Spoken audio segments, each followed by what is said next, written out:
Howdy, howdy, howdy. Welcome back to SciTrek, your sci-fi TV and movie channel. How are y'all doing this Monday morning, this Monday evening, wherever y'all are? Before we jump in here, just because I know I need to, and while I'm minding my P's and dotting my I's and crossing my T's, doing all the good stuff, let's go ahead and just give you a little...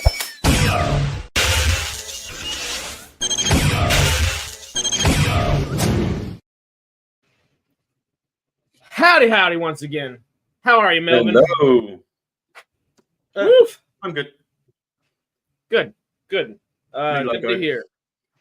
We've got some good things going on today. We're trying to raise some money and support Give Directly, the charity that actually gives directly to individuals and households and communities themselves that are in need of help, especially after natural disasters and such. And hey, usually Los Angeles is all this pretty city that everyone in the world's like, oh yeah, we know that place. Yeah, it's been on fire recently, so people are trying to help, and people are coming to help from all over the world, all over the states, et cetera, and it's been really nice and really cool to see, and hopefully we can do our part in helping as well, and that's what we come here to do today. Also, it's Jay's birthday, so we'll celebrate Jay whenever he's on in about an hour or so, I believe. He's coming on from 7 to 8 British time, y'all's time, Melbourne, and our time over here in at least the Pacific Standard Time, I believe he's coming from 11 to noon. So that's our birthday celebration. We got some Stargate Universe to watch. You pumped, Melvin? Yep. Hells yeah. For sure. Lonely Island podcast. Wait, why is it not letting me show things? There we go. Okay. My Wi-Fi was crapping out on me for a second there. Juliet, howdy, howdy. Howdy, everybody. Well, everybody have Stargate Universe pulled up for themselves right now. I've got Pain from Season 1 pulled up. I did go ahead and type out a couple banners to hopefully help us out a little bit here. The only thing I've done is skipped the recap. Okay, I am on Pluto, and I guess I'm not super familiar with Pluto, so I'm not 100% sure if it's going to give me a big old recap or not. It probably will. And I will press skip if that's the case. But because we How do you know you're on party, Pluto? From the buck, you dummy. The what? How do you know you're on Pluto? From the buck, you dummy. You know. As long as it's not Pluto Nash's streaming service, we're doing it right, you know? But also, I wouldn't mind that. Well, Melvin, you got it ready? Shall we go ahead and get this thing going? Chat, how do y'all feel? We are on the hour right now. Are we staying on our time schedule and jumping in on this thing? Shall we? Y'all ready, chat? Let's raise some money for some wildfires, but the only way to do that is to enjoy ourselves in the process. So let's watch some Stargate, huh? Yeah, let's do it. Yep, David says, "Yep, let's do this thing." All right, pressing. Wait, hold up. I need my timer right here. I gotta press play on 2 different things at once. Mr. ADHD, I got this. Okay, ready and.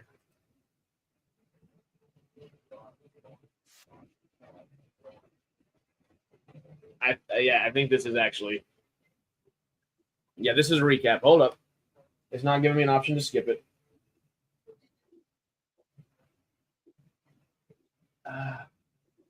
Press OK to skip? Okay, all right.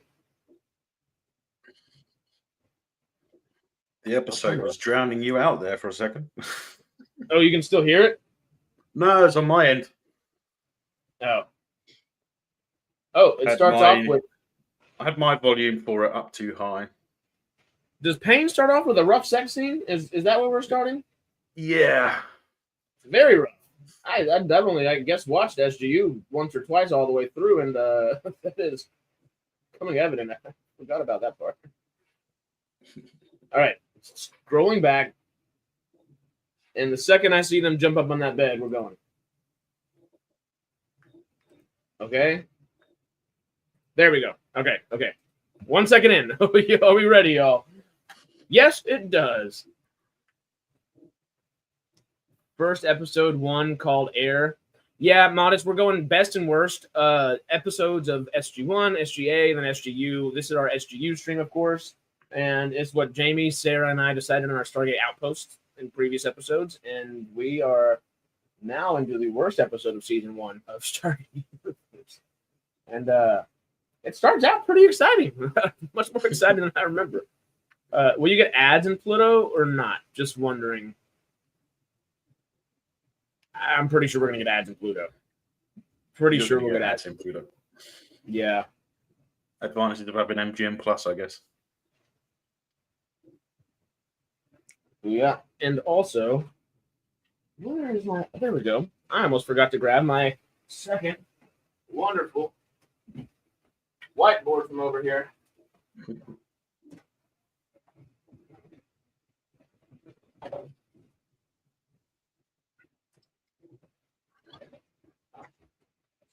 Oh, actually.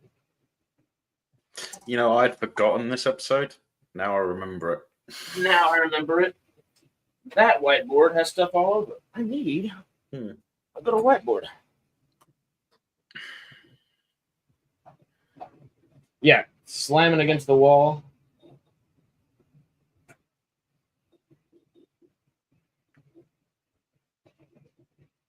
Oh, damn. Nice knock on the back of the noggin there. Roll credits for me. Title sequence. Dude. Oh, I almost literally started singing the regular SG1 theme. Oh, that's right. The SGU theme is really short. I couldn't even remember it off the top of my head because there barely is one. It's just... Yeah, it's about the time when they started having just a short one. And I think this is where they got it. I think this is where Lucasfilm have got it for their newer shows because they seem to have copied it, don't they? Yeah. The screen come up and that's it. Yeah, it's just a really short little brief one, which I do appreciate sometimes. But they're boring as well because they're just one color. Also, David, I'm totally on an ad right now, so yes. Yes. There will be ads, apparently. And then we get the title sequence. Or I guess the title sequence happened. Never mind. We literally just discussing. I didn't like the way they introduced the Lucian Alliance. I think there wasn't enough. I think there was enough with visiting new planets and learning to survive. Yeah. I think the Lucian Alliance was a good overarching villain, I guess. I think the reason they introduced the Lucian Alliance was literally just so that they can add new blood. Yes, that felt like a big reason. Because didn't they lose? They lost a few characters, didn't they, by leaving them back on that planet? Yeah, and didn't they lose somebody when the Lucian Alliance came in? Didn't they kill somebody or cause a bunch of commotion or something? Happy Peter. Oh my God, when are these ads gonna end? I don't need an air purifier for Breeze. I've got a few. I definitely had a few after the fires. Like, get as many as possible. So the moment you can see his shoes, let me know, and I'll press play again. Got it. I'm waiting for the shoes. Currently, it's a nice couple inhaling Febreze. Now there are GMC trucks. Shall I narrate what's going on? Well, quickly, I literally just changed the logo, put a new one up. What do you think? Oh, is this your new logo? Yeah. I like it. It looks really sleek. I wanted to try to do the background, but I haven't figured out how to do it yet. You're using Canva or something? Something like that. I was behind before the ad. Now I'm ahead. Oh, it's open. I mean, it's open. It's going. Whatever I'm trying to say. It's open. Go inside now.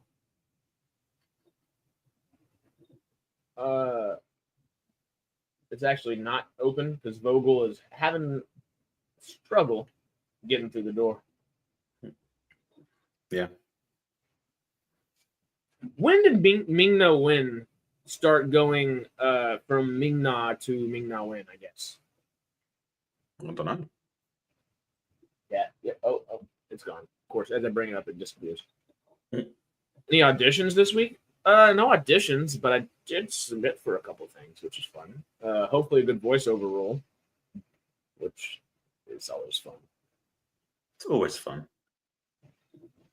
Especially if they pay. Those are the best ones. Those are my favorites.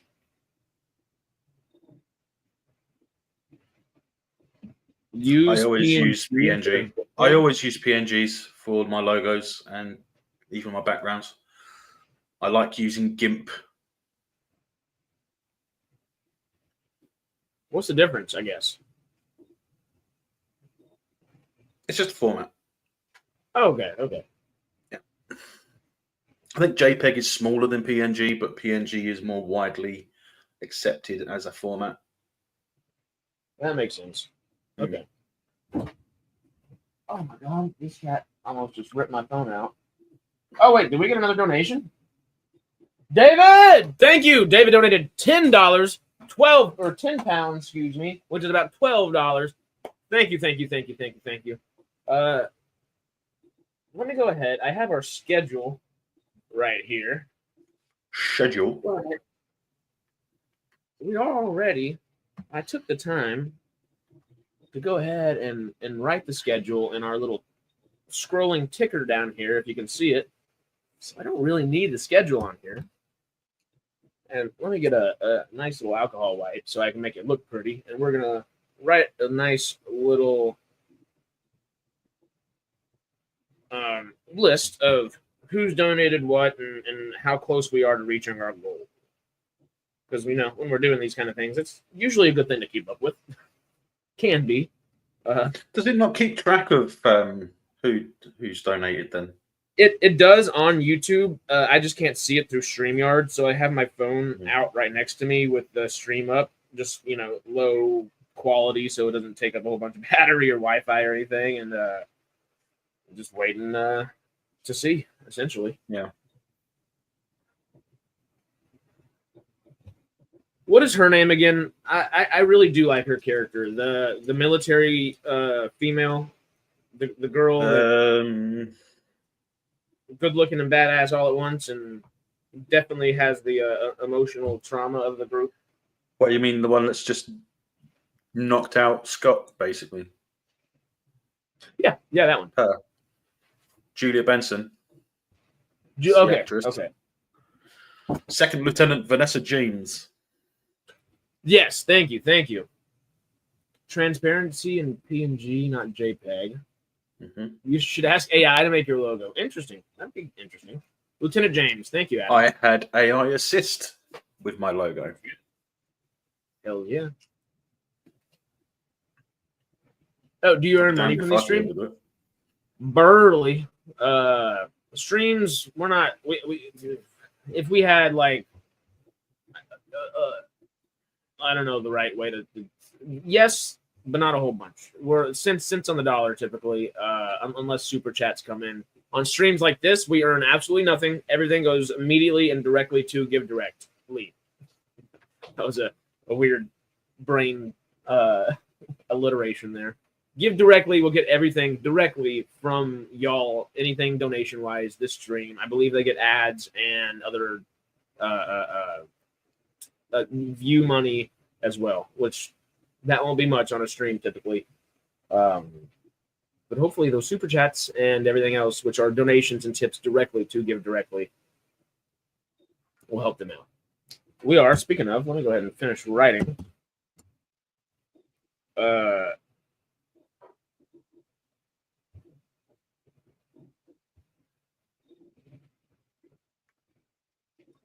I'll write initials because I know David's. I can just write DB down here, and I know he's 10 pounds. How the hell do you write a pound? It's like a fancy L, right? No. Do you not have it on your keyboard? Well, I'm writing it on a whiteboard. I'm going old soul here. pound symbol real quick? I just want to make sure. Yeah, I'll put it in the chat. It's an L with a curly L. That's the pound symbol in the chat. I'll just put it. Me and David just put one in. Oh, thank you. That's actually more like an F. Heyo! Hello, Sarah. Hi, Sarah. How are you? sorry. Difficulties. Hello.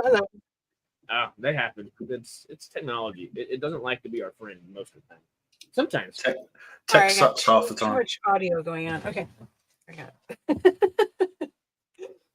I'm having a problem with my camera these days. I had to download Pluto and sign it. Do the. I didn't realize that it was no longer available on Amazon. Me either. I feel like I checked it last week and it was there, but I don't. Yeah. I feel like we would have seen it in the news if it was taken off as well, which throws me off. And honestly, I thought I had MGM Plus, which would be on one way or another. That'd be a negatory Ghost Rider. Well, I'm watching it on MGM Plus on Prime. Advantage to being in the UK, I guess. Geez, now I'm thrown off. But Pluto's free and stuff, so it worked out. It's easy. We just have commercials. I'm just trying to get the correct time thing here, but it's not letting me do it. Melvin, you want to pause for Sarah real quick? Sure. That's right. It's not letting me go forward. It's weird. You have to press the bar. Yeah. You have to press OK on the bar to move it forward, apparently. And Harris's timer is a bit off because he had a couple of ads. that too. Anyway, it's not letting me do it, or I can't get it to work. I don't know. Anyway, so I'm watching on my iPad. I'm trying to... I see. It's not working.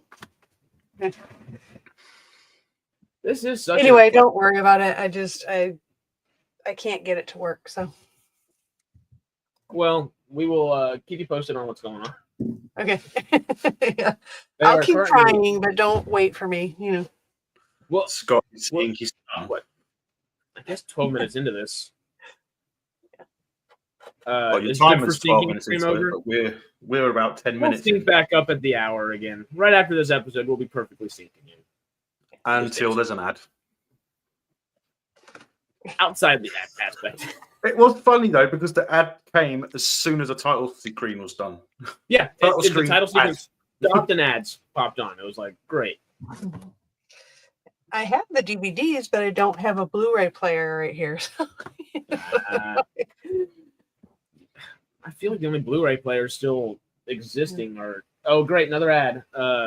Our Xboxes and PlayStations at this point, and they even took their little CD slots away. Yeah, it's like, well, nowhere to watch DVDs anymore. Howdy, Damien. We're not ish. We're making it work. Not really issues. Just MGM and Amazon threw us for a wrench, threw a wrench at us, I guess, and we're like, oh well, it's not on Amazon Prime, so Pluto it is. Yeah. And there's just not enough energy to dial the ninth chevron. That's all. It's so close, so close. I mean, they haven't got a planet that they can blow up to activate it. So really, Peter just said Sony's has announced no more Blu-rays. That's kind of sad. Not surprising, though. Not surprising, but that does, I guess, take out the market for physical media is not huge anymore. But that's going to aggravate some very niche collectors, I guess. Yeah. Which sucks. It was going to happen eventually. It was going to happen eventually. Yeah. I mean, look at what happened. Look what Sony did with the latest version of the PlayStation. You have to buy the disc drive separate if you want the physical media. Yeah. Wasn't there a thing of if you buy the digital copy, do you really own the digital copy? Yeah. There's that thought process too. Apparently you don't. Yeah. Yeah, you technically don't in a lot of ways. It's Amanda. So in that way, if you when you pay for the digital copy, does that mean that you're you can get the money back, like a deposit? Because that would make more sense. That would, but I don't think they're ever going to do that. Of course they wouldn't. Yeah. They'd go bankrupt because no one would want to buy their digital one. Then piracy will inflate. Yeah. It's one of those kind of weird things. You're like, how do we manage that in modern times? Okay, we're back to Robert Carlyle. Rush is here. These ads are awful. We've made it 15 minutes and there's already been 2 sets of ads. I guess this is why Pluto is free. So what's happening on your end? Rush is just being rushed. That's standing there looking suspicious. Okay. What was it? Adam Brody? Is that the other doctor's name? It's Vogel and is it Brody? Kind of forget. It's the other doctor, not Vogel. He's walking over there. Okay.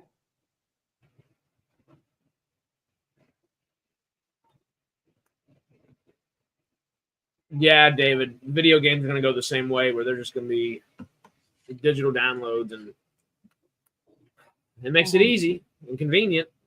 Also makes it easy and convenient to delete them whenever they don't want you to have it anymore. Yeah. Well, with some of the games that they've brought out lately, you know.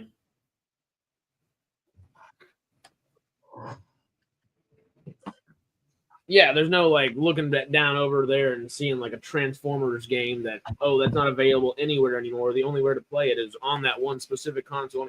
That's not going to be existing anymore. You know, it's funny because I was watching a short video. Well, it wasn't that short, but they went from the Nintendo series all the way from the 1985 original Nintendo all the way up to the new version of the Switch.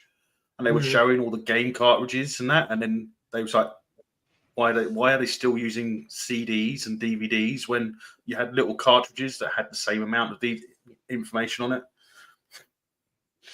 It's like they showed each one getting smaller, and then all of a sudden the Wii would come in, and they were like, "There's a CD." Well, that's a good point.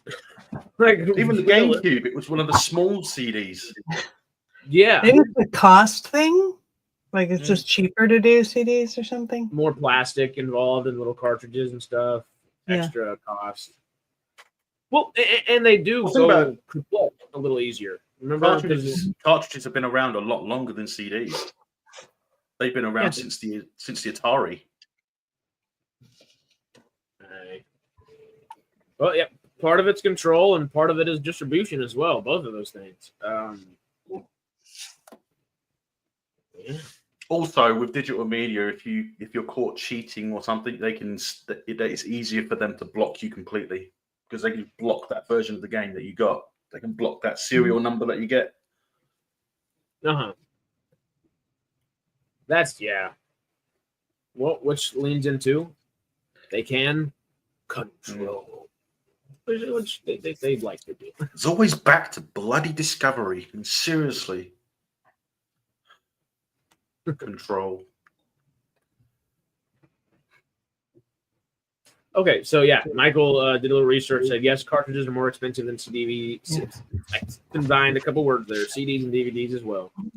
That makes sense because cartridges they don't have the longest shelf life. They can. Well, wouldn't they basically have the same cost as a standard micro SD card now? Well, that's a good point as well. Yeah. That's an excellent point because even with SD cards, you're not. Because they cost nothing. They cost almost nothing now. Yeah. Oh no. Yeah. I mean, you can get. Isn't there a company that's just which about to release a micro SD card, which is like 500? Oh no. Is it a terabyte SD card? For $20. Terabyte SD card. Well, no, it'll probably be like 100. But I was hoping. Oh, David. Thank you.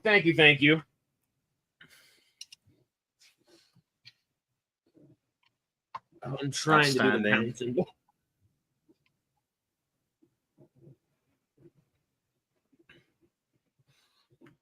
Yeah, it's not the pound, which is LB. It's the actual pound. Which symbol did it best? Oh God, number 1 or number 2 there? Well, number 2 looks better. Number 2, yeah. Has a little ornateness to it. Number one sucked about as bad as such Section 31, but not that bad. I didn't phone in the performance.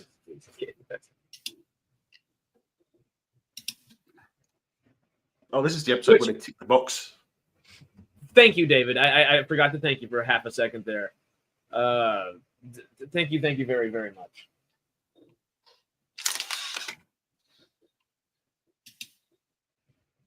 Thank you, Peter, for confirming that it is a 1 terabyte SD card, so that's 1,000 gigabytes. Aye. Number 2 is pretty good. You trust your bro over a 10 pound? Looks like it belongs on the Stargate.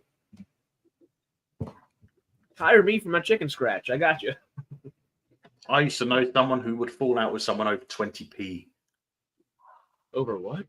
Really? Over 20 pence.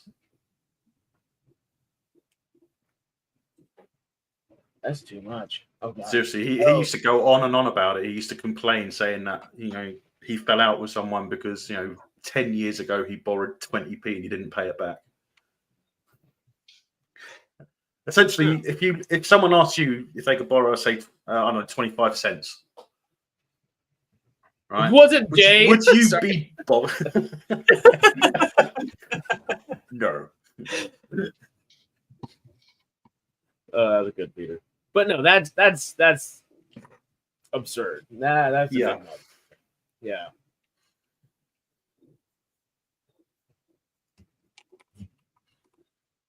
And Sarah, oh my God, thank you, Sarah. I'd look over, I'm like, I just had a feeling. Sarah, thank you. Thank you.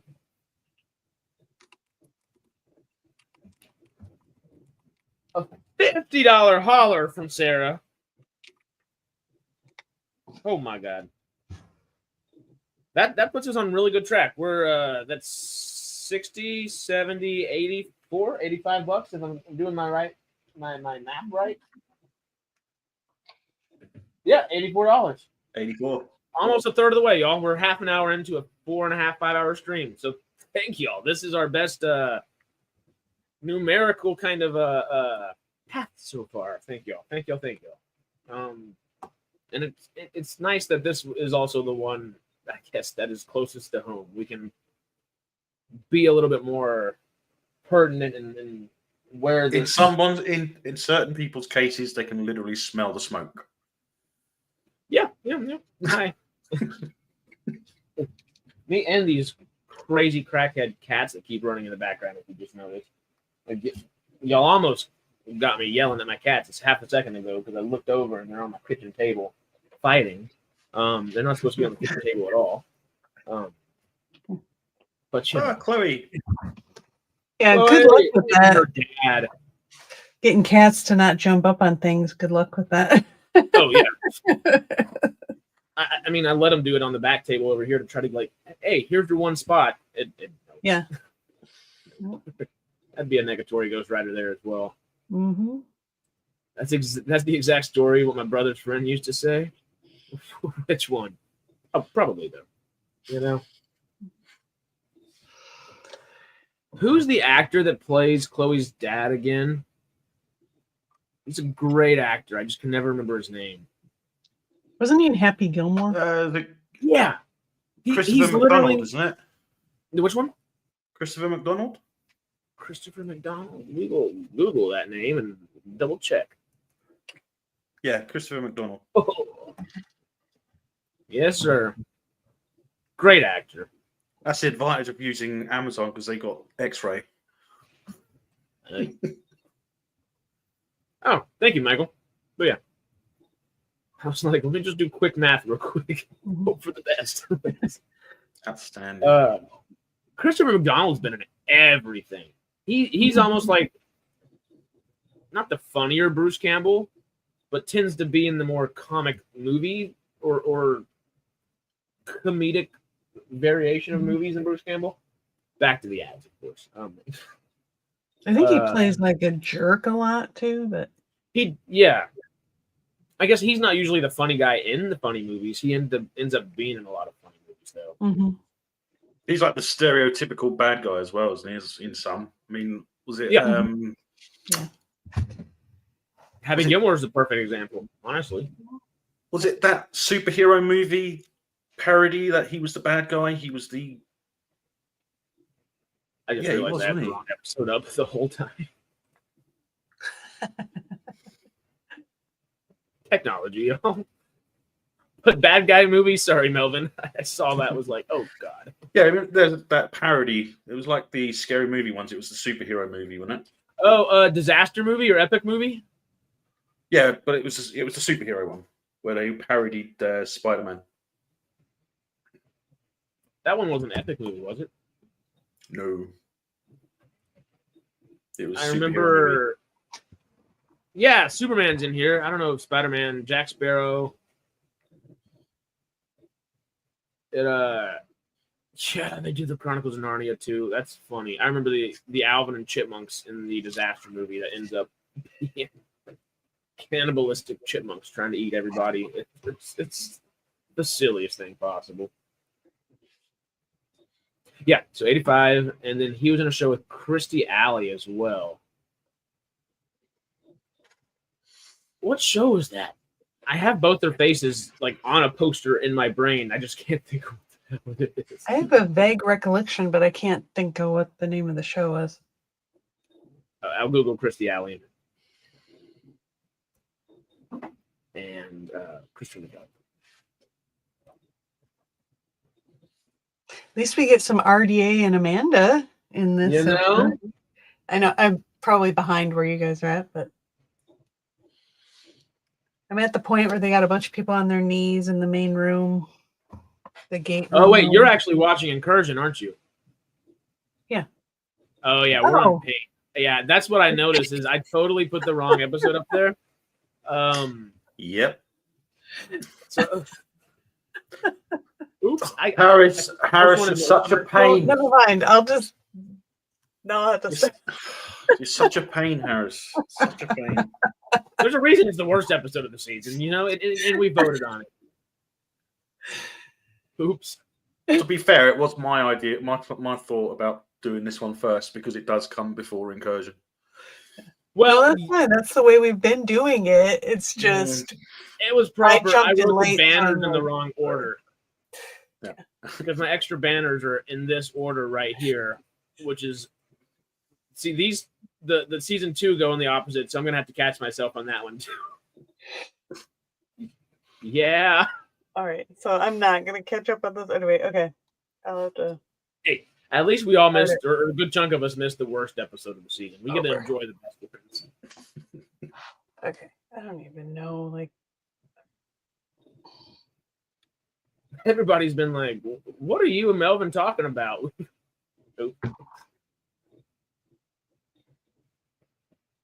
Oops. Peter, thank you. £5. Thank you, sir. Thank you. Let's see if I can do the pound number right this time. You will be judged. And I will be judged.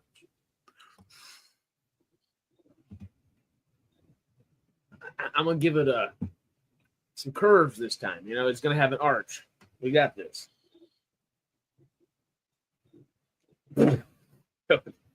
Oh, never mind. One more time.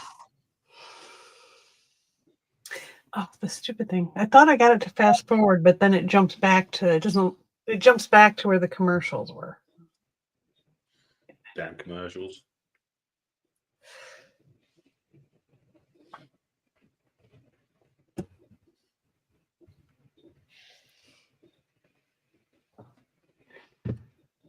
But not as much as RTD is judged? RTD? Russell T. Davies. Oh, Russell T. Davis. I was like, Robert Downey Jr.? Downey Jr. Downey Jr. What? Let's just make up names. Why not? Hey. I was trying. A little bit better? No, it'll do in a pinch. Okay.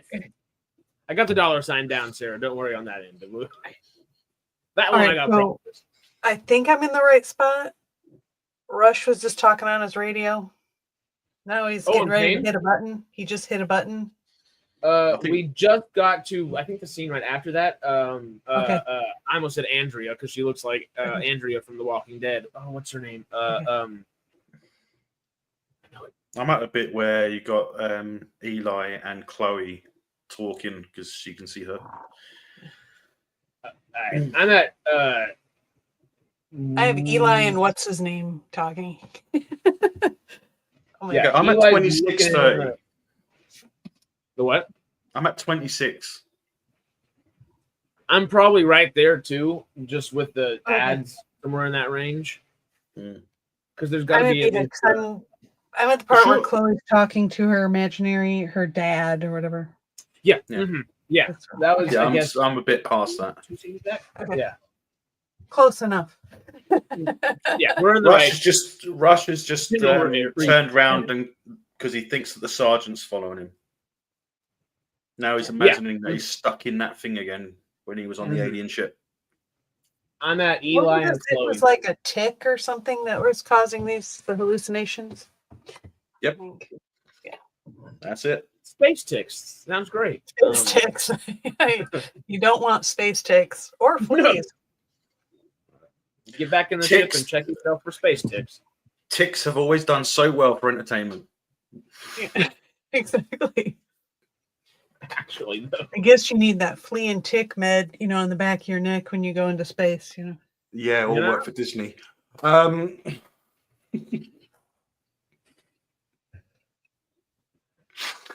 Did I say that out loud? I didn't hear anything, huh? What? Did we hear what? I have no idea what you're talking about. David, thank you. Yes, you knew exactly where I was going at with that.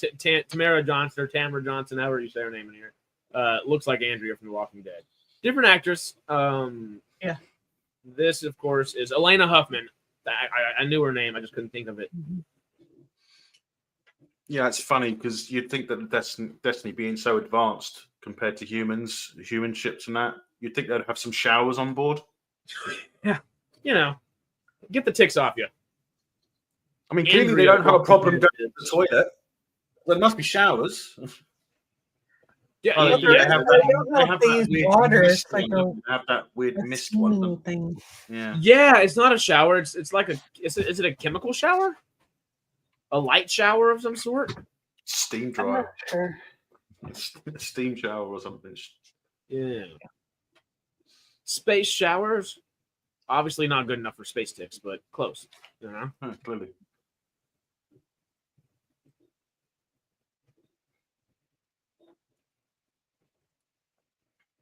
Andrea from The Walking Dead, though. That's Laurie Holden. Positive. I used to know too much about that show. Stopped after a while, but anti-stink mist. Perfect. But they still look ASM. like crap. Hop in the ASM real quick, and you're all set. Sonic shower, a la Star Trek. Not in Enterprise, though. Use real water in Enterprise. They have that weird decon chamber thing. Every time that comes on screen, I'm like, we got horny Star Trek. Here we go. Like, and it's funny because every time I remember seeing it, it's always Trip and T'Pol. Mm-hmm. Trip and T'Pol, or T'Pol and everyone else. But most of the time, Malcolm's it's Trip in that thing a whole bunch too, though. Yeah, everybody's hopping in that thing. Well, wouldn't you? Essentially, it's like being inside a sunroom, isn't it? Like having a sunbed, but it's the entire bloody room. It's all UV light. It kind of sounds nice. I guess I haven't really watched too much of the Decon Chamber, or the actual Patreon replacement, I guess, or continuation of Shuttlepod show. it'd be hilarious if their actual show was like the same lighting and everything too, you know? It'd be great. Yeah, they should do that. It's like an opening little skit, like they're rowing. That would be hilarious. That would be really funny. Yeah. I wonder how much petroleum jelly they went through in Enterprise. Yeah. It's like glitter jelly too. There's like glitter. Like, are you deconning or clubbing? I mean, anyway. All of the above. Yeah. How hard do you think it is to get that off of you after it's slathered on you for 13, 14, 15 takes in a row all morning? Ew. Good luck. Like, oh, God. Yeah. Hey, you can't have too much knowledge of The Walking Dead, in my opinion. Oh, yeah, I agree. Walking Dead sucks. They just aggravated me too much. I had to leave. Couldn't do it. Part of me wants to continue watching, but yeah. I quit after Rick left. I kind of gave up. I didn't even get to that bit. Yeah. Carl kicked the can. I said, nope. That's it. Spoiled it for me. Not that I care. What? I don't know what you're talking about. We're not even paying attention to like the episode. Well, half of it's freaking ads at this point. Yeah. For you. Throw me off. Career's going all crazy. Was that another ad, Harris? Yeah, I'm on an ad.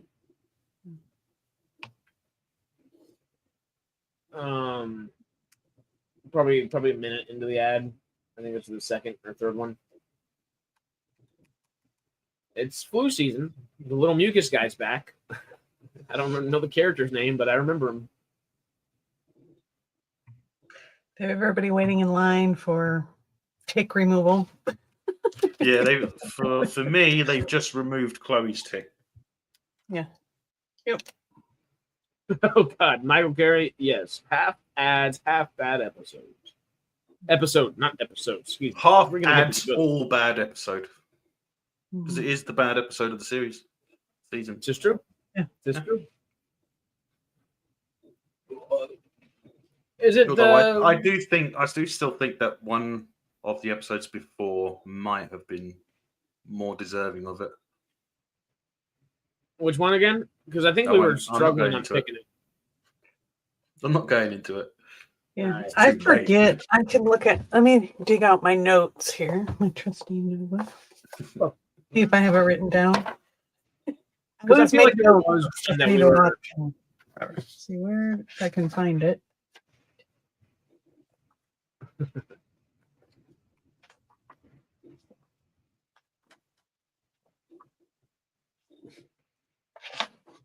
Yep. James just got the tick out of her neck for me. Yeah.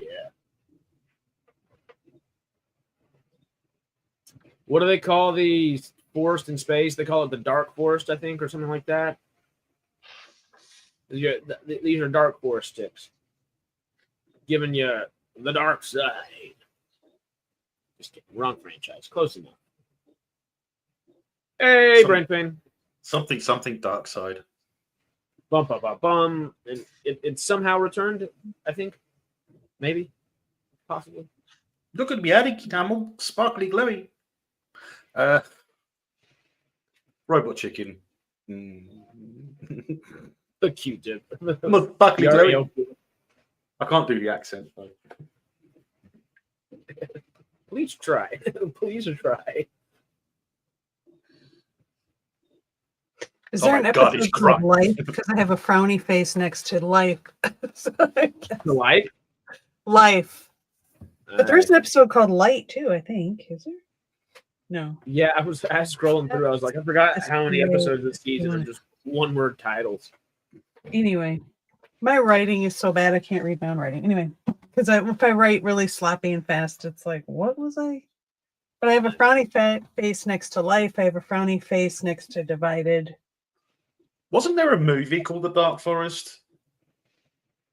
Maybe.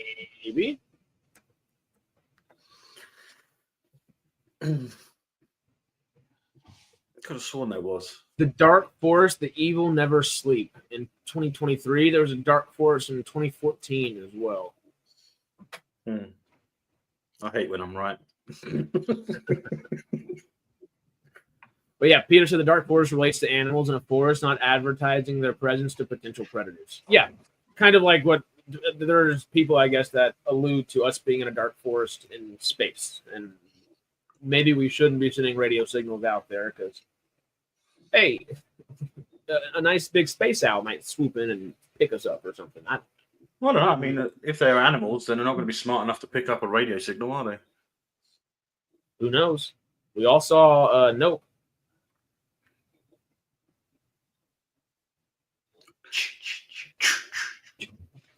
I think one of the things I don't like about this episode too, it's that trope of like weird space thing causes people to go crazy or hallucinate, or that's used like a lot.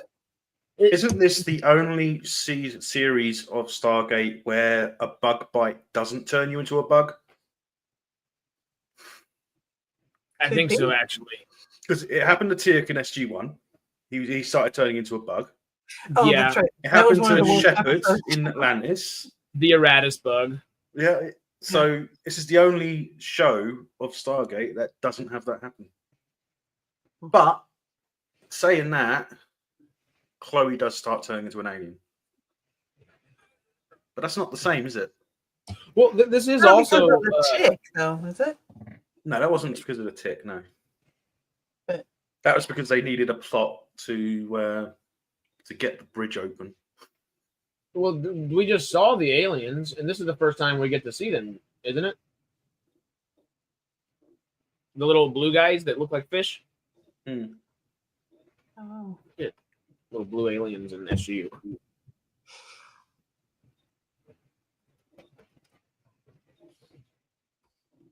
The Nakai.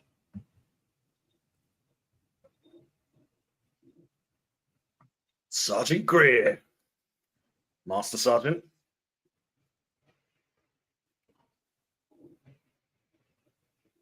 I just searched that alien species, and it totally looks like a species from... If they're smart enough to cross interstellar distances, we are toast. Then explain Attack the Block.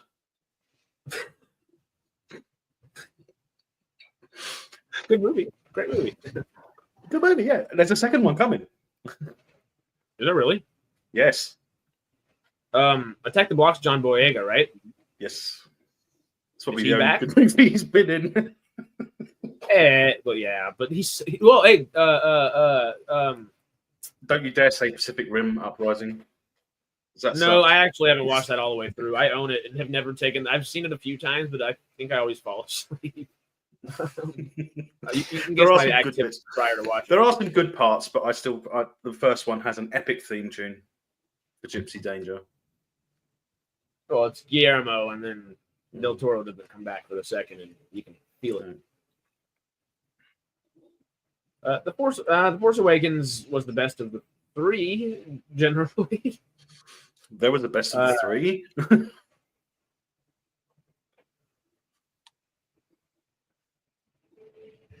That's what I couldn't think of. The Woman King.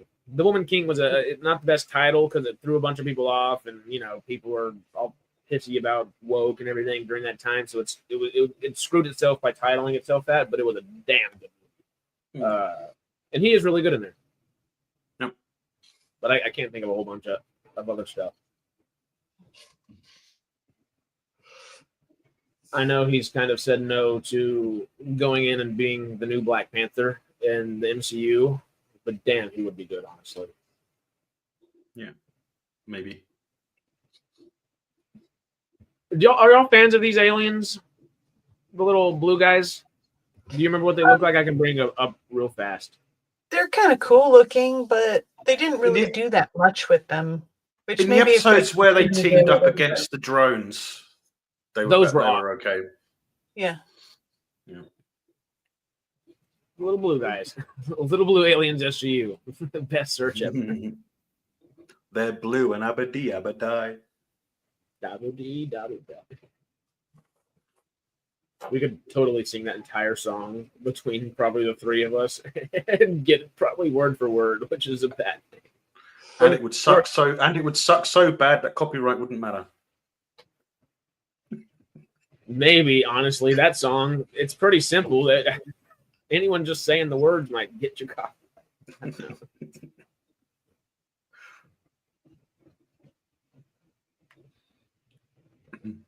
I certainly know it would suck if I sang it. All right, is everybody finished with that episode, right? Think it's over. They're kind of in the lament moment right now. They're all like feeling sorry for themselves. I'm at 36 minutes out of 43. This is where everyone wishes they had something that Harris is very fond of having. I got way ahead again. Very fond of. I don't know what you're referring to. What? He might be paid to refrain from ever singing the song again. Let's start singing it then. We'll raise a bunch of money by singing it over and over, right?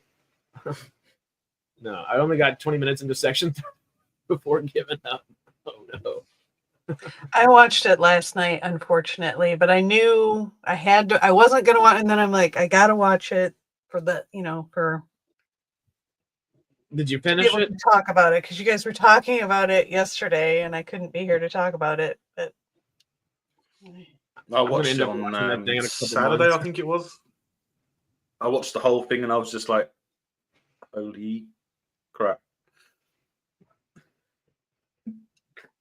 Seriously, I was just like, "What the hell did I just watch?" Would you have watched it if it wasn't for the channel? I haven't even done a video for the channel. It sucks that much. It's like everyone else is saying it for me, so I'm like, should I even put my two cents in? Yeah, at that point, because everyone's kind of on the community. I might just put it in my community page and say, "Section 31 sucks. Don't bother watching it." There you go. Just ever. David said his favorite John Boyegas are Attack the Block in Detroit. Detroit's really good too. I don't know if I've seen it all the way through, but it's not the easiest watch in the world, but it's a good one. Yes. So we say get donations, like we won't stop the annoying noise until we hit a number. It'd be one of those people just doing those streams where you just say a word for like 100,000 times or whatever the hell. There's that one guy that was on Beast Games or whatever. He's just saying like Beast Games 100,000 times or Mr. Beast 100,000 times. And just like, I don't know if I have the willpower or the patience for that one. That's old. Or the wherewithal. I'd lose my head at a certain point. I wouldn't do it. No. When did they introduce the blue aliens? I can't remember. Was it season 2? I believe this episode. Because they're in this episode. Mm-hmm. What, Incursion? I think it was maybe earlier because who was imagining? Oh, Rush was imagining the blue alien. Something, and they must have seen him before if he was seeing that.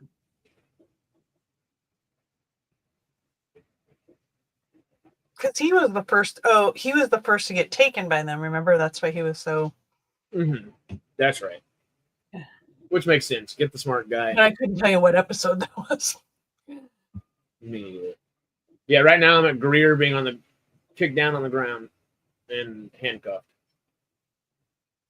Okay. You still have a couple minutes, right, Melvin? Huh? Do you still have a minute or two? Sorry, the volume was up again. What did you say? Do you still have a minute or two? A minute or two? Or are you done with that episode? Oh, I'm done with that episode. Oh, well, shoot. Okay, well, I got that 1 minute left, it looks like. The ads are holding me back, y'all. You seem to be getting more ads. I wasn't getting that many ads. I had like 6 ads throughout the episode. Yeah, it's a 43-minute episode and 49 minutes in. I'm actually surprised that you haven't said anything about any of the ads being for smoke detectors. Considering what's happening in LA, you'd think that they would corner the market on smoke detectors, wouldn't you? Look, there's a fire in LA. So. Quick, smoke detectors, advert. They have to have outside smoke detectors now. On a negative tier. Yeah, they don't like me on Pluto, apparently. I don't know what I did to offend Pluto, but sorry. Can I have less ads? Were the blue people in Firefly ever explained? I don't think so. What? I don't think so.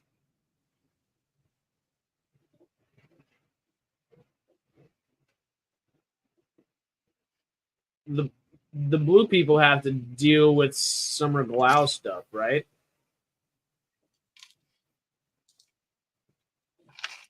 Summer Glau? What was that? Sorry. I was just skipping the recap. Well, I'm about to get old Incursion Part 1 up here in the red. Season 1, episode 19. Second time / first time. And then we'll be set. The Hands of Blue. It was the episode after Rush got left on the planet by Young when the alien first appeared. Yeah, okay, there we go. And that's episode 3 or 4. Oh, that's right. That's how they captured him. Was he was on the planet, and then I think they return him, right?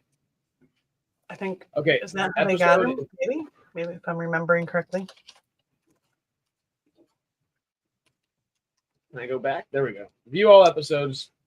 Y'all about ready for Incursion? All right, you gotta reset your timer. The timer. How? I think the timer's not necessary because of the ads, because it just puts it all off. I'm at 0 right now. Look, I'm at 0 now as well. Well, chat, do y'all want the timer or not? Because that is a good point. Does it help give you like a generalization of what to shoot for, or hell, we just all started at the same time? Well, also anybody that pops in after we start it does give them a generalization. But y'all chat decide real quick, and we will press play when it just puts them off about 5 minutes every time that the ads come up. That too, because it also depends on where you're watching it and what tier of whatever you have, et cetera, et cetera. Yeah. Well, at least it gives a good idea where they're at, and you can maybe. Yeah. We just have to actually talk about what's going on. It's just a thought anyway. So. Yeah. Doesn't hurt. Okay, we'll keep it, Peter. I guess I'm just waiting for the episode itself to get going. I'm gonna skip through the recap. Right under a minute, and hopefully that gets me good. Okay, I think recap's almost done here. Recap's about 1 minute and 9. 1 minute 9. Okay, I'm at 1:08, 1:09. Perfect. Telford starts screaming as he jumps on. Roll ad.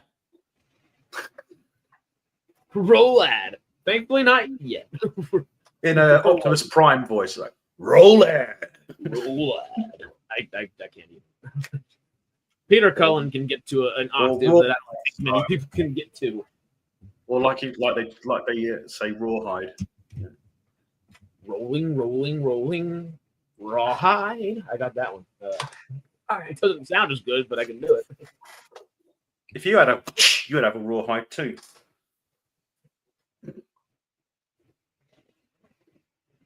Touché. Literally. I think I'm like a minute ahead, but oh well. You are looking to the future for us. Back to the Future? 4? Ah, yes, I remember now. I had to think for a while, but yeah, I remember this one. This is where Rush and Telford swapped places.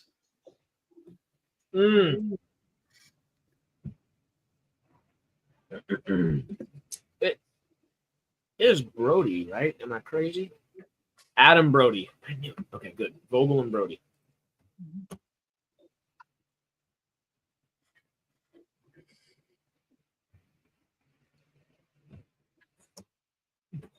Close this door just real quick.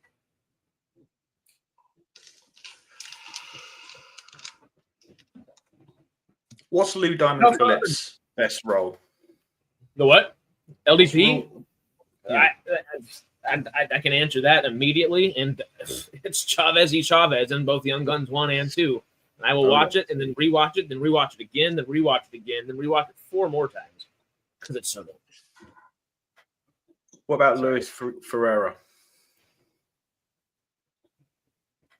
You know, honestly, it wasn't a big role.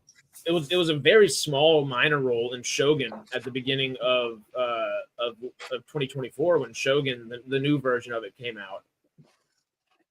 But he had a very pivotal role, very minor role, but pivotal, and it was really good. Every second of screen time I saw him there was excellent. But he's such a good actor, and he's in a lot of things, you know, you just forget, and you're like, oh shit, that's right. He also played a colonel in Primeval New World, which is actually an underrated spin-off from a British TV show. I'm interested in watching the American Primeval, but I haven't watched it yet. No, I don't think they're the same. Oh, that's right. He is in Westworld for a bit.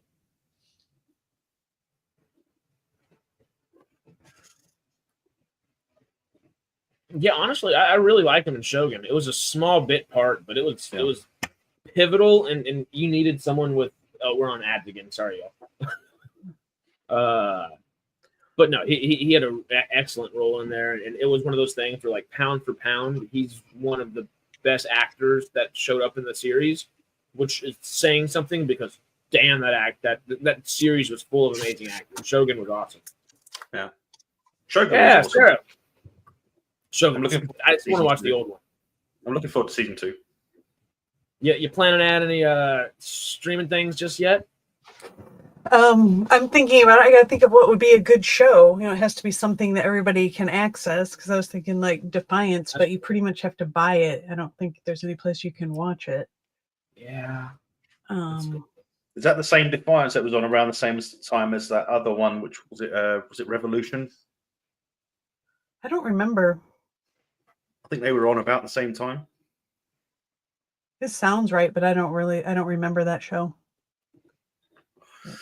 I would love to do one for Space Above and Beyond, but I don't know if you can access that streaming. Yeah. I don't think I've ever watched that either. It's a great show. I can see if I can do that one. I don't know. Similar to Terrace. Trying to do it well is the problem. Oh, you do it. And whenever you do it, you use our StreamYards to keep it easy on yourself, so you don't have to worry about it too. Yeah, I need to figure out how to do it too. That's true. I got to do that part of it. Now I can tell you. I won't do StreamYard. I'll do something else to be different. Well, yeah, OBS is the way to do it. Maybe I should. And I guess you can stream directly from there too. Yeah. But also, I guess from there, you don't have the ability to bring up chats necessarily. And that's like the one thing that really keeps us using StreamYard. It's like, easy to bring up. Damien was saying, I'm not going to be paying 50 quid so I can use StreamYards anymore. No, I'm pretty over a month. Yeah, £50 a month. Yeah. Similar to it was like £21 a month, and it jumped to 50. And they added some new things, but like not enough new things, or even. I think at that point they had just introduced a bit where you can have yourself round. Yeah, which I guess we have our corners rounded right here, which does look a little sleeker and nicer, but yeah. Okay, $20 that, and now we can do 1440p instead of simply 1080p. Okay, let us do 4K. We probably won't be able to stream in 4K 100% of the time, but at least it'll be 1440. For that, you want to use either Streamlabs or is it Stream Elements, which is the other OBS version. Hey, sorry, I just looked over. We got RDA. But yeah, no, Stream Elements, Streamlabs seem like the best for that kind of stuff, of course. I'd say Streamlabs because you can do a lot more, but Stream Elements lets you do pretty much the same thing, and it's free, but it's a little bit more complicated. Yeah. Hey, well, talking about complicated real quick, David brings up a wonderful episode point that they make in episodes of SGU, almost said SG1, SGU Season 1. If you swap places with the Stones like Destiny and made out with that person's partner, would that be cheating because it's not your body? I could imagine your partner would probably that weird. Being cheating. It just seems weird. Like, even if it's that person, the person you're in love, even if it's their consciousness or whatever in another person's body. Of course, are you just gonna we've like, seen the after effects of that happening. We've seen the after effects of that happening with Camille Ray. Yeah. No. Yeah. With Young. Oh yeah, well, that was already his wife, didn't he? And then, that was already like a strained marriage and stuff. That tried to add in a couple extra like details in there. Yeah, I feel like Camille Ray is the better example because we see a loving partner continue on, but also she is weirded out by it. I think the Gin one was probably the better one for that example. Oh yeah. There's also the. It's so sad when Gin got killed though. If you've seen it, hopefully no spoilers. Hopefully, it's heartbreaking though, wasn't it? It was heartbreaking. Poor Eli. Oh. Yeah, would that be a consent issue to some degree? Because technically the consciousnesses are consenting, or maybe not. The person that was there beforehand, that's also a weird thing. But then it would get into morality and ethics. It's kind of if you've ever watched Altered Carbon, really gets into this too. It's interesting. I haven't, but it looks so good. I love the concept. Yeah. Didn't Black Mirror do that as well? Kind of. I haven't seen all of. I've only seen like the first couple seasons of Black Mirror. Because isn't Black Mirror like one of those things where they had those? Your partner's dead. Oh, let's replace him with a robot that looks just like him. Oh yeah, that was so creepy. That episode is like ew, and how you like put their you basically make their body like in your bathtub or something. It was really weird. Yeah. It was very. It's really very like super creepy. Is this the one where Sam is on board the General Hammond? Yes, I believe so. The General Hammond. I'm looking right at it. You got a confirmation from the birthday boy himself. Happy birthday! Hey, thank you. Happy birthday.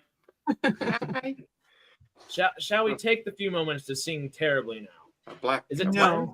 Wish me a happy birthday. Let's try and sing it in Japanese. Stormy did it yesterday. Don't need to do it again. Stormy did it yesterday. I refuse to participate in singing. Thank you, Sarah. Sarah can be our ASL interpreter. She's going to be doing sign language in the car. Please, nobody take offense to my sign language. I cannot do it. Well, there's definitely a hand sign I could give you. Copy and paste. Copy and paste just all the one lyrics. Finger, just slowly rising. Is the sign language for birth like that? Google Translate. Is it that? Birth. Or is it like that for birth? All of the above. What would be the sign language for birth? Depends what angle you're at. That for birth.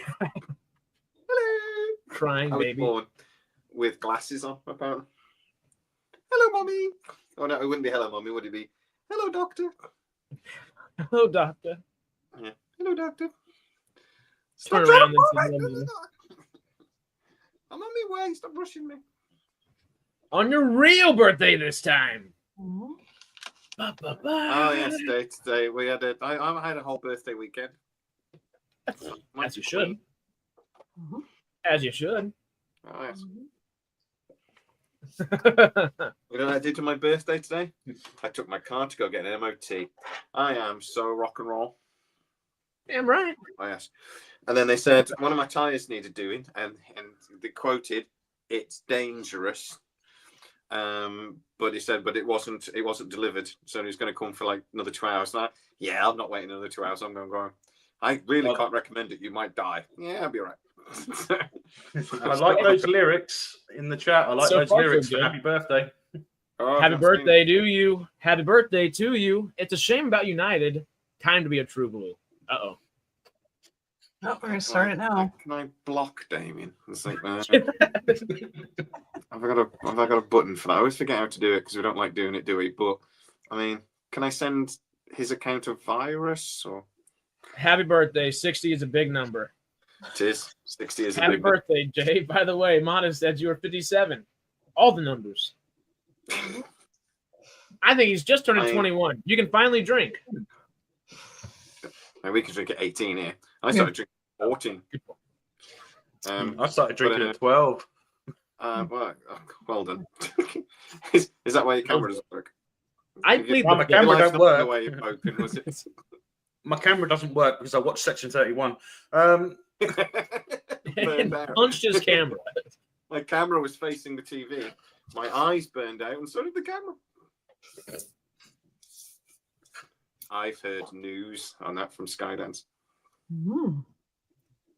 Wow. I'm not going to tell you what it is. Interesting. It's my birthday, not yours. I'm waiting for somebody else just to confirm it, but it seems like it did not go down well with Skydance. Anyway, I'm sure it wouldn't. There was just stuff in it that was, some of the attempt at humor was cringy. Yeah. All of it was just bad. Do we even know what period it was in? Yeah, it's the Lost Era. Let's go. So it was 2347. So 40 years before TNG. 60 years after the original series, 40 years before TNG.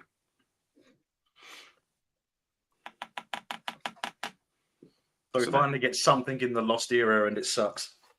Yeah. Yeah. And it's just bad. Know? You are the biggest tease, Jay. I mean, the only thing I liked was the opening thing where she kills her family to become the emperor. I always like it when young girls kill their families. To be honest, I'm always on board with that. I'm just like, there should be more killing of families. You don't have a daughter, do you? I've got two. I'm just saying that more killing of baby and more killing of general entire families should be on TV, I think. No more of this DEI crap. No more. It's just like like people's rights nonsense. I want more murder of whole families, please. I'm sure there's a lot of people that would like to. Yeah. Jay is just Thanos Jr. Not me, but there are people. No, I'm up for killing all of them. All of them. Not half. At least 80. All of them. 80 to 85. Somewhere in that sweet spot. Post Christmas blues, isn't it? I'm up for killing all families. All of them. Having spent a Christmas with one. Did you start the wildfires out here? Somebody did, but maybe. Out of the magnifying glass. Trying to That's kill it. dark, dude. Jay's kind of scary on his birthday. Did y'all miss the dead baby jokes a couple weeks back? It wasn't a dead baby joke. There was a real dead baby. It became a one, though, I guess. I just found it funny. It's not quite the same thing. It wasn't a baby walks into a bar and died joke, or knock knock, who's there? A dead baby. It wasn't like that. It was a thing that had happened that just happened to make me laugh because I'm wrong. And now I'm a year older. I'm starting to get into that age now where it's okay that I'm weird because I'm just a bit kooky, sort of thing.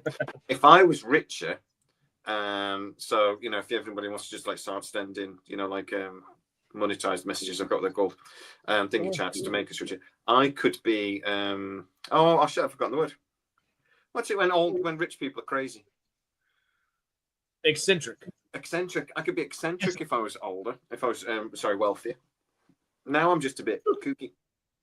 I can start perving on young girls now, and it's just like, no, granddad.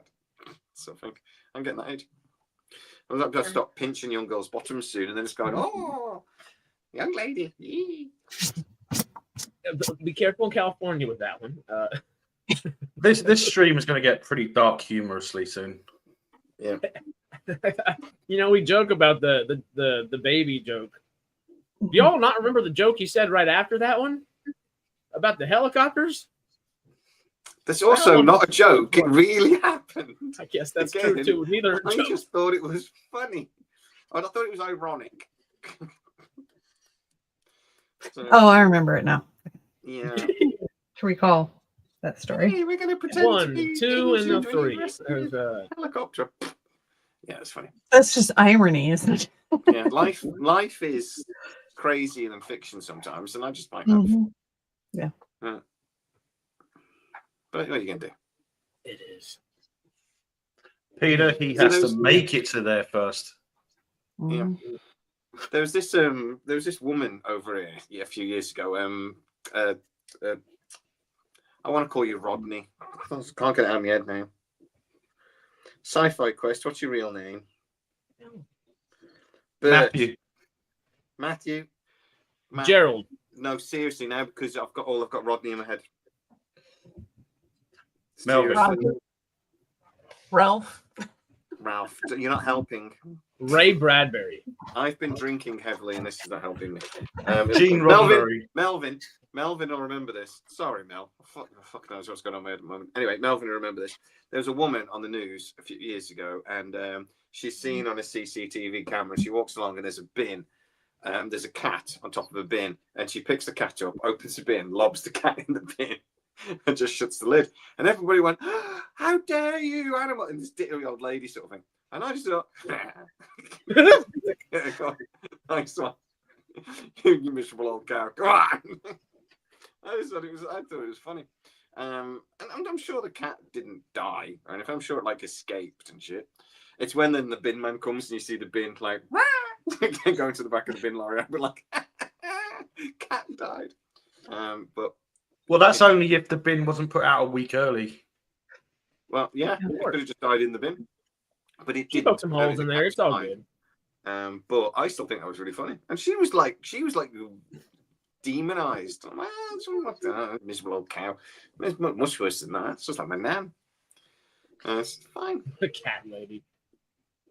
Crazy cat lady. International cat lady. That's great. Yeah, we need Brand is asking, when would I have news about a new season of Stargate? God knows. In upcoming months, hopefully. Well, I mean, as you're talking about cats, my cat decides to jump up on my leg. We can see it. Well, that's not a cat. Oh no, it's his penis. On Stargate, seriously, every week that goes by makes a hard reboot in about 5 years more likely. So don't get too excited. Mm-hmm. This Sony deal it's dragging. If Sony are really going to do it, it's dragging. Yeah, I mean, honestly, if Skydance and Sony are both going to fall through in their own ways, you would think they'd have a fire under them to get things done one way or another. And it doesn't seem like that fire's there. Yeah. We will get some sort of Stargate back at some point in the future, but I think a hard reboot is now becoming more and more likely. Peter said, yay, hard reboot. Oh, God. He's taking the unpopular opinion. He's ready to fight. I just think the momentum's gone out of it now. I've been saying it a while now, haven't I? But no, Peter, there are we've discussed this a million times. There are benefits to a hard reboot. There are some major benefits. Yeah. It's not what we want. I always say, my heart says, no, God, no, don't you do it. But my brain goes, but my body. Tell me yes.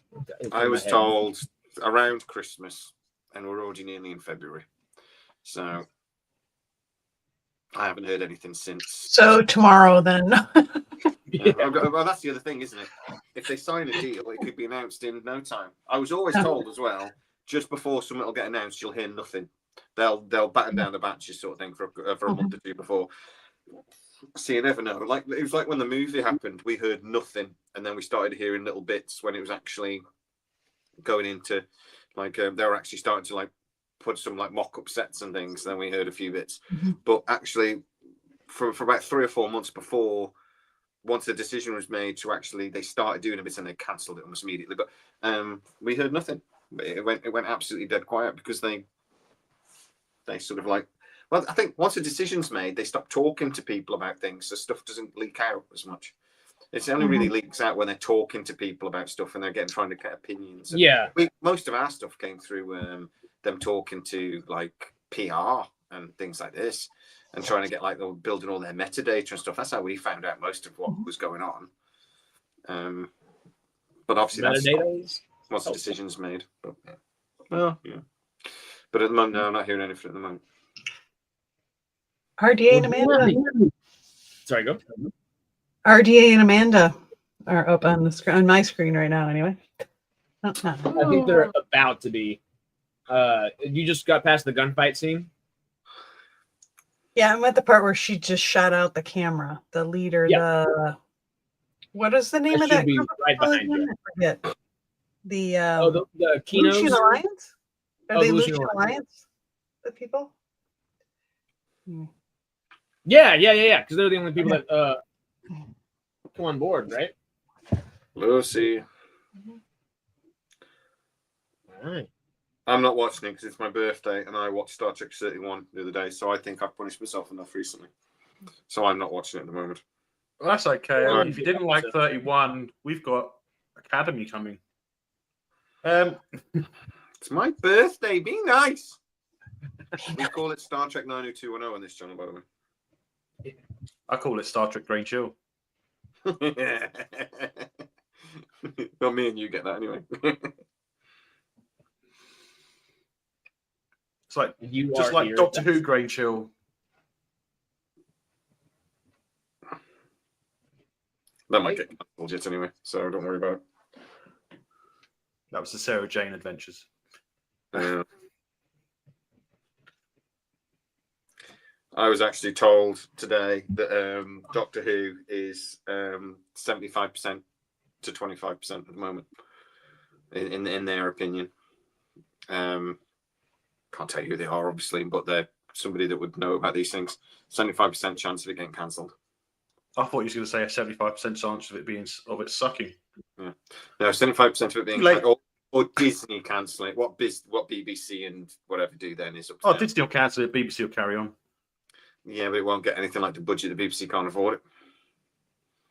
What the BBC have been doing recently is they keep greenlighting TV shows, but then only provide 30% of the funding, and tell the filmmaker to go off and basically find the rest of the funding themselves, like with streaming providers or something. BBC haven't got any money. Well, they still do better than Disney. At least they start making films that they announce. Unlike Disney. They do that.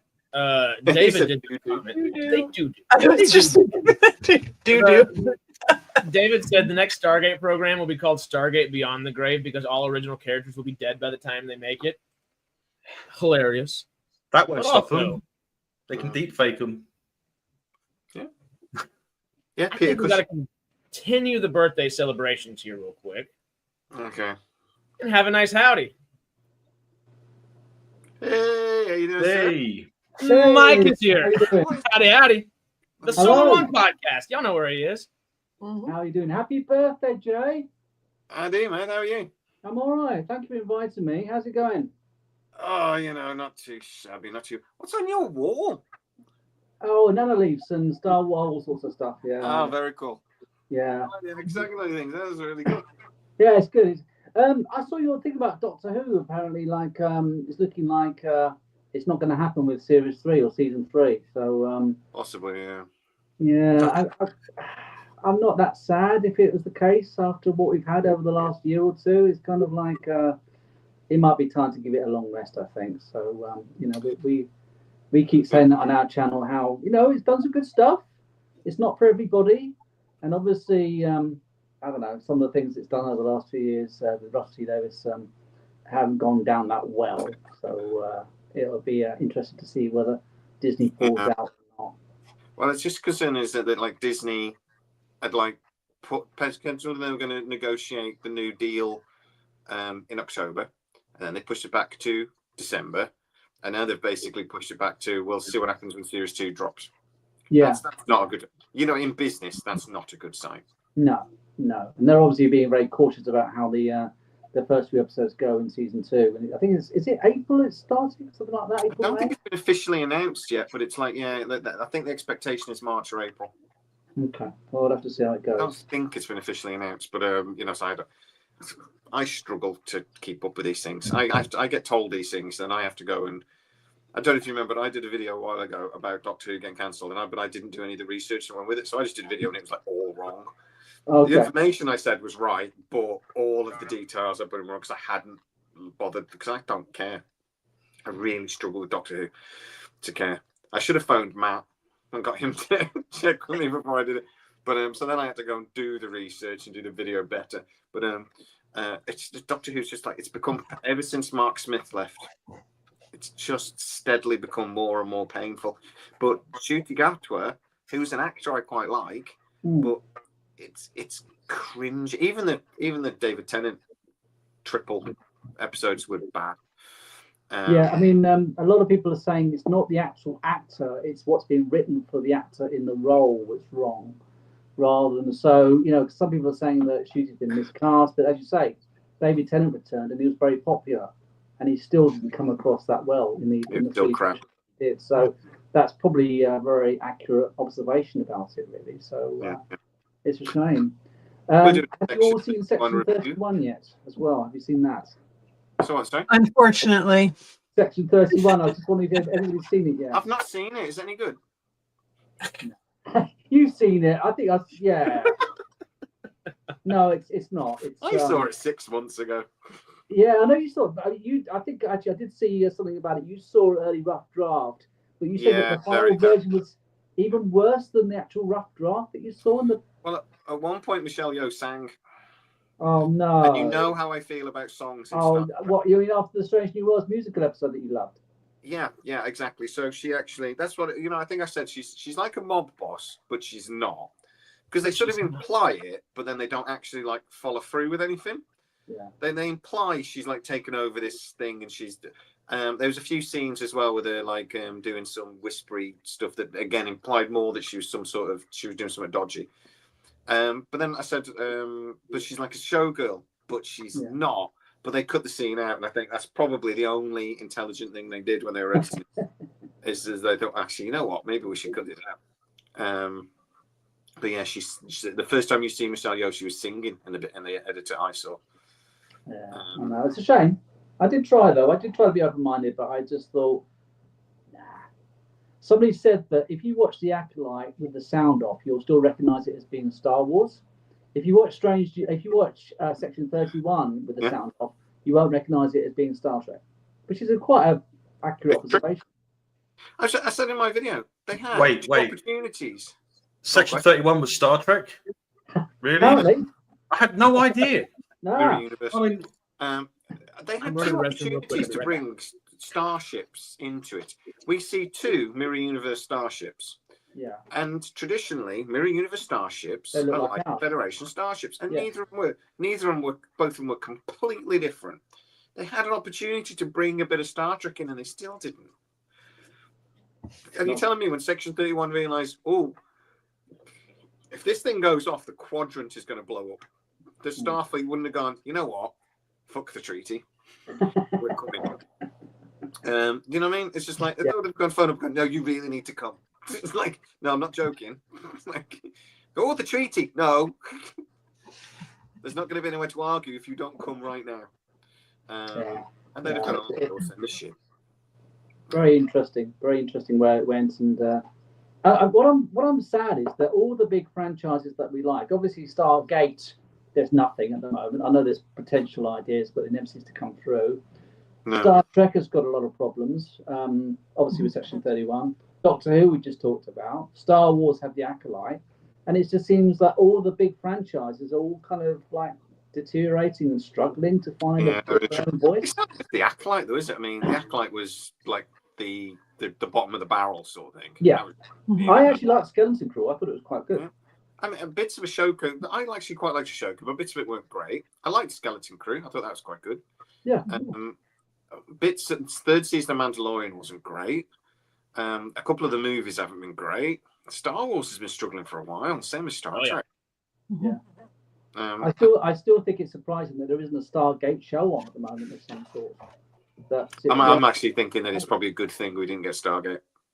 I mean, do you think that after all the deterioration in the big franchises, is it some ways it's better that Stargate has just stopped at the end of Universe Season 2? I just think the last few years there's been a political agenda within film studios, and ever since sort of the Me Too movement as well, there's been like an overcorrection. There's like Hollywood's been accused of being racist and sexist and thisist and thatist, and I think it's like overcorrected. Oh wait, I thought it was Hollywood accusing everyone else of being that.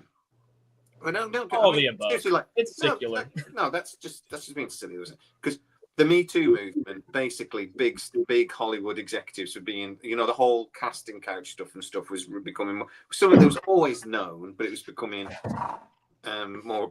And then I think Hollywood's always had movies and things that are propaganda. They've always had movies where the writer's trying to make it has an agenda. That's always happened. But it was always like the odd thing here and there. I remember I was watching a Whoopi Goldberg movie, and she was a woman. I think she was like something to do with marketing or something, and she ends up dressing up as a man, a white guy, for the whole movie. And if it was made now, people would scream, "Woke!" It was made in the mid-90s. I mean, so these films have always happened. It's just that Doubtfire's another one, isn't it? Yeah, exactly. But I think we forget the crap and we remember the good bits. From from 1995, sorry, 1989, we had like Predator, Die Hard, and a couple of other films come out. So we're like, oh, we remember them. But you couldn't name another film that was made that year. Because they get forgotten about. But anyway, I think. But then, ever since that, Hollywood has sort of gone.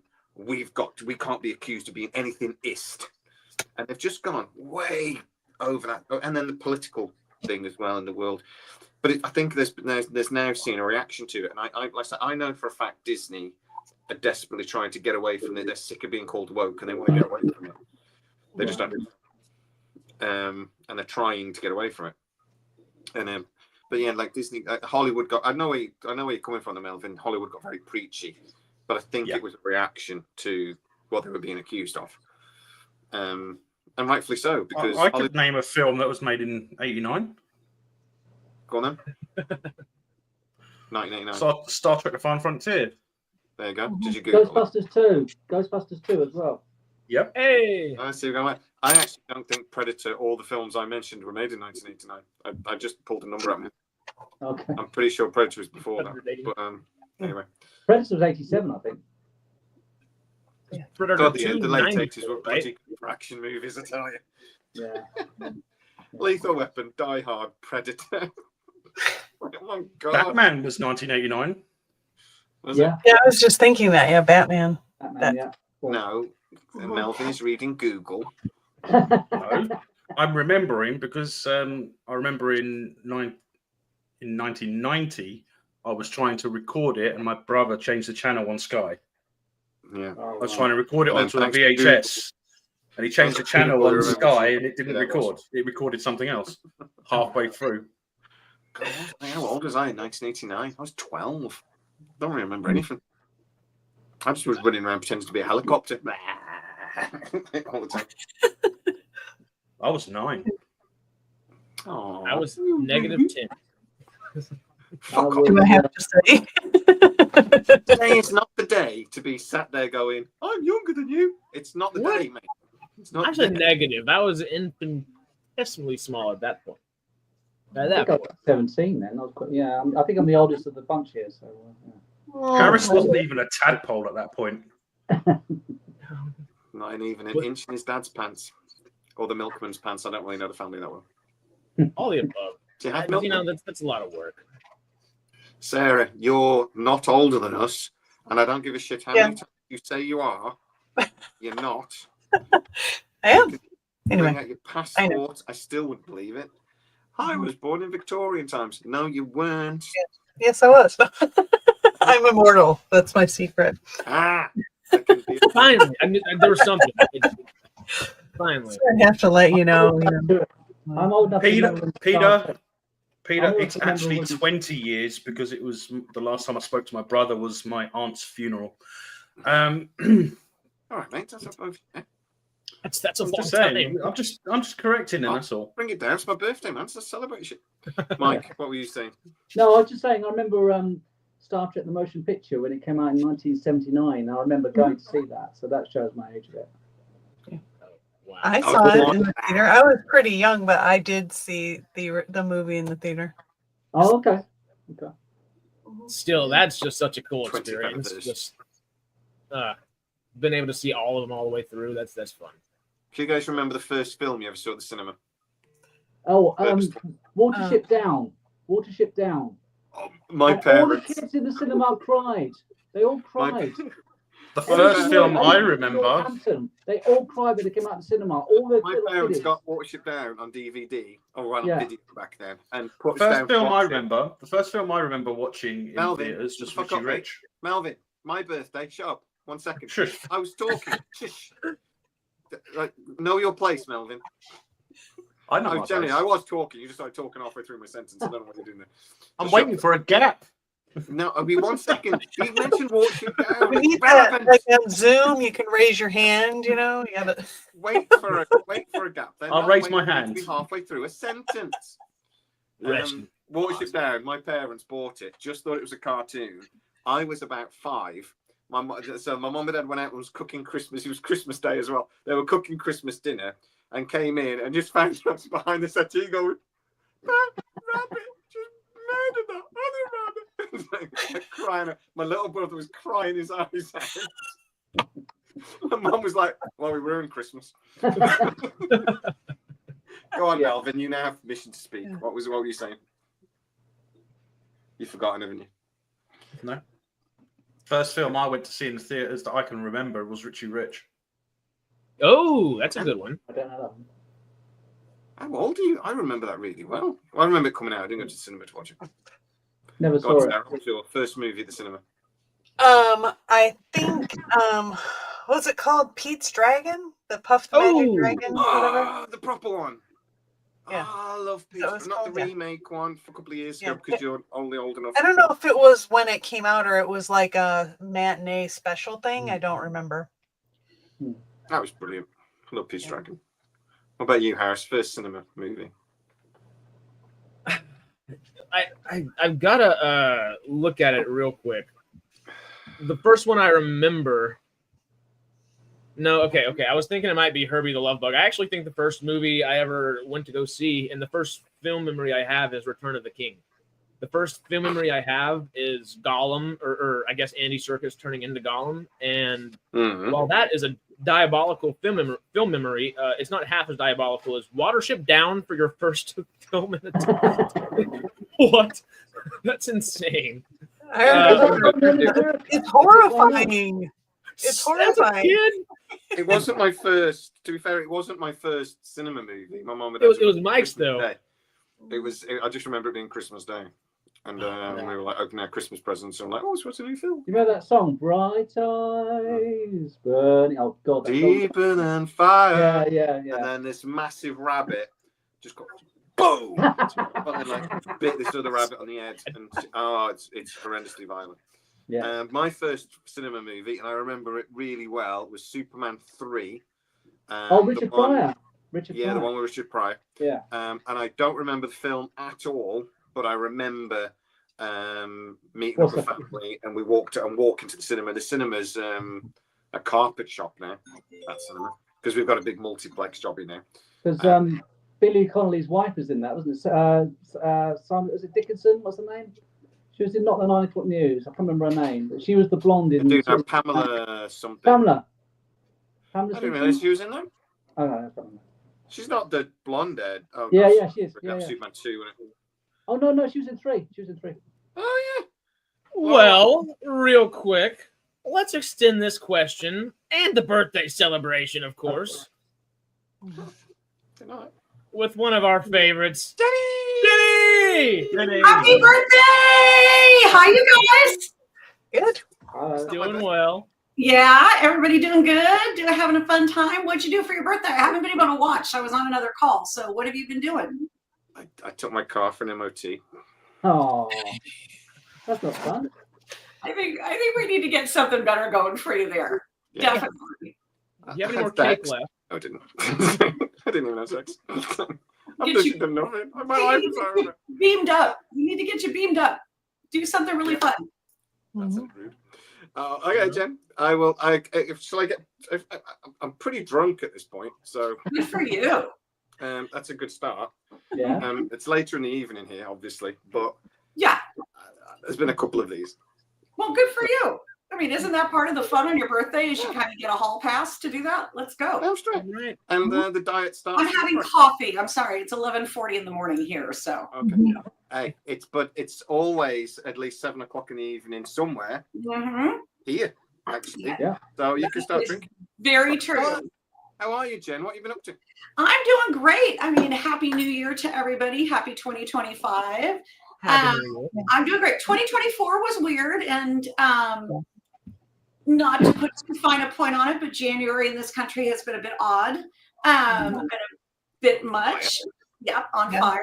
Let's just say that was challenging. I was at CES in Las Vegas, and my cousin, my aunt, and about 7 or 8 of my friends all lost their homes. So I cannot tell you how much I appreciate what you guys are doing on this, because it is very much needed. It is very, very easy, as we saw with North Carolina, to be donating in the moment, to be donating when it's on the news constantly and it's there. But we've got, unfortunately, a bit of a twofer. People don't have a lot of empathy for California, and unfortunately, I think the problem is if you get a spotlight on the top 2% and not the rest of the people. And so I'm just here to plead that, my cousin, my aunt, my friends, these are all lower middle and maybe upper middle income. That's it. So lost some really good homes, lost all of their belongings, are living in a hotel and a motel. So this is very much needed. And I cannot tell you how much I appreciate it. I've got 2 people I speak to quite a lot that both lost their homes. They did, your friends? They're not wealthy.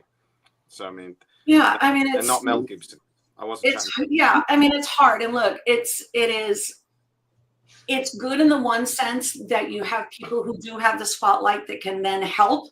But the problem is it gives a very skewed perception of California.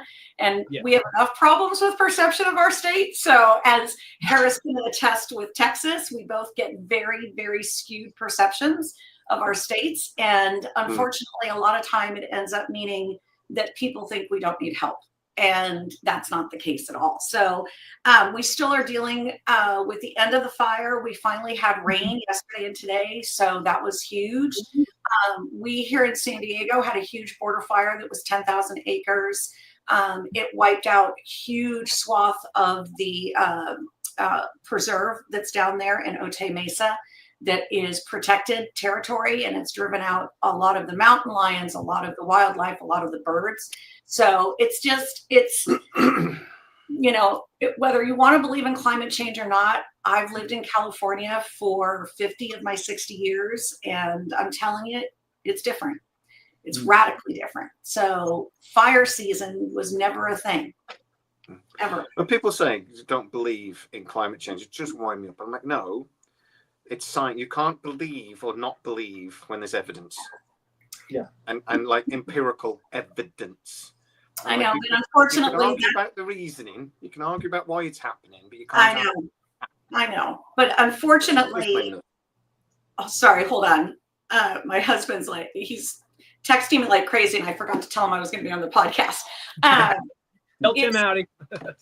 I will tell him you guys said hi. I think part of the problem in general right now, and again, it's not to be political, this is why sci-fi and fantasy are our go-tos, is that science in general is refuted. And it's very hard to argue with people who are emotionally having that reaction. And I'm trying to be as balanced as I possibly can about it. But as a woman, and as a woman in the entertainment industry, it is very difficult when I just had 2 friends fired because they were quote unquote DEI hires. So it is really I hate to say, I'm sure that there are people that are watching that feel differently. And so I want to be very careful. I think that the beauty of Stargate, I think the beauty of science fiction, I'm working right now full time with a sci-fi fantasy author who's amazing. And I know Harris has met her. What she says, I think, what SG says is what I'm holding on to, which is sci-fi fantasy is about hope. And that's what we need to do, that I need to not hang on to my anger, my frustration at people, because that's not fair. There may be a variety of reasons why someone believes something. And so I'm going to go with hope, and I'm going to go with sci-fi. And that's why your show is so important, why David's is important, the companion, everybody that's out there really, really trying to lift us during this time. I think it's huge. I love it. I think Stargate does that probably better than any other show, even Star Trek. And I'm one of the few that loves all the Star Treks. I'm a very easy audience. I love Discovery. I loved 13. You say that you loved Section 31, Jenny. We're going to have a conversation. I liked Section 31. I didn't love it. There's going to be an intervention. I didn't love it, but guys, I liked the movies. Remember, we've had this conversation. I'm an extremely easy audience. I am not a good demographic for any of these, because if you're asking me as a marketing person, an entertainment production writer, I can have that conversation compartmentalized from who I am as the audience. As a fan and as audience, there's very little I don't enjoy. So. I keep having to remind people that I say I hate Stargate Universe, but I don't. That comes out of my mouth sometimes because you can't help yourself. But I don't. Yeah. It's just my least favorite. Yeah. I still elevate Stargate well above everything else. Yeah, yeah. And look, SGU is so I worked from season 5 on SGU1, all of Atlantis and all of SGU. But SGU was the one that I was the most active on, because by that time I had moved up in my career. And so I was able to be on set more, the whole bit. And I was on set for 4 and 5 for Atlantis. And I have a very special place in my heart for SGU because I got to do that. And I think that everybody's perceptions are different about SGU, depending upon how you got to it. If you were younger, Harris, I think that most of the people that I've met who were younger like it. Most of the people I've met who are my age, or Jay your age, or Mike your age, are not as big a fan because of how we entered SGU coming from the Brad Wright universe. It felt very off a cliff. It felt very derivative of Battlestar Galactica. And I think that, ironically, he had started writing it long before Battlestar Galactica and that ilk, that time frame of the types of shows that were on at that time on Sci-Fi Channel and on HBO, that he fights that fight, and he kind of just stopped arguing with people because nobody believed it, right? Because it did look so derivative of Battlestar Galactica. But it really was something that he had wanted to work on. And if you talk to John Scalzi, who was one of the technical consultants, the entire reason for it existing never came to fruition, because season 1 was exposition. Season 2 was supposed to be the transition. Season 3, 4, and 5 were going to be the action. And everybody knew that. So I think when you look at it through that lens, and you look at it more as an unfortunately aborted trilogy book series, then suddenly season 1 and 2 make a lot more sense. And they make a lot more sense in the bigger picture of the Brad Wright TV universe. And when you look at that, I think you can enjoy it a little bit better, because you can compartmentalize, like pull it out of the others and look at it on its own merits, as opposed to comparing it I think and unfortunately, I think comparisons are odious, right? It's, when we compare Atlantis to SG1 or SG1 to SGU, none of them are going to hold up depending upon what your favorite is. It's the same as Genesis, so the same as Star Trek Enterprise, though, as well. These things. If SGU, I was starting to really love it when it got cancelled, because it's like the first 2 seasons of TNG. They're not right. The first 2 seasons of SG1 aren't great. No, but you've got to love the characters, and you've got to you need time to fall in love with the characters, and we never got that with SGU. No. I think if it had got 7 seasons, everyone would look back on it just as fondly. Exactly. Enterprise. I've just started watching Enterprise again, and I didn't like Enterprise first time around. It was just too different. Oh, really? I didn't know that. I didn't love it. I didn't hate it. I didn't love it. I was disappointed because I thought there was too much of the time war stuff. Right. Yeah, and that was a complaint for a lot of people. It wasn't what I was expecting. Yeah. But I watch it back now, and it's aged brilliantly. It really has. It has. And I think SGU is similar in that I've watched it since, and I just think now I watch it towards the end of the 2nd season, I'm like, man, I wish you got some more of that. Well, that is what happened, is that he had written a 5-season arc. Here, it was a beginning and an end. He did not anticipate it going beyond 5 seasons, and that is actually what MGM, and Fox and Sci-Fi had bought.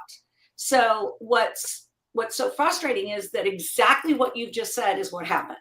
You have your exposition, you have your transition, and then you're left holding the bag because it didn't get to finish the arc, and they didn't get the news. I mean, I've told you guys this story. I'll never forget. I'm in the airport on the way up to go and shoot on set when I get the call that it's been canceled.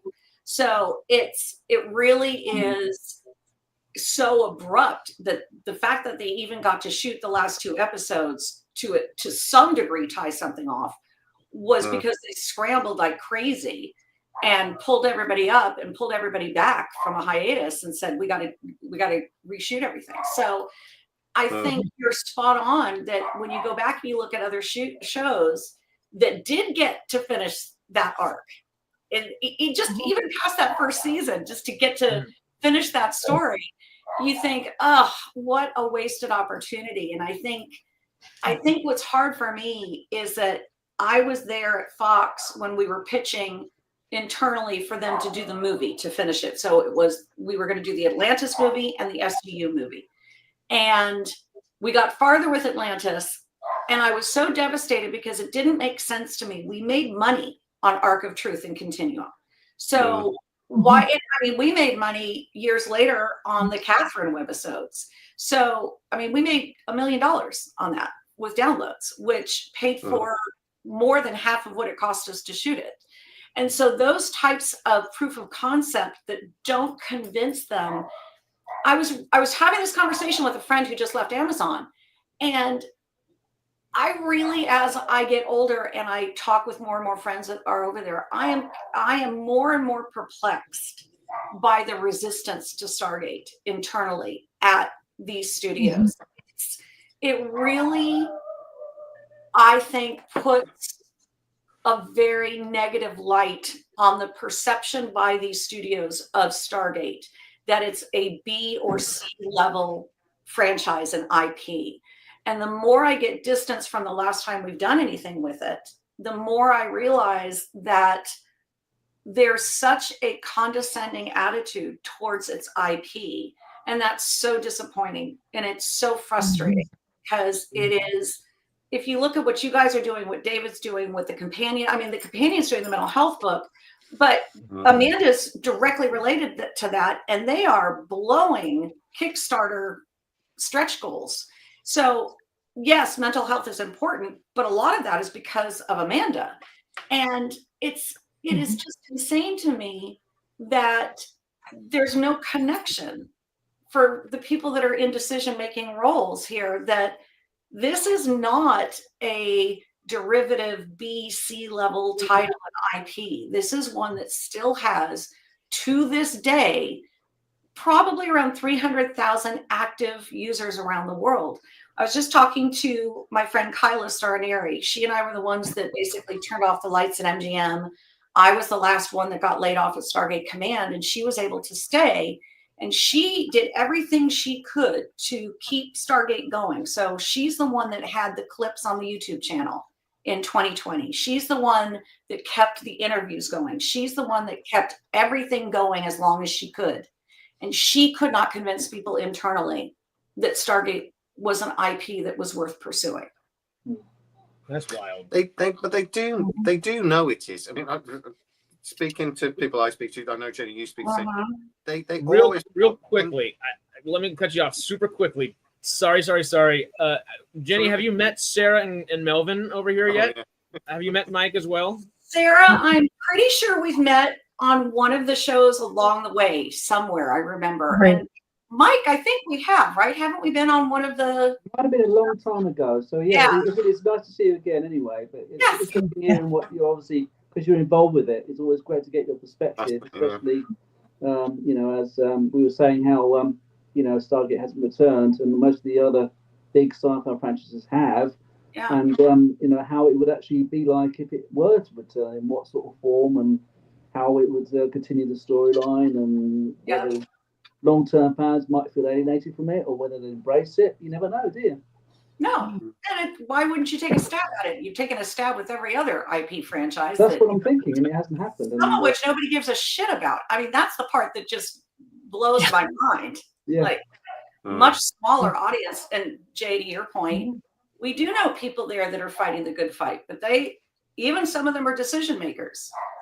But it's we're waiting on that sleeping giant of sci-fi to finally come back.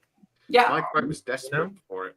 I know for a fact Mike Wright was desperate to bring that, because he just saw it as a way. He was in charge of MGM Plus, and he's like, I need to grow MGM Plus. Yeah. I need a show. I need people are actually going to talk about. I don't think there's a good way to do it, so I'm going to just cut off super quickly. I'm sorry. No.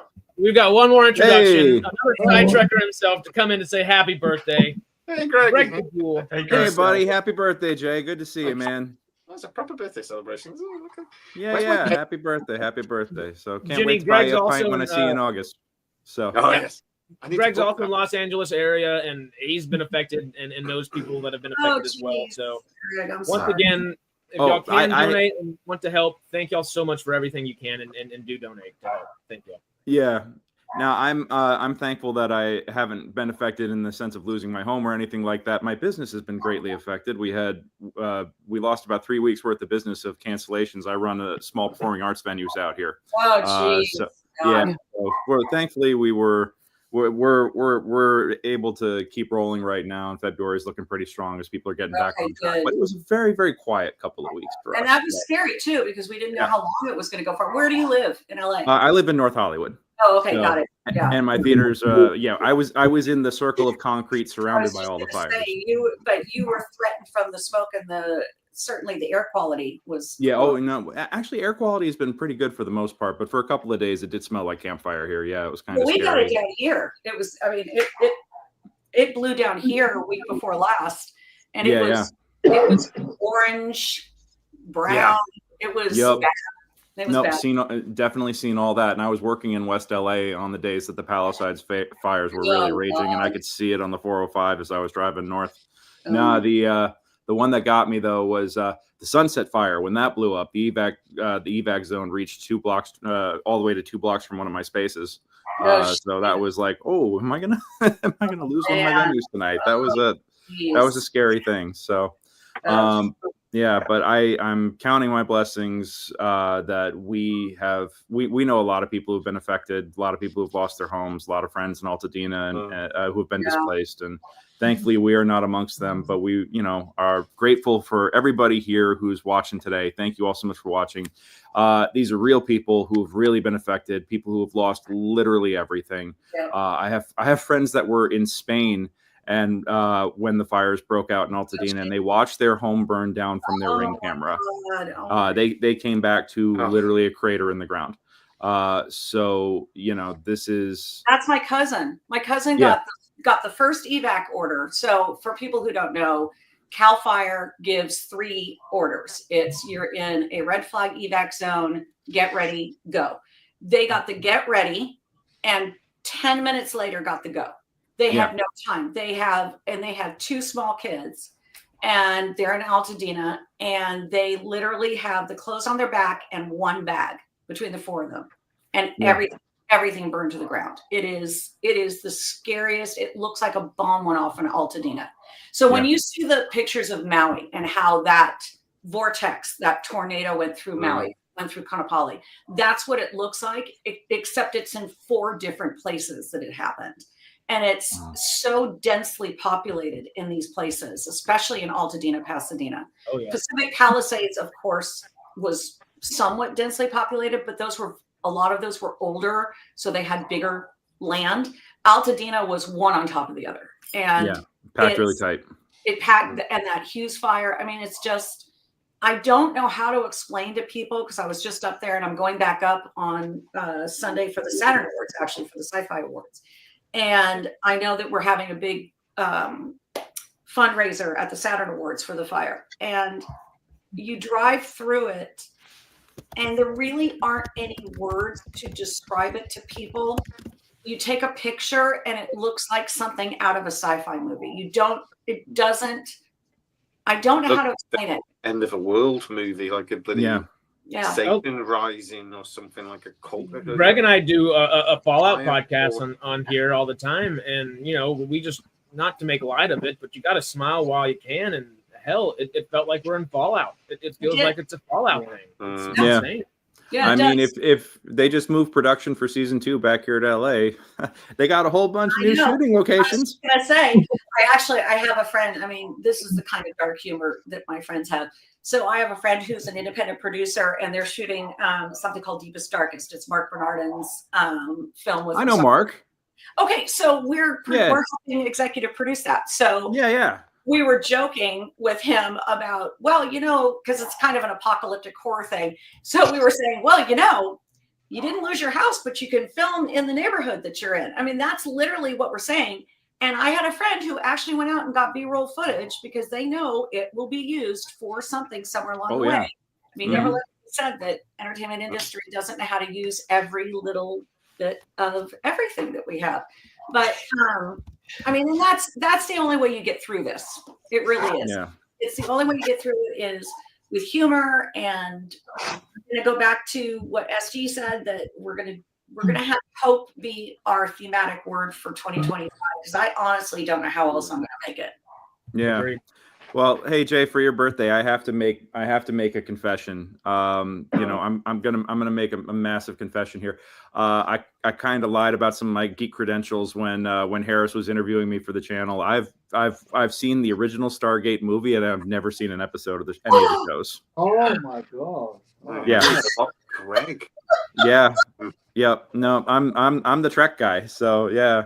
No, we gotta get you on it. I've played more of the Stargate tabletop role playing game than I've watched Stargate content. Oh, nice! So, yeah. Wait, the Wyvern Gaming one? The D&D yeah. I'm really jealous, man. I worked on that one. Do you like it? I thought it was awesome. I love the social initiative system. That's actually one of my side hustles. Is I'm a professional game master. I run and when I was working for a company, I was the LA representative for a company based out of Boston, and we would get together on private Zooms and try out different game systems and teach each other different game systems. So Stargate was one of the ones I got to do. And I love the system. I thought it was a really, really solid 5e adaptation and expansion. So really well done. I'm so glad. I worked really hard on that with those guys. I'm so glad. Well, very well done. So thank you for that. A lot of fighting with MGM legal on that one, let me tell you. Oh, I bet. Yeah. But hey, if you guys at some point, Jay, for your birthday at one point, I'm going to run that game for you. I'll run the intro mod for you on stream. That would be awesome. Yeah, you guys will beat me to death with nothing but references, I'm sure, but it'll be great. I was going to say, maybe you should start watching it before you GM that one. Yeah. You got to put it on 1.25 speed at this point. Yeah. Oh, no, I got to pack on through. Yeah, absolutely. Of Stargate. You're a Stargate virgin. I'm so jealous. So much to watch, though. I wish I could retrograde amnesia just so I can watch Stargate again. Yeah. I mean, I've also I Star Trek Enterprise is still a black hole for me too. I haven't had a chance to catch up on that one, but I'm doing a rewatch of DS9 right now, just because that DS9's best Trek in my opinion. So it's the daddy. Yeah. It's the GOAT. Yeah. I mean, I love that. You know, it's Roddenberry's vision, but also more real people. You know, like the characters are more realistic in the sense that there's interpersonal conflict, and you know, like people, it's not a unified, perfect society. You know, like everybody, people are still human. You know, How does the perfect society react when it's a threat as well, though? Do exactly. Hold on. There's some of the best episodes. Can we hold on to our morality that we? Oh my God! In the Pale Moonlight is one of the best hours of television ever. I mean, just it's because like as they say, it's easy to be a saint in paradise, you know. But when you're at war and everything is at risk, like what do you do to preserve it? And does that compromise your ideals and your morals? And does that compromise the perfect society? I was like, that was some real shit that they're talking about, you know. Really genius, and it's not genius. And obviously, it got better when the Defiant came into it, and they had a bit more scope within the show. But it started brilliantly. I always say, the Voyager's got the best season finale is Voyager. The way they came home, I think, entertainment-wise, it was just a really perfect way to end the show. They did it really nice. But Deep Space Nine's opening 2 episodes. Emissary. Oh, so good. So good. Perfect. I don't think you've ever like it really sets the tone when in the first 10 minutes he's telling Jean-Luc Picard to fuck off. You know, it's like damn, you know, Well, this ain't your daddy's Star Trek, you know. I'm the original series. That's how I got hooked on sci-fi. My dad and I watched the original series because that's how old I am. But then I have to admit, I didn't watch anything till Deep Space Nine, and then I had to go backwards. So Deep Space Nine was my introduction to the quote-unquote 20th century or 20th, 21st century, 25th century, whatever, Star Trek. And then I had to go back and watch the rest of them. But I was hooked. I was absolutely 100% hooked. A friend of mine who actually was watching Stargate said, I have to go check this out. And I was watching Farscape, and so I was way behind on Deep Space Nine. So I think they were probably already in the 2nd season by the time I got caught up. And then I had to go back and rewatch and go rent videos. Back in the day. Yep. The Next Generation and get caught up. So yeah. I did overhear what you guys were saying earlier about how how Next Generation if they were using today's standards, they would have gotten canceled by the 2nd season. I agree with you there, you know, and that TV shows these days need more time to breathe, you know, and they just axe it immediately. It's painful to see that, you know, because they don't have the patience to let things grow anymore. It's tragic, but people are just impatient with the storytelling, and it's all about we talk about this at length on the Fallout podcast because that's one of the big things. One of the big themes is prestige television. So, you know, swing by every other Friday. We got an episode this Friday. We're going to talk about Kumail Nanjiani getting cast in season 2. That's a big thing happening. Oh my God, I didn't know that you guys that you had it. I absolutely adore that. Yeah. Oh yeah. Okay. Yep. Every Friday we're doing it. They're getting awards on Sunday, so I will give you a call because I absolutely adore that show.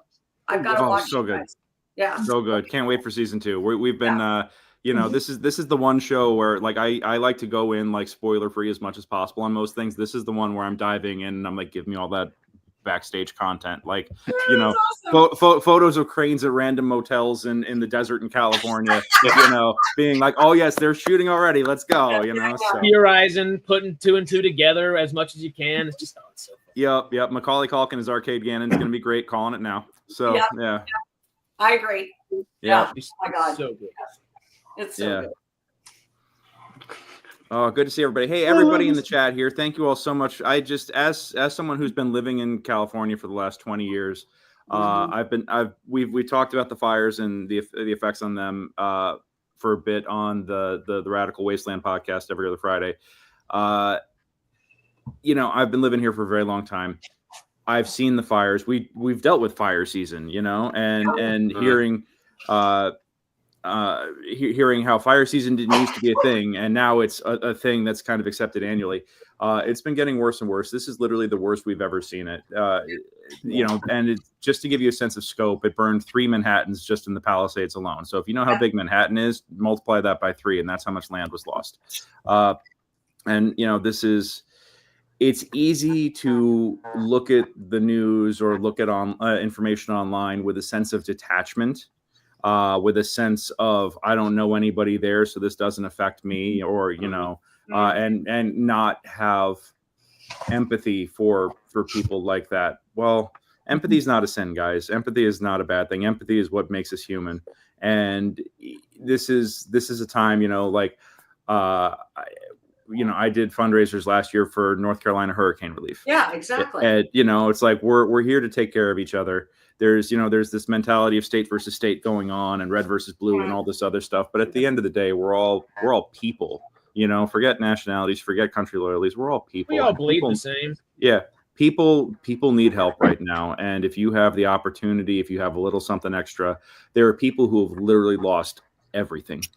Literally, like they have their clothes on their backs right now, and they're just getting their feet back up. And what they're being told is that it might be up to a year before they're able to get.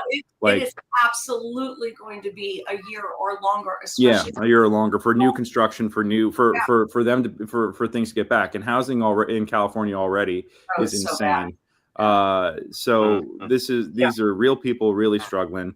There are a lot of great organizations that you can give to, but look on your Facebook, look on your social media, see if you can find GoFundMe's being shared around for actual individuals and families who have been who are struggling.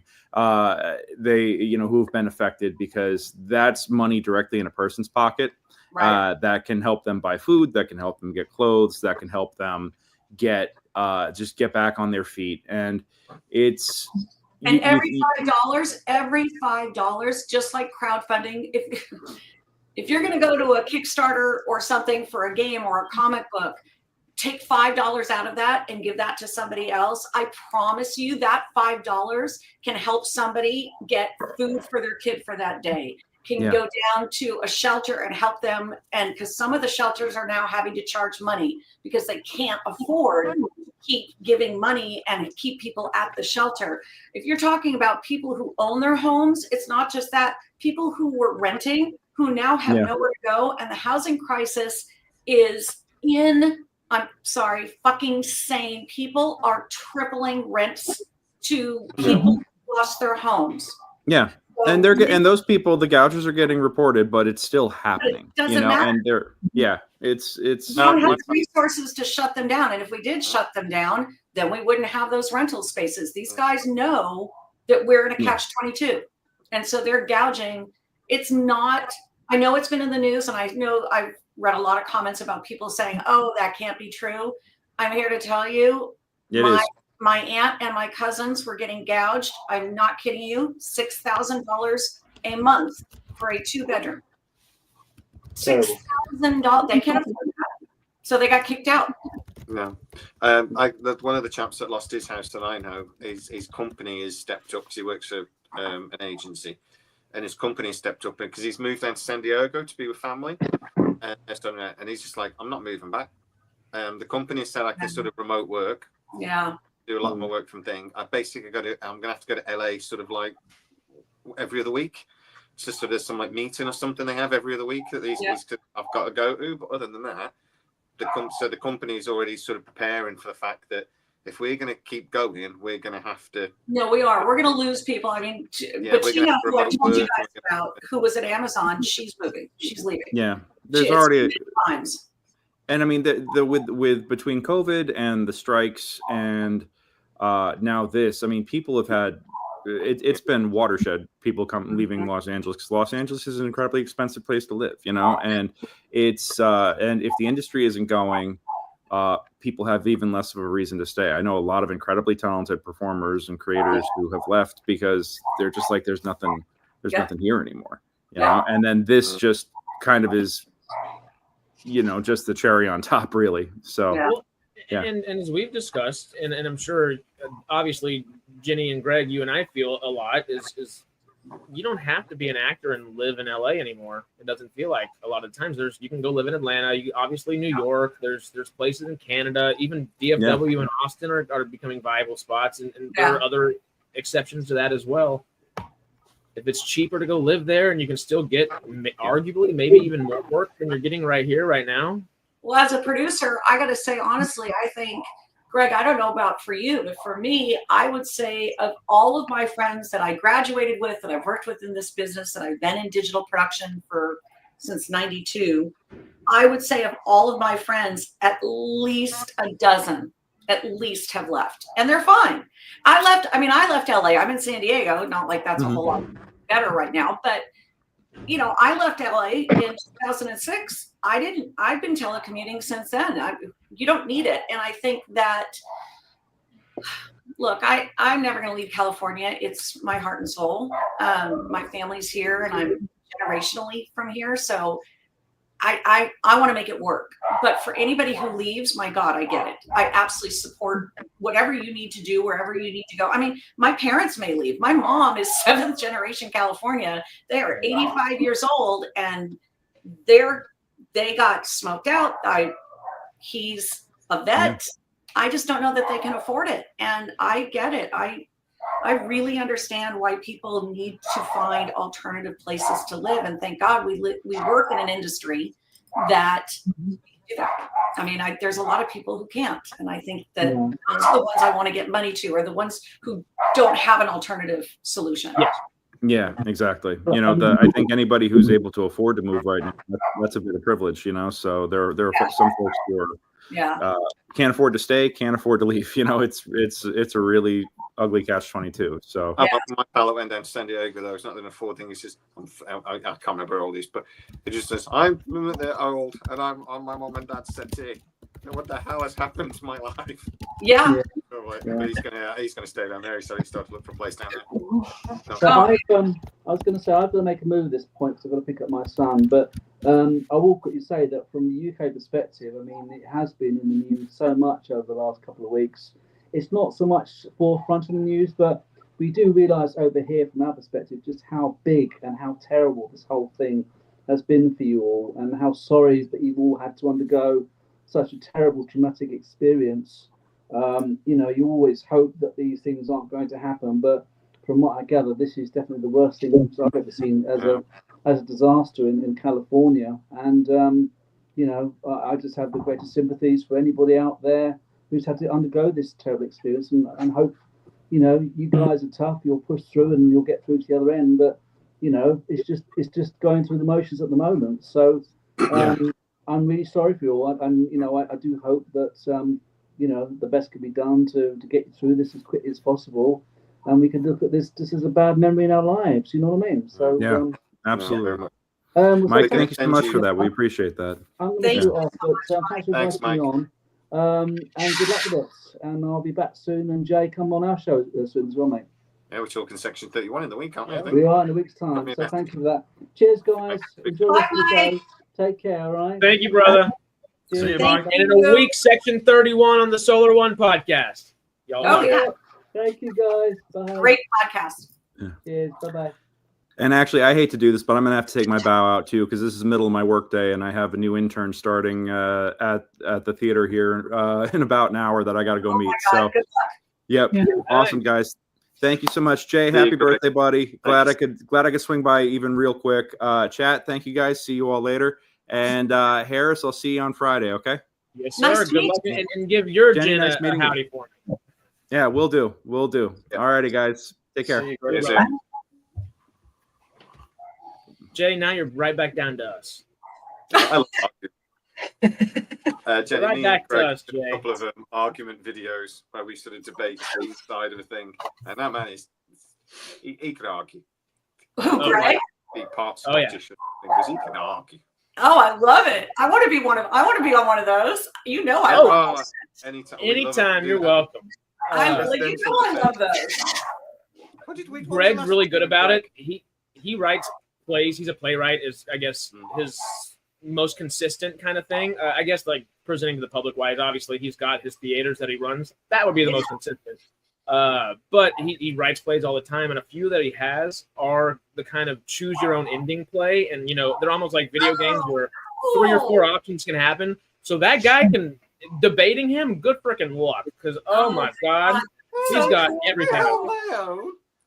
You did it.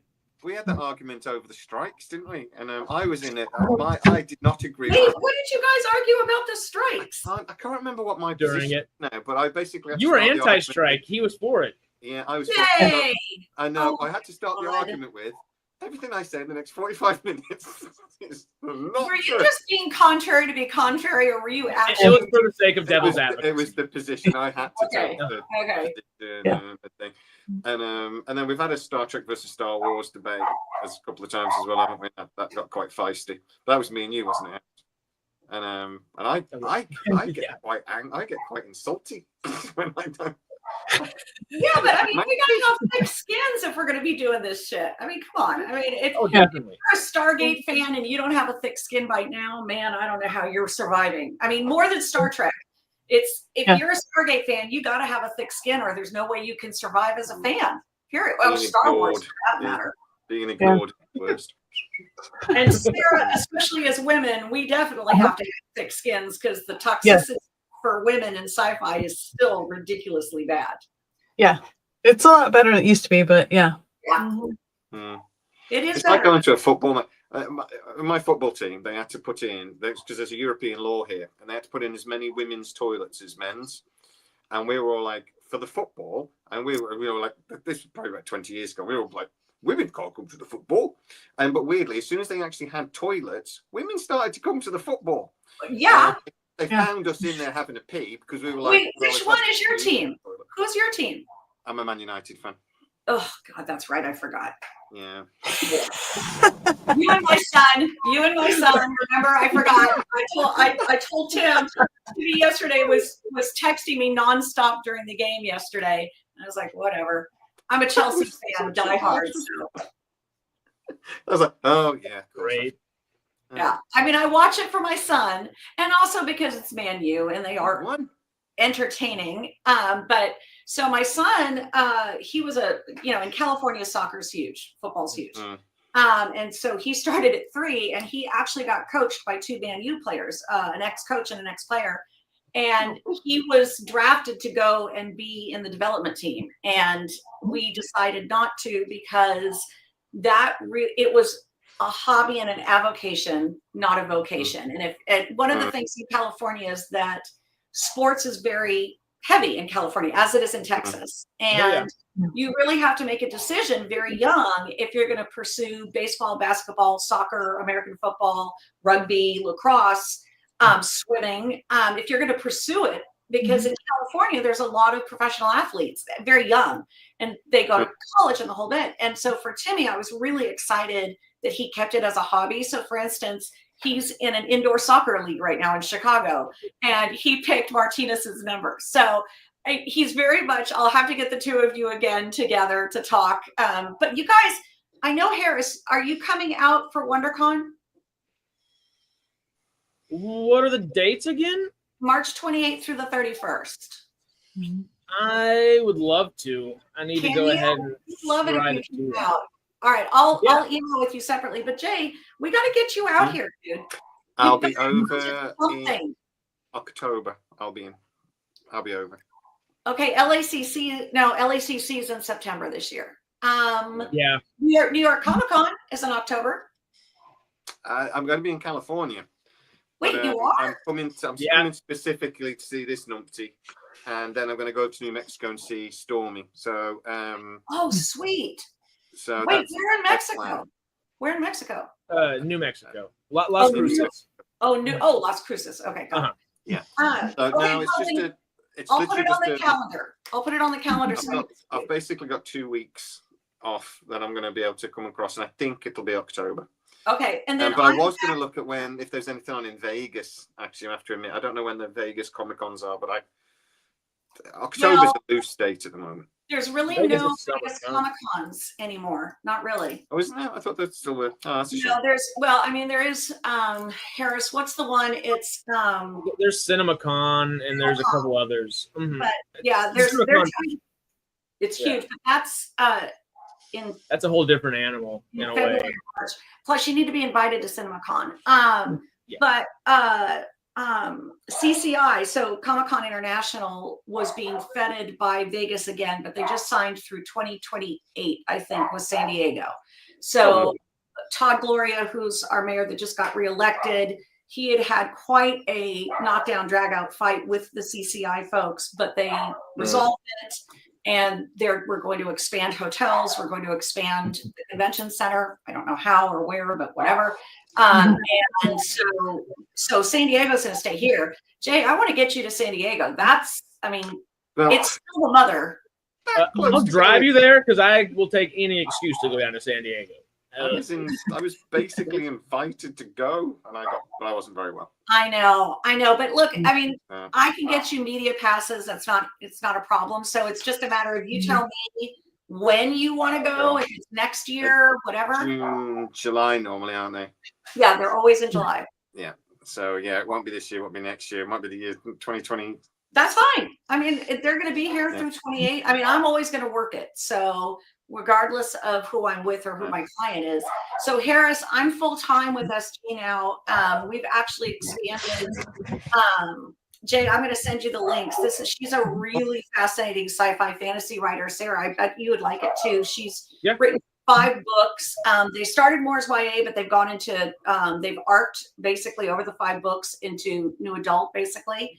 And we're building a franchise. So we've just established the LLC. We've got the whole bit. So Harris, I'll send you some info. And if you can come out for WonderCon, please do. Oh, yes. Give me an excuse. I'm there. Okay. It's in Anaheim. I don't know if I'll have an extra room, but I'll let you know if I do. I can drive. I like to drive. Okay. Stormy and I both have it's the Last Luminian. I almost said the first Luminian. The first book is the Last Luminian, correct? Right. Yeah. Okay. Good. We both have the book, so 2 of us do. Okay. We're trying to get a little prepared. Yeah. Good. We want you to do, for sure.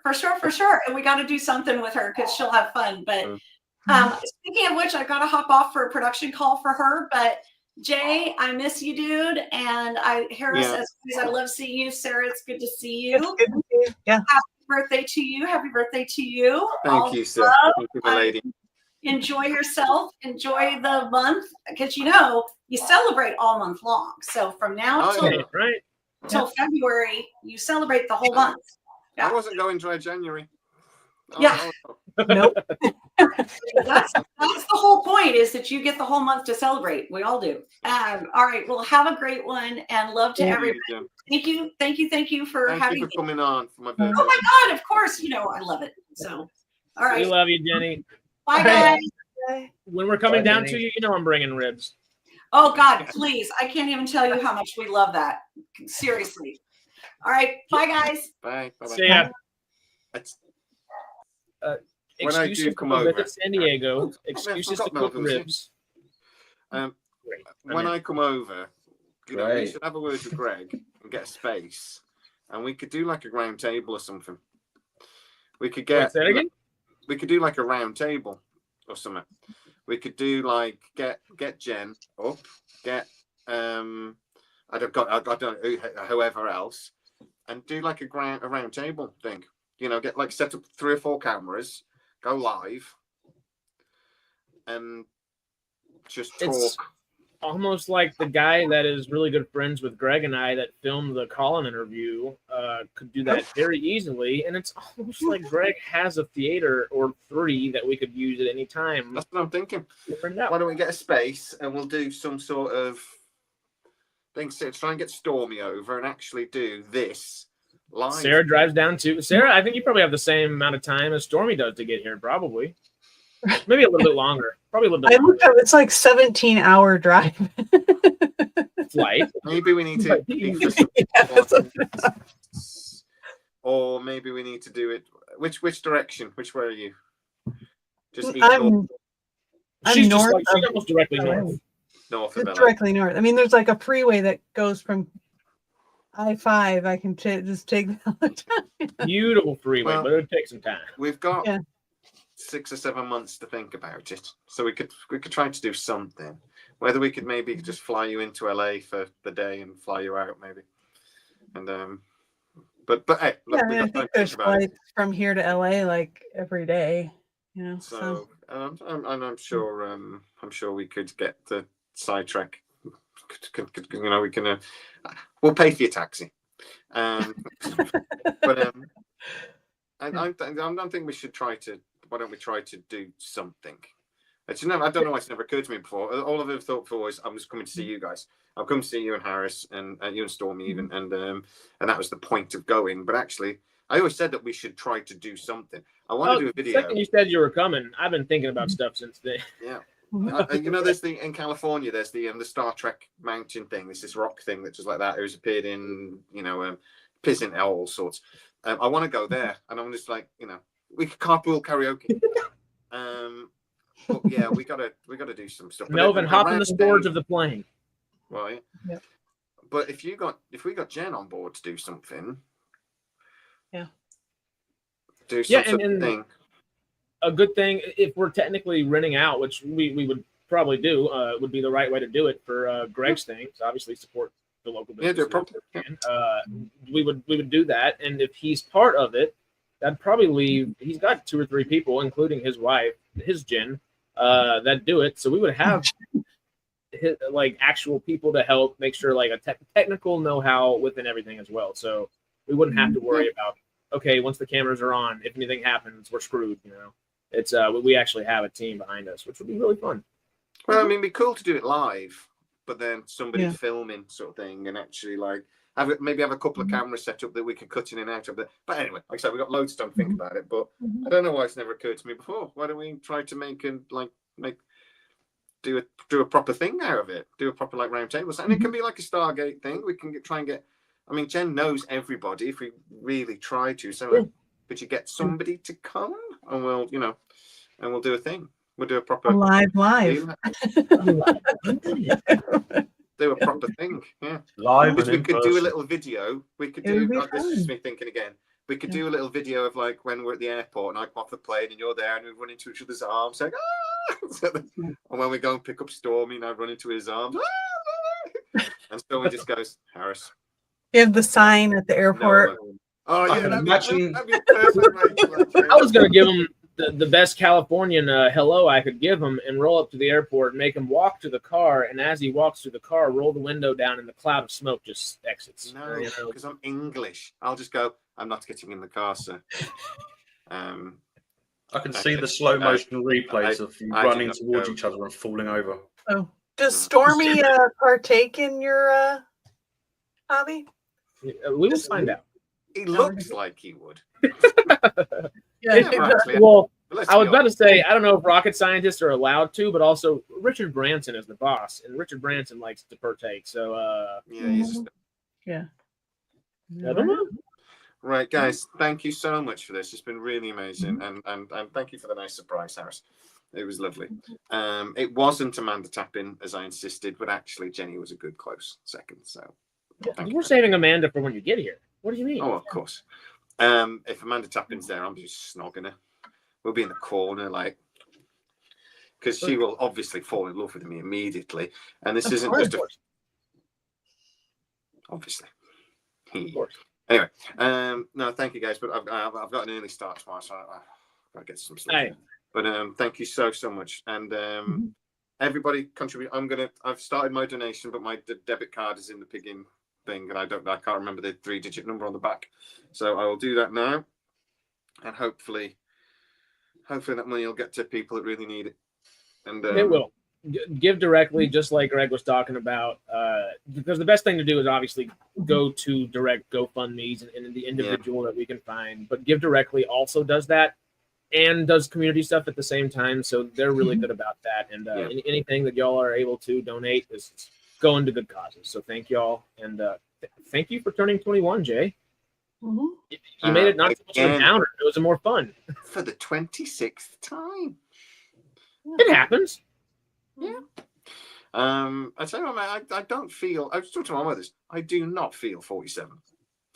I think again, doing videos. You guys know me pretty well by now. I'm pretty much in touch with my inner child. I touch my inner child all the time. We don't want to know that. It's wrong on so many I'm different pretty levels. sure I was that there's like, I don't know where to start with that one. There's at least 3 or 4 different ways that's wrong. I'm pretty sure there's a joke there somewhere, but I can't think of it. Yeah. Yeah, I'm pretty sure there's a few. I'm pretty sure the police should be probably phoned. But no, somebody said to me, he goes, your inner child isn't. You're not in touch with your inner child. It's firmly in the driving seat. And I was like, yeah. And you know, it's like you gotta have joy.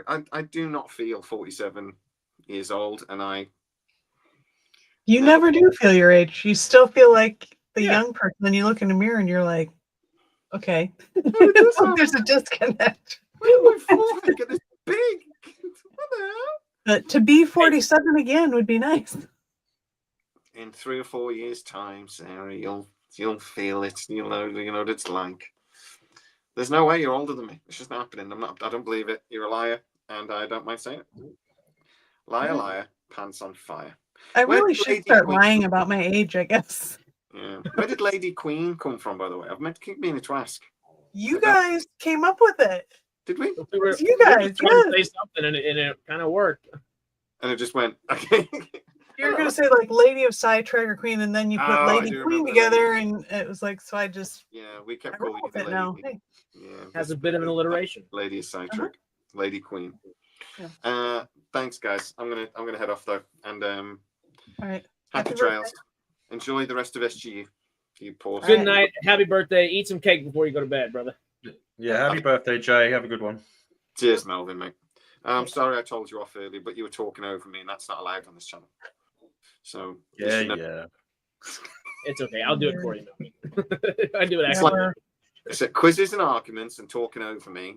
It's not allowed. I don't lose arguments. I don't lose quizzes, and you don't talk over me. And you're Because- never No, wrong, no. apparently. and I'm never wrong. Like Juliet See? said. You do Point. know Unless you are. You Unless you were are. listening.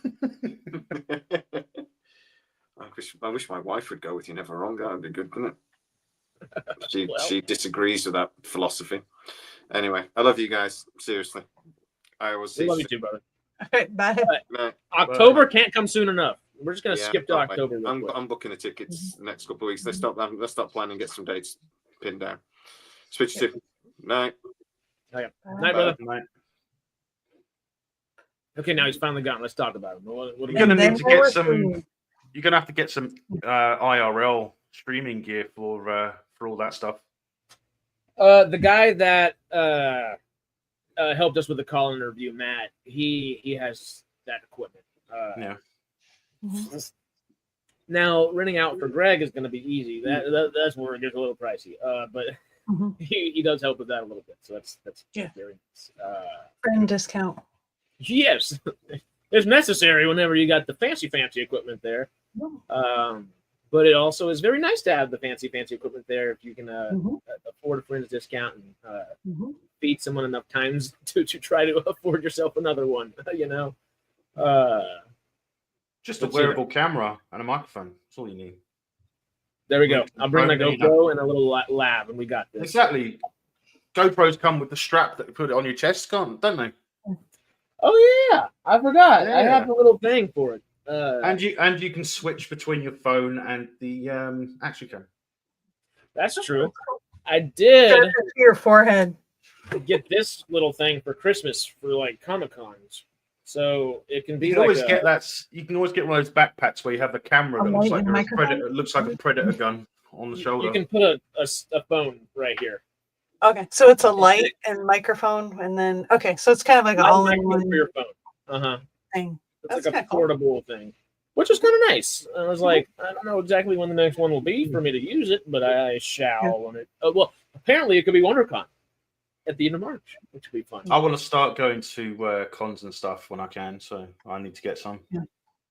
I'm going to Oh, Emerald City Comic Con for one day anyway. But That's also March, right? yeah, it's the first weekend of March. It's like Thursday. Okay. It's like a Thursday through Sunday, but I'm just going to be there like the Saturday. I was actually surprised at how many we actually have in the UK. I always say Basingstoke. It's Basingstoke, right? Basingstoke. Basingstoke. Okay. You know, Basildon. Basildon. Basil Dun. Oh, Basil Doom. Or Basil Doom. Because the new Doom game is out. Basil Dun. You got options. Worcestershire. Or Worcestershire. Worcestershire. Worcestershire. They've been fighting. My roommate's on his computer in here, and he's just laughing because the cats have been fighting the entire time. I started fighting again. Surprise, surprise. Real quick, Peter said Greg and I should start a construction company. You should fall down rather than fall out. Well, no, you know you should do. You know what you should do. You should invest in that new 3D printing homes businesses. Oh, yeah. One of the guys that I believe actually has like the contract with NASA to do that went to like the church I went to growing up, and he lives in Austin.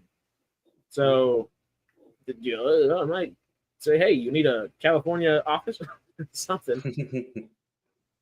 But honestly, it's gonna be a lot of rebuilding here soon.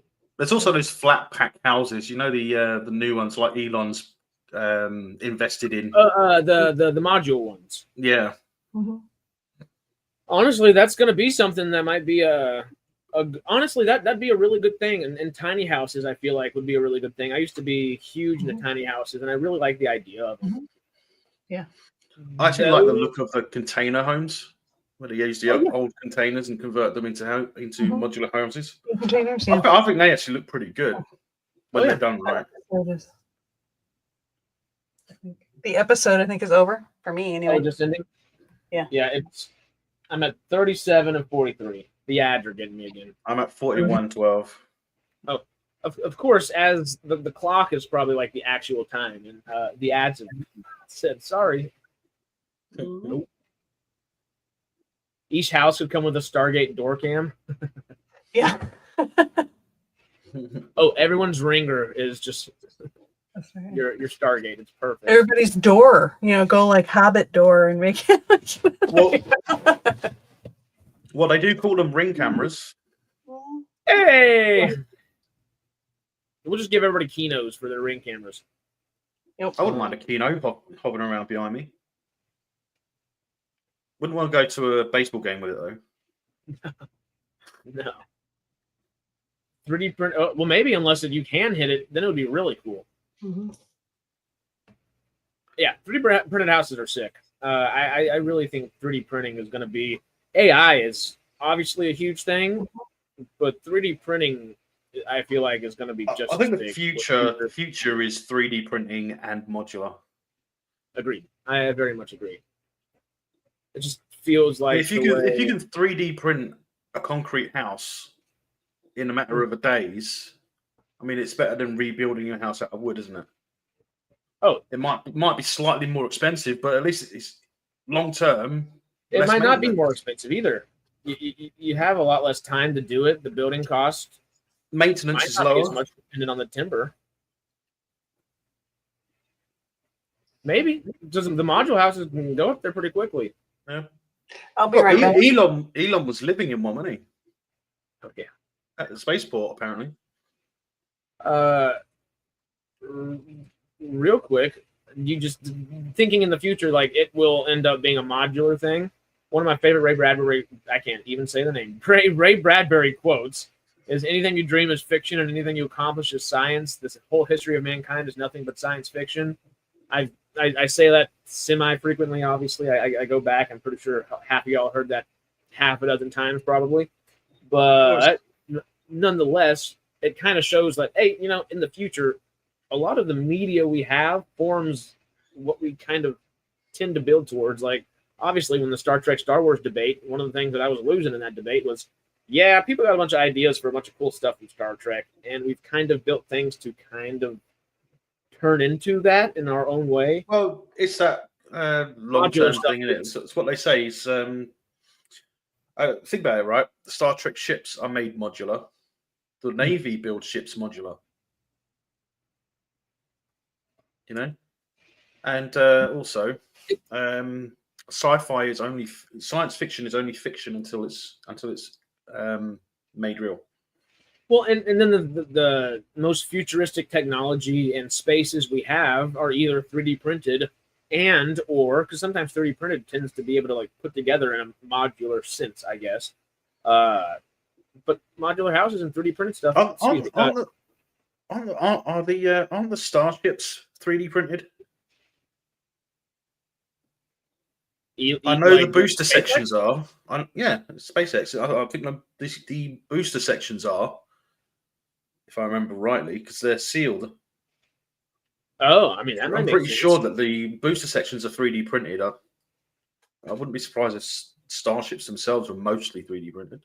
Well, what like Chris was just saying, the movable houses with concrete. It's concrete that's able to shoot out of there. I'm sure they can not necessarily. Yeah. I was watching a video, or not SpaceX, another company. Okay. No, I think the booster sections at SpaceX are. Okay. Oh, great point. LA should rebuild with some simple, not too restrictive building codes that specify fireproof materials. Yeah, that and the permitting aspect of stuff has been a whole kind of debacle in a way, because you want to be safe, you want to make sure people rebuild safely, but also you want to make sure people get in to their houses and back to some variation of normalcy as quickly as possible. And sometimes to do that, there are other factors in play, though. There is a water issue in California, isn't there? So yeah, that might not be for too much longer. Well, no. The way things I didn't want to say anything whilst Jay was here because he doesn't have a very high opinion of the president. Yeah, Orange Man can be kind of crazy sometimes. Yeah, well, just saying. Yeah, but there's good and bad side to everybody and everything, and hopefully we see much more of the good side of everything soon and continuously. Well, it seems like we're getting a lot of interesting things. Yes, I don't know. It is all of it's so complicated. There's so many layers. Which one is it now? Is it Cloverfield? Yes, Cloverdale is next, I believe. Cloverdale. Why did I say Cloverfield? Because Cloverfield would be better than watching Cloverdale because this is the worst episode of the season. But I do like Cloverfield though. Cloverfield was a pretty good monster movie. Are you going to reset the 10 Cloverfield Lane, both of those two. Yeah. All right. I'm pressing play. Let me go ahead and get this timer going because I'm going to have to skip past You've got the ads to contend with. Yeah. That, and we got to skip past the recap to get started.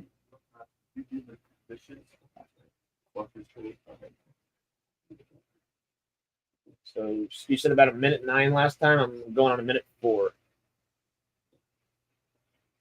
Oh, I think it was about a minute. No, when I skipped, it was 1:07. So I'm starting and I'm 1:07. Okay. It's like a couple seconds late, but that's when Rush is opening his eyes. There's like 4 to 8 seconds of an intro with him just standing there opening his eyes. Was that Rush? That looked like Rush. And then was it Scott? It's Scott. It's Scott. It's Scott. Yeah. That close up, I don't know, just looked like Robert Carlyle for a moment. Mm-hmm.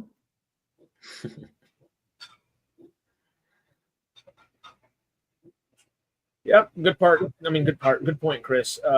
There are a couple of lakes that are dumping more water than they retain, and if that one simple thing changes, hopefully a lot of things can change, and Yeah, I mean, I don't know how much of it is true, but I did hear about the fact that a lot of the fire hydrants weren't working. Oh yeah, no, yeah, a lot of the fire hydrants, and that was spooky.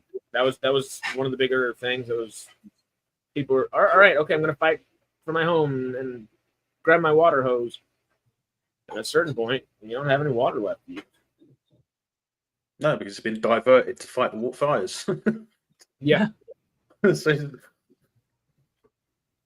Oh, David, great quote. My favorite quote is, "All those moments will be lost in time, like tears in rain." Yep. Shorting, yes. mean, I know you guys have got a fire, but we've had a pretty nasty storm here in the UK the last day or so. Really? Is it a cold storm? Because the rest of this country is it's cold. It's cold. Earlier on, I couldn't see that far away because of the amount of hail that was coming down during a thunderstorm. So not hail breaking your like car windows and windows. No, we don't really get that sort of that level. But some of the highest winds we've seen ever, I think. Did Santa Ana come your way too? Because old Santa Ana is blowing up some winds right now, throwing them. I would love to know who comes up with these names. I mean, the storm's name was Herminia or Herminia. That's kind of great though. The hurricanes, like I kept trying to say not to say Hermione for some reason. Hurricane Hermione does have a good ring to it. Mm-hmm. Not saying we need another hurricane, but then whatever one happens. Rutger Hauer wrote the Tears in the Rain speech himself. Really? That wasn't his last. Isn't he really like super smart or whatever? He went into acting, but isn't he like have like a science degree or something? I wouldn't be surprised if that's the type of speech he writes. Yeah. Because that was his last movie before passing, right? I think. Or was there one or two after, or maybe a couple of years? Who, Rutger Hauer? Is he still alive? I thought he was dead. I think he's still alive. Oh, he died in 2019. I thought he died at a young age. Why did I don't remember that. Oh, well. Yeah, he passed away in 2019. I thought he died a few years after the movie, the original Blade Runner. I don't know why I thought that. Oh, God. Chris. I almost put that on the screen and then I finished the sentence. What's wrong with that comment? The storm before that was called Eowyn. Hey! Yep, Eowyn started it. Really? Wait, that's real? Mm-hmm. Oh, well, y'all are naming all your storms after fun fictional characters. We just pick random names. Yeah.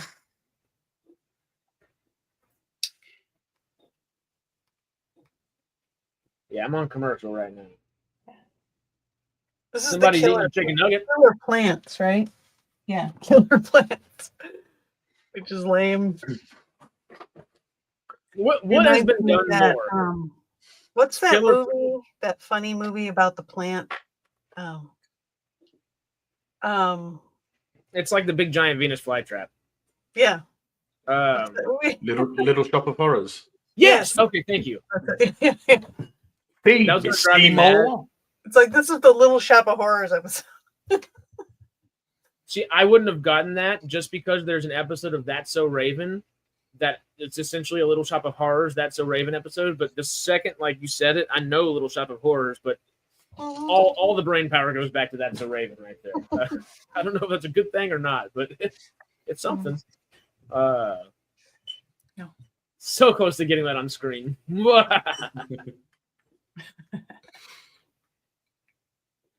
Hey, Chloe's back. Oh, look, someone's turning into an alien. Or getting crystallized over it. So, okay, as you said, the Little Shop of Horrors thing, what is more common, do you think? The space bug biting you, or the bug biting you and some kind of sci-fi thing? Or is it the plant that's actually able to, some sentient plant that is able to eat people or whatever? Which do I think is better? I think the sentient plant. Yeah. I'm probably with you. But common-wise, I have to watch that movie again because it's been a long time since I've watched it. But now it makes me want to watch it again. I'd say common-wise, I'd say it was a bug bite. Yeah, I feel like coming out because there's a lot of. I guess I'm thinking outside of sci-fi. When it comes to sci-fi, I feel like the bug might be more common. But generally, I mean, it doesn't matter your genre. There's just plants taking people out all the time, everywhere. That happens in Star Trek quite often. Really? Isn't that what the Happening movie was about? The Happening? Yeah.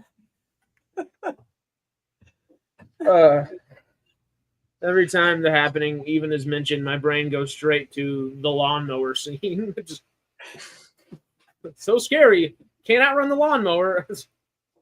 So, They had a Wahlberg in it, Shyamalan. didn't it? It What? was which Wahlberg was in that one? That was Isn't Mark it- Wahlberg. Is it Yeah. not clever to have the MGM logo lion roar come up in an MGM production? Were they watching a movie on screen or something? Yeah. Of course. Oh, that's clever. Well, they I have the have rights you got to it. that. They have the rights to do that. There we go. Trees. Woo! Yeah. Oh, and what's on the movie that they're watching? A Field Full of Flowers. Far afield. They did the cheesy. They're all, poster are to they the- hallucinating they're all back home again? Yep. Okay. There's a lot of hallucinating that goes on here. Space peyote is what's going on. I don't know. What's Certainly that? something. So what is the? I mean, so the plant like gives people this hallucinogen to what end? To like, do they eat the bodies or something? I don't. Well, that's What the way the point carnivorous of the plants plant- work, isn't it? Yeah.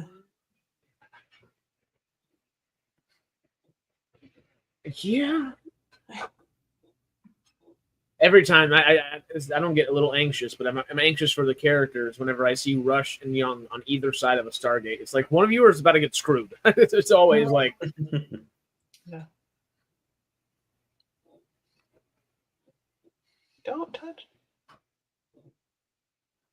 yeah, Chris. As the plants, remember the crazy growing plants from SG1, the episode where General Jack is writing his resignation to General Hammond?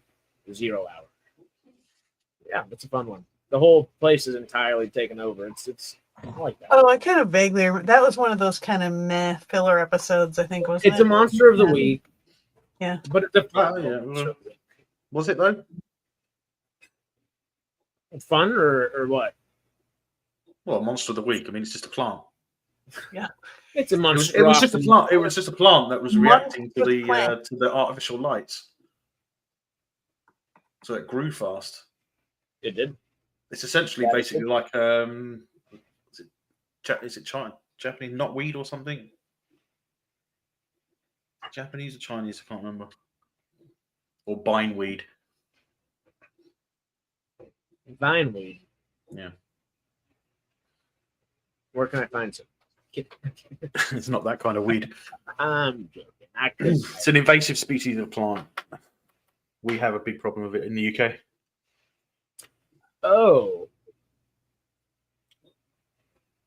Is that the one that grows in the water and can just continue spreading itself essentially on the top of the water? It can pretty much grow almost anywhere. Okay. Because I feel like I was just watching something about Florida having, surprise, another invasive species, and one being a plant. Thank you, Peter. It was Japanese wood. Ah. Someone brought it over because they like the look of the flower. Not weed. Not weed, vineweed. Rutger Hauer made over 100 more film and TV appearances after Blade Runner and died in 2019. Mm-hmm. Yeah, because he's not in Blade Runner 2049. Well, obviously, but yeah, I don't know. I don't know why I thought he passed after the original. Yeah, couldn't tell you. I love that they get to go watch a movie though. The commercials push me a little behind. As usual.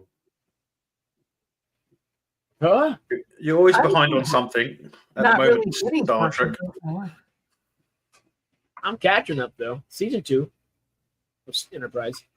Season 2 of how many seasons of how many shows? What was that? I was clearing my throat.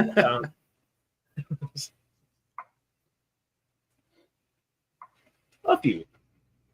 No, to speak on a point that was made earlier about shows not having enough time to find their legs, 10 episodes isn't long enough. No. No. Well, I mean, it It really really does. depends on the show. There's some shows that work really well, kind of as a tight little 10-episode thing, you know. Yeah. Fallout worked fine in the way it was presented. I would have liked to have seen another episode or two, maybe, but it worked better than fine. It was good. It was really good. Yeah, there are So it- some that they do really well, but on the 10 episode plan, it's just not long enough. No, I agree with you. I think it needs to be told according to the story, and if it's not a mini series, typically 8 to 10 episodes should be your starting point. I feel like 12 to 16 to 18, I feel like is truly the happy medium, and 22 to 26 can be a little bit much. Yeah. It worked with Star Trek because of the fan following that Star Trek had. So that's why they had 26 episodes. Yeah. But they always had the climax of the final 2 parts in the first episode of the next season for a lot of them. So yeah, because I was so pissed off when I finished season 1 because I knew I wasn't going to be able to watch it for 2 days. I feel like I finished on a Friday, and then I knew Saturday was going to be busy, and Sunday we were. That's Shockwave, wasn't it?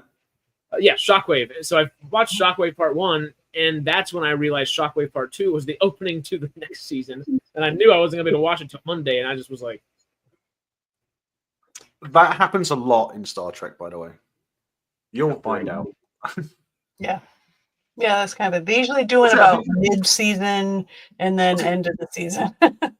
Is it Voyager that they do that pretty much every season? I think almost every season they had a double one that leads into the next season. So the series finale was leading into the next show. Was it actually? I was hoping. I was like, oh god. I think Unimatrix Zero was one of the only ones that had a 2-parter that didn't, wasn't it? I don't remember. I'm not there yet, I don't think. No, that's Voyager. No, you're way. You've got a long way to go and a short time to get there. Yeah. No, I got a long time ago in a galaxy far, far away. Oh wait, it's not far away. It's the same galaxy. It's not like with Star Wars where the galaxy isn't far away enough, so they went further. Yeah. Well, for Ahsoka, they went further. Yep. Prettier in the unnamed galaxy or whatever. Excuse me. Chris said Part 1, I don't think that Scott's hallucination in this episode was due to any plant chemical. Part 2, I always understand the town Cloverdale to just be a dream or delusion that Scott's mind retreated into to avoid the shock and pain of the plant growing throughout his body.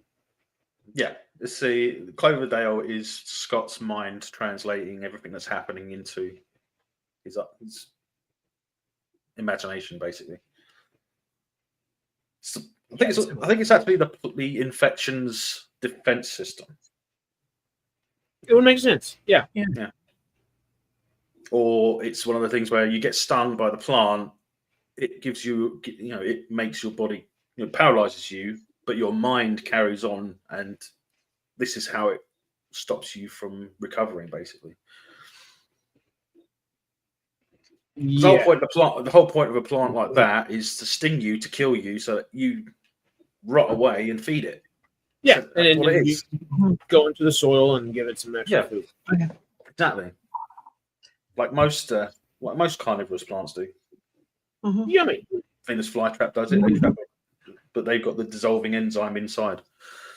Oh, Venus flytraps are so cool, but the ones that look like the big planter, is it called a planter? What is it? The ones that are like the big cup. It's almost like a grapefruit. I forget what they're called. Top cut I think off. they're called the pitcher plants or something. Pitchers, that's it. Yeah. Oh, those are deadly, but so cool. What's that other one? Is it the corpse plant? Oh yeah, that smells Yeah, it disgusting. stinks. Again. Yeah. Isn't it like huge and it's like blooms Yeah. every 50 years? They're always on the news when one. There was one around here that bloomed not too long, like a year ago or something. It was like on the news and everything. That's fun. I love whenever a zoo or a museum or somewhere will have all those set out, and you can kind of look at all the different like carnivorous variations of plants and. Mm-hmm. I just saw the title for this again, and I keep thinking of Cloverfield. Cloverfield. I just looked up, and I wish I was in Cloverfield half a second because the commercial like a monster movie or something. Cloverfield. Yeah. Sci-fi monster. Yeah. Technically a sci-fi franchise. With 2 unofficial sequels. Unofficial. 10 Cloverfield Lane's official though. Semi-official. It's the 2 afterwards that aren't there 2 other ones? I know there's the space one with is it David Oyelowo? Is it the Cloverfield Experiment? I think is the one that is closest because you see the same monster at the end of that on an alternate Earth. I think it's the Cloverfield Experiment. Oh, I guess there's only 3 total. The Cloverfield Paradox. I saw one Paradox. Is that Dan Trachtenberg? I think so.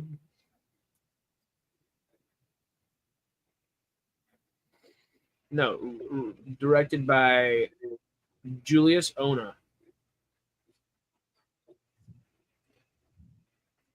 Only $4 away from 100. Hey, yeah. Let me check on that real quick. Gotta look at my phone. I'm actually gonna switch the charger it's on, so I don't have to go reach as far. There we are.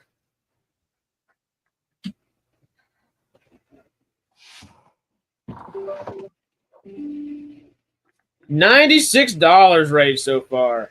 Heyo, if y'all are here and can support, please help out. It would be awesome. The people of Altadena, Pasadena, now Santa Clarita, Palisades, further south, like Jenny was saying, she's down in San Diego. Within one day, obviously,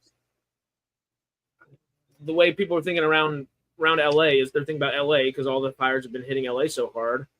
There were 9 fires that started in one afternoon near San Diego, and that was one day. There were 6 about 2 or 3 days prior to that. Most of them get taken out pretty quickly and handled very quickly, which is very good and very helpful and very nice. But at the same time, they get to them early enough. That's the thing. Yeah, they get there early enough. It takes just a little bit of wind, and they've been lucky to get there. But there have been a few that have burned thousands of acres as well. From what I've seen of the news that we get, it took them too long to actually react to the fires in LA. Well, part of it was the fire hydrants, and then there were over 100 vehicles that weren't ready to deploy. So there were 100 plus fire trucks that weren't ready to deploy that were sitting. It's crazy how far apart they are as well.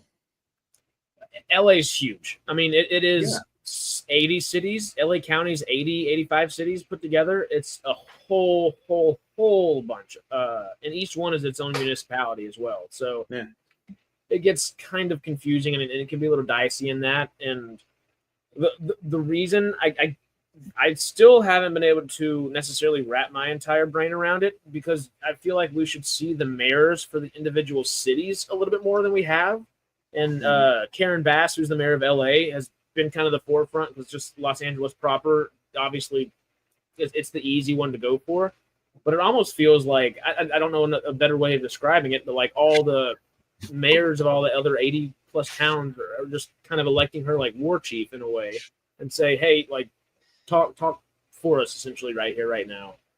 Maybe because she's Los Angeles city mayor, that allows her some county powers. I believe it does. I'm just not entirely sure where that, I guess, line is, you know. But hopefully they can get some stuff moving.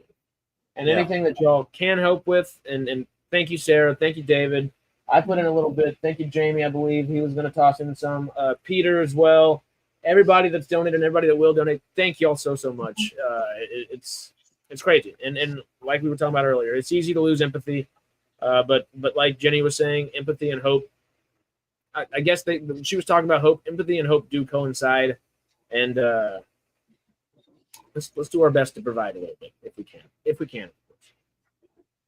I am surprised that there were no fire breaks, though. Oh, the planes? No, the fire breaks. They usually clear a load of brush ahead of the fire, don't they? Yeah, that gets into local politics, though. Mm-hmm. Or quick. I think it was moving so fast they couldn't. I don't know if they had time. That is kind of crazy too.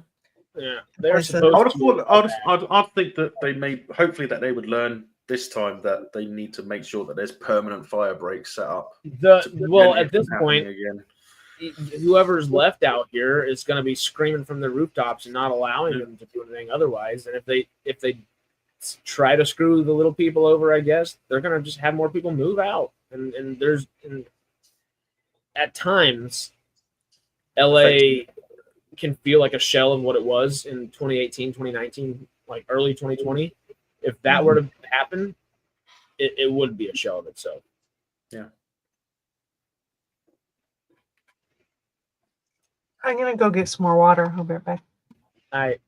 Okay. And hopefully we can help, because I realized as I said that was not Debbie Downery at all. No, not at all. But hell, that's why we do stuff like this. Obviously, we're not doing big old charity fundraisers for every single live stream we do, but quarterly, maybe even more frequently than that, as often as we can. And if there are things that are pertinent in the world that need a little bit of love, we'll try to help. We'll try to help what we can and try to garner some support. Whether it's little, whether it's a lot, whether it's somewhere happy in the middle. Every little helps. Damn right. Like Jenny was saying, $5 does a lot. Yes.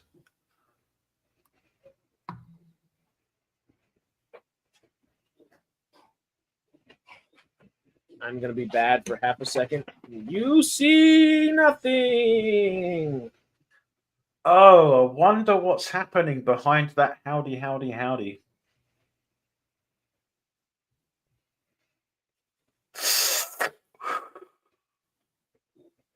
I forget how audible that can be as well. Oh. Fast. There we go. You didn't have to do that because I would have thought, I know it's a bit bad, but there's plenty of smoke there already. Oh, good. About to die there for a second. I don't have any money.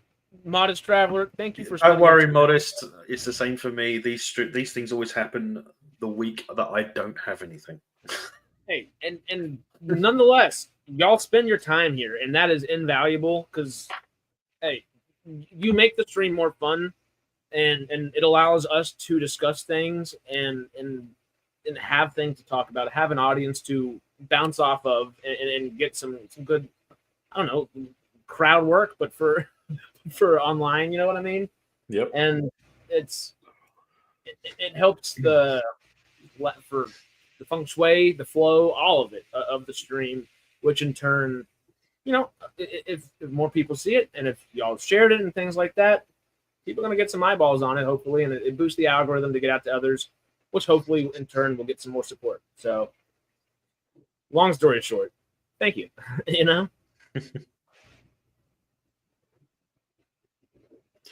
Dr. Park is the lady that turns blind, correct? Yeah. Park, yeah.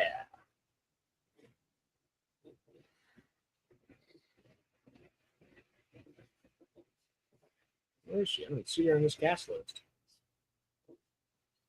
Oh, Lisa Park. She's in her spacesuit. Mm-hmm. Yeah, that's some sad stuff right there too. I love this stream. It's so nice to watch TV with you all. Hey, thank you, Traveler, and thank you, Brain Pain. Thank you, good sir. Outstanding. We are at $101. $101. Thank you. Hey, a third of the way. Perfect, y'all. $5. Brain Pain. Writing it down.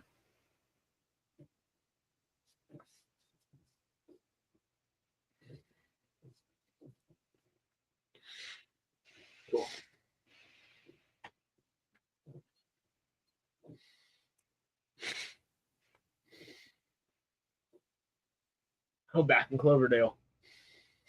Yeah. Thank you again, Traveler. Thank you, Brain Pain, David, Chris, everybody.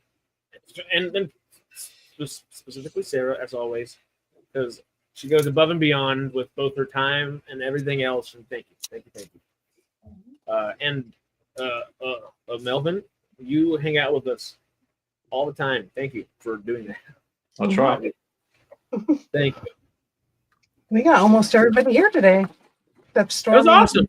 We just needed Stormy and Matt. I forgot to say. Oh, Matt did come in and say happy birthday in the chat. Yes. Stormy said happy birthday to Jay. I forgot to tell him. He was going to try to come in. He just was like very busy during the time that Jay was going to be. Yeah. And I guess Colin gave a happy birthday as well. I need to tell him both of those things. They both would make him happy. Yeah. We got a good crew. I was like, okay, I know half you people are working and are at like very specific times, and this is not a good time, but you have 5-10 minutes just to come say hi real quick and happy birthday. Mm-hmm. Thankfully got a couple to come say howdy. Yeah.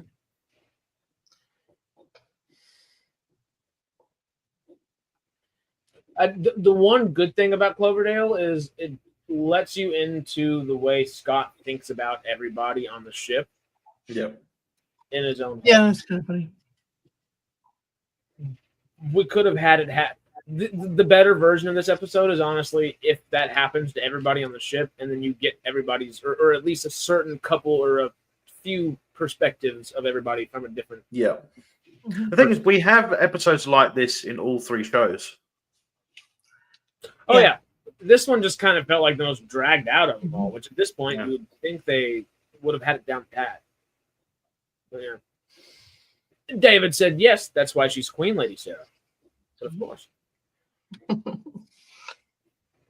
But of course. It does have a fun ring to it. We need to find like an actual... I don't know if that's like a title of... Was that ever an actual title? Usually you're a lady or a queen, or usually you're a lady before you're a queen, I guess. Yeah. So it's in the right order, right? The Lady Queen is a book by Goldstone about Joanna the First, Queen of Naples. You got a book.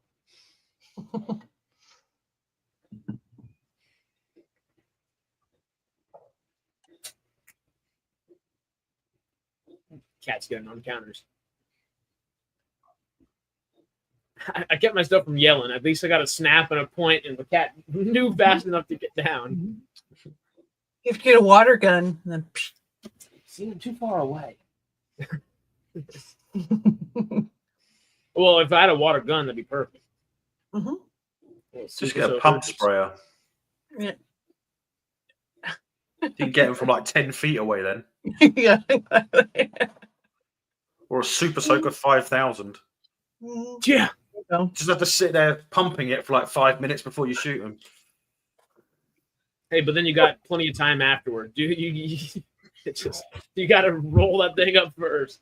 It's like when you're trying to do the little flashlight and you have to roll the flashlight all the way first. Wind up the battery. Yeah, they say wind it up for 60 seconds, and you'll get 5 minutes of usage. Yeah, there you go. Fuck off, New Year. Only lasts about 2 seconds. Yeah, they never last. I think we have one of those radios somewhere that you're supposed to. Like one of the ones that makes me laugh sometimes is when you see a solar-powered flashlight. What? A solar-powered flashlight. Solar-powered flashlight. I guess you're supposed to charge it during the day. Oh yeah, that's stupid. I'm just realizing that. I thought you said a soda-powered flashlight, and I was. That could probably work as well. I was trying to think, like, would the carbonation give it some energy or something? Like, we need our resident rocket scientist. Put soda in the. It reminds me of that Brady Bunch episode where they were eating food out of flashlight. I don't know. You don't remember? Mind you, saying that, you can actually you put a floodlight onto a solar panel and charge batteries at night. Yep. Oh, I found You don't need the sun for solar panels. Hide a soda can Crazy. Just need light, yeah. And for some reason, someone had the smart idea of putting solar panels underneath a solar panel to catch the reflective light off of the roof of the house as it comes back. Oh, yeah, that's smart. Add some mirrors and actually you can get a little extra bang for your buck for everything you get.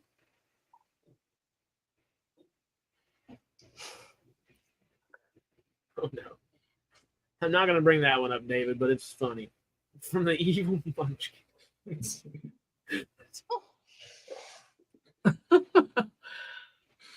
Yeah, I feel like we're gonna have a Bret and some knight in shining armor situation there, and the evil munchkin might not last. Lord Farquaad in that case would not do well.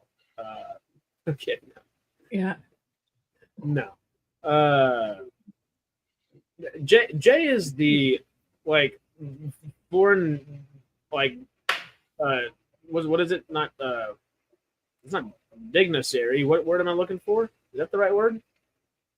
Dignitary? No. Dignitary. I was like, okay, something's wrong. I was like, no, that's not the word. I was like, it doesn't sound like a real word either. Well, it can't be because dignitaries have to get on with people over, speaking over them.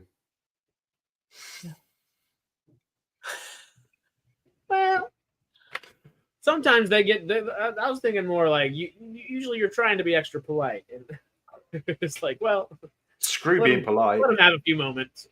Screw being polite. I've got something to say, so I'm going to speak over you. Touché.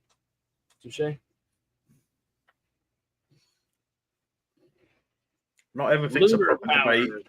Not everyone gets 3 minutes to discuss an issue before someone responds. We'll have timers like it's an actual debate.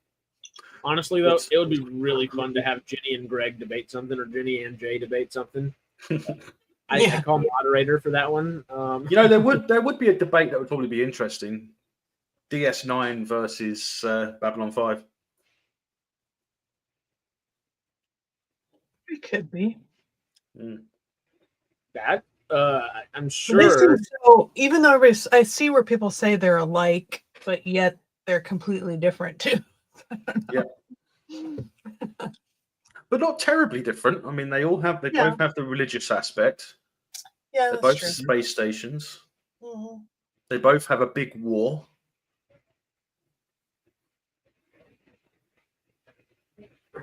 What would be the question to frame that?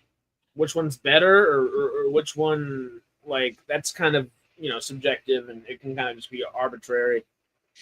Them fighting words. Maybe Dominion War versus Shadow War? Well, I don't know what either one of those are. But I don't think the Shadow War was the main aspect of it. Right. I think it was the non-aligned worlds versus Earth that was the main conflict. Yeah. Because that's the longest part of the story, was when Earth started doing the bad shit crazy. The moment the president was assassinated.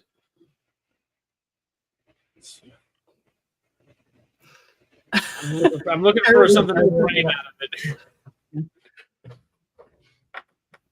Which one handled their series-wide war the best, maybe? There's only one answer to that. If that question was being asked. Babylon 5. They handled it better. I bet you we could get Greg to argue for Star Trek, though. If you go to Sahadum, you will die. That's a direct quote, by the way. I thought so. I thought it might be.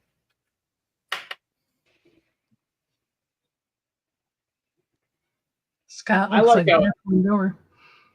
So the what? Scott looks like death warmed over. Oh yeah, Yeah, currently he's standing in the mirror getting a suit tailored for him while Eli is also standing in the mirror and still filming him. I like how even in Cloverdale, in his dream world, Eli's still walking around with the camera. I'm not getting any commercials. Really? Is it because I just signed up for it? Or do they even have a commercial-free version? I signed up today too. I don't know. Oh. I'm getting like no commercials. I mean, I've gotten like a couple, but not. So I keep being way ahead of where you're at because I'm not getting. It didn't tell me. I have 2 more commercial breaks and 1 commercial break right after the ending, right before the credits kind of deal, and it'll just roll off. Yeah. But I hate that sometimes, because if you look at the bar at the bottom, you can see like there's 3 or 4 breaks where they're going to have adverts, mm-hmm. and then you get to it, and then sometimes like it'll come up on Disney Plus specifically. They come up and it says this program will continue after the ad. And it's like, well, hang on a minute. I haven't got an ad because I got the ad-free version. But it still tells me that it will continue after the ad. Really? Yeah. I know there's some live streams I watch where it'll come up and be like, commercials are playing. Like if you're watching sports stuff. Yeah. YouTube like, TV does that. You don't watch the commercials, but there's still the break. Mm-hmm. Yeah. YouTube TV would put like a fire on in the background or like an ocean background. Just some pretty visual for a second or 2. Let's use the ads to work out what Sarah's going to stream. Oh, yeah. I know you want to. Where was it Space Above and Beyond was suggesting somebody, I think Juliet was it, that said it was on YouTube or something? But I don't know. I don't have YouTube TV. Is it just on regular? I mean, I have YouTube Premium, but I remember saying something about Space Above and Beyond earlier. I can't remember what I said though. Yeah, and I think Juliet in the chat said it was on YouTube. Mm-hmm. So I'm trying to find something that everybody can access to watch. That's also hard. It's Well, I'll just type it into IMDb and it'll come up where you can watch it. Well, yeah, that's true as well. Yeah. Sometimes it's just like SGU. You'd have thunk it was on Prime. Well, it was, and then they keep taking it off and putting it on, taking it off. Like they were going back. It's like, what the hell? It's like you own it. Why not just leave it on there? Hey, what's our favorite rule in the world? Keep it simple, stupid. Just keep it on there. Don't make people have to go search for it. I understand maybe if Netflix bought the rights for it for a little bit, and there's something there. You should still probably be able to have it because it's your show. But if they have the rights for it, maybe you take it off for a bit and allow them to do that so you get extra money for them getting the views, et cetera, whatever. But that's not the case with this one either. It was on Pluto. And Pluto didn't offer up a bunch of money. Probably a regular amount, but is Pluto like owned by Amazon too, or that was Freebie. Freebie, okay. Pluto TV owner. Paramount Global. Oh, interesting. Yeah, it looks like it's only available streaming on YouTube. It wasn't showing up for us today, which is why we're on the Pluto TV. Space Above and Beyond on Amazon? Yeah. Oh. I know we're going to do Farscape, right? We got to... Whenever we're ready for the Patreon stuff. Also, just y'all remember, Sarah won't be able to stream for a couple days. She got this Wednesday, right? Yeah. I'm having some surgery. Nothing to worry about. It's like an elective thing. But I will message you guys and let you know how it went and everything. So good. Thank you. Please keep us updated. In the loop. Yeah. It's nice. I'll be pretty loopy probably. That's always more fun. Harris, when you watch Firefly, you're gonna have to sing the opening. You're gonna have to sing the song for that one, just like you do with Enterprise. Oh yes. Well, I already watched Firefly. That's Chazz's job. Chazz needs to watch Firefly for his first ever watch through. And Chazz can actually sing, so he's got that going. And apparently Greg now has to watch Stargate. That sneaky bastard. Excuse my French. Sneaky devil. Sneaky bastard. Oh. But now you know how we felt about you, Harris, never watching Star Trek before. Like, what? At least I let you know. That's so funny.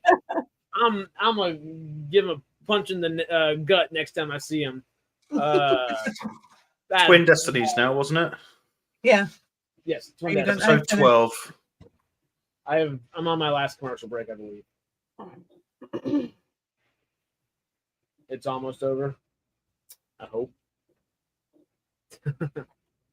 That's what she said. We ought to do a big watch party with Greg if he's down for that. That's also a lot. I don't know. That's a lot, but we will see. Well, Chris, obviously Harris and Stormy. My last comment was Super Mario Bros. Reference. Oh, I did see that. It was funny. I just didn't know if I should bring it on the screen again. Jay is Bowser. Sarah's Princess Peach. Who's Mario and Luigi? Do they have to be brothers? If Stormy and I are Mario and Luigi, who's Mario? Who's Luigi? Mario's the older one. Stormy would be the older brother. Who's Koopa? Who's going to be King Koopa? Matt. Well, the Brits have to be the villain in this case. They've already been set up for it. Sorry, y'all. It's a Luigi. It's a Luigi. Oh.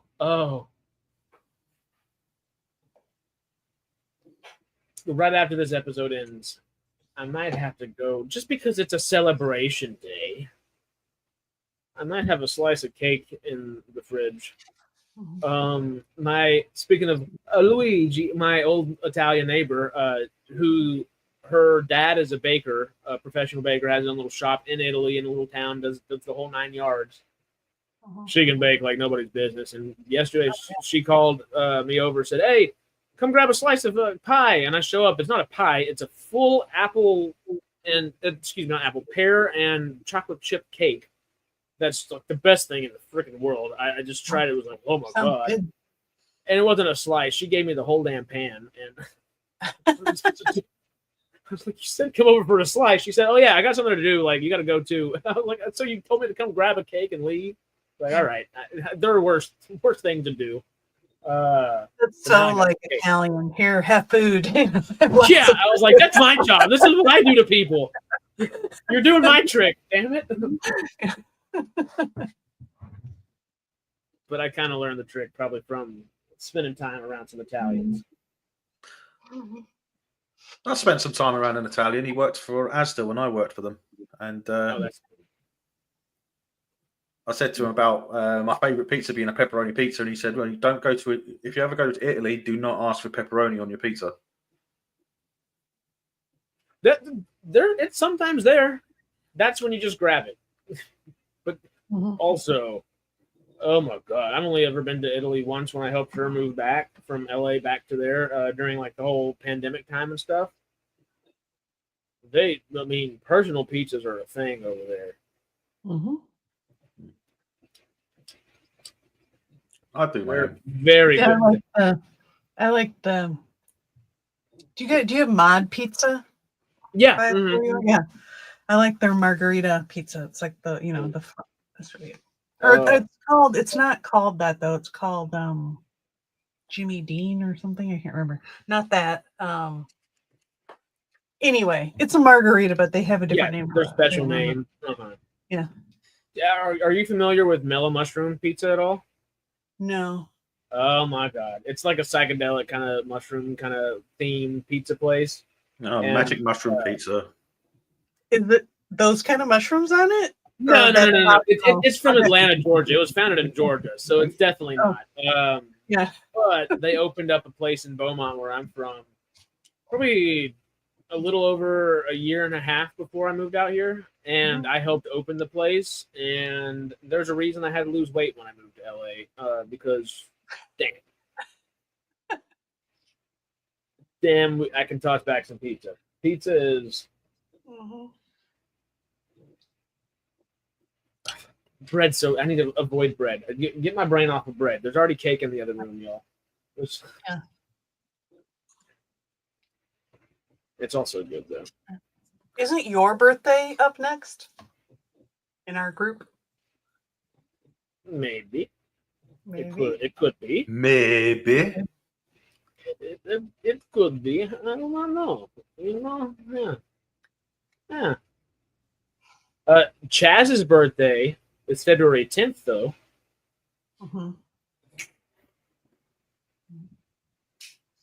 So we'll have to do a little something. I believe that's on a Monday as well. So, David. 9th of February. Yeah, that's the one. It goes me, then Chazz. We're right back to back. Oops. That's why I'm glad I have to wait until the end of the year. And then we're gonna celebrate. So that means we got celebrations throughout the whole year. Mine's in April, so Which day in April? 17th. Oh, perfect timing. You're right around these like best day of the year. If you didn't know, I was born on the 17th of December, right? Yeah. Nice. Damn it! You remember? Y'all meet? SciTrek, YouTube. Yeah. Actually. By accident. Yeah. And now we can't get rid of each other. We try all the time. I mean, all I did was react to a couple of SciTrek videos. But Jesus, now look at me. Couldn't get a comment read before that. And now, all over the place. All over the place. Now can't get away. Truly questing everywhere he can. Yeah, man. I'm going to change my name to Quest by default. So I guess with this new logo, this is the official rebrand to simply Quest, right? Yep. Hell yeah. Cool. I'll be removing sci-fi from the title of the channel soon. So now you can quest many different things. It's going to be insane, the amount of questing to be done. Horror films, anime, action flicks. Even better when they all coincide and you can just watch Attack on Titan. Now I can justify doing a reaction to Ballerina. Oh, I'm excited for that one. Trepidatiously excited. And I could actually mention Ana de Armas without Jay here to make some weird comment. Get too excited. What's your channel, Quest? Sci-Fi Quest. Yep. Come over and check it out. Quest. That's your reaction channel. Your reaction channel can be called Request. Teletubbies. Hey, very important. Very, very important. Fantasy, film noir, sci-fi, and the fourth quadrant is Teletubbies. Is there anything big coming out in fantasy? Oh, I mean, I guess Rings of Power. Is Rings of Power another season? I guess, but that's probably a while yet. Well, they were supposed to film season 3 alongside or right after. Oh, okay. I believe so. Maybe we're supposed to get Witcher 4. So they wanted to start filming season 3 right after season 2. So that'll probably be 6 months before they start filming. Oh, I thought that was after filming for season 2 ended that they were going to start filming season 3 to try to like get the roll on the punch a little bit better. No, that's the way the successful shows do. Of course. Yeah. Well, speaking of unsuccessful fantasy shows, The Witcher season 4 is coming out this year, so we will get Liam Hemsworth as. We've come a long way when it comes to making TV shows now, haven't it? I mean, when the original Battlestar Galactica aired, they had a week to film the episode. Oh, Literally, they aired the pilot, and then they had a week to film the next episode. And every week they were filming a new episode for I think it was like 5 days, and then the weekend was for editing. Yeah, it's crazy. That's the schedules back in the day are like insane. Yeah. The Michael J. Fox story is always the best when he's like, "Hey, daytime at Back to the Future, nighttime at what's the show? All in not in Living Color. All the days in the whatever the hell it was. The other show. You know what the thing is."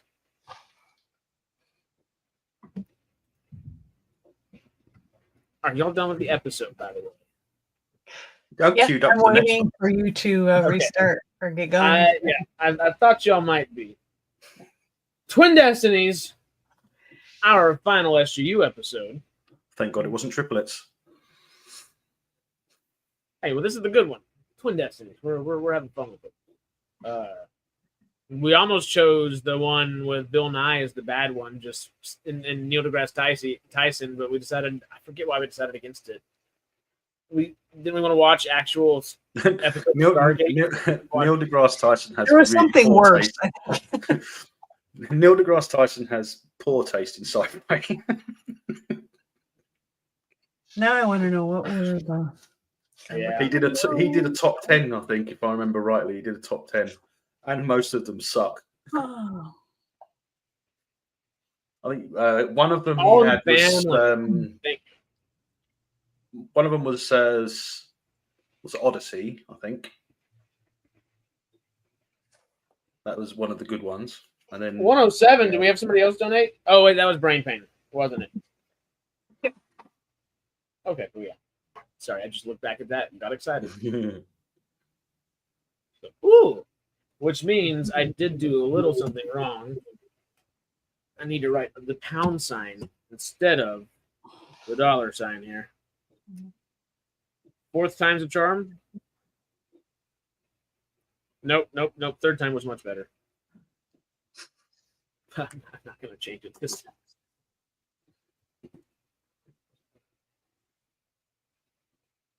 Third time was better.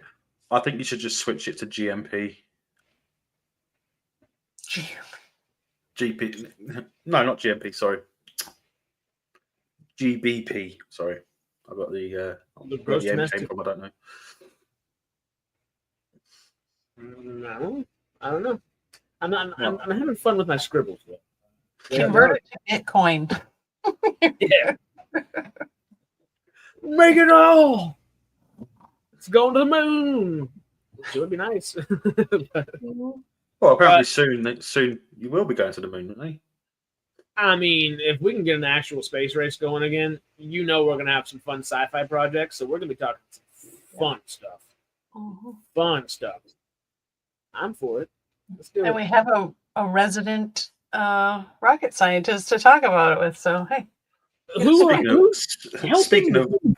Speaking of which, didn't a country that I will not mention have a very successful launch for an explosive rocket recently?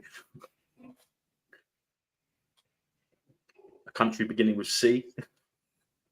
Oh, I'm not aware of that, but it would be kind of scary if so. And anyway.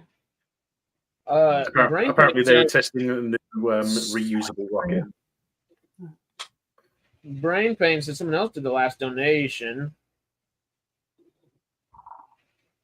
I can't see who did. I didn't see anything come up. I mean, I don't know, unless you didn't, because it doesn't necessarily come up in chat. For me, anyway. You have the. Well, the access. I do not. Guess I should technically. It's easier to do it on my phone. You know what? I can log into SciTrek on my phone. Duh. And that way, it'll really, I guess, keep us posted instead of just being on my personal account. You know, one of these days we're gonna have these things down pat. So far, it's a lot of fun. So, are you playing the episode yet, or where are we? No, I have it paused and I'm waiting. Okay, I have it paused at 58. But Yeah, it's not even showing up on the live chat for here.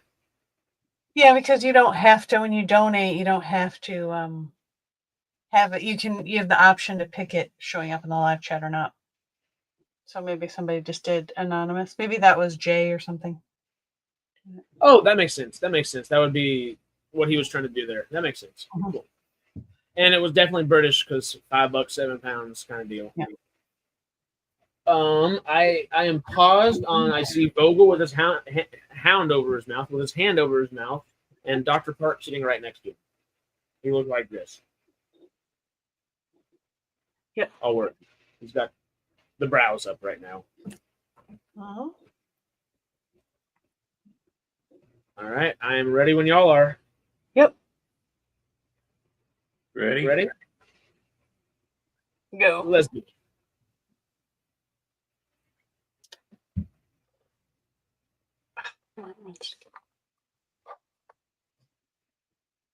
Holy shit, we are streaming for the next 10 hours. I don't know about that. We do have to get moving and grooving. Probably after this episode. I can probably hang for a bit afterwards. Maybe not for 10 hours longer, but an hour or two maybe.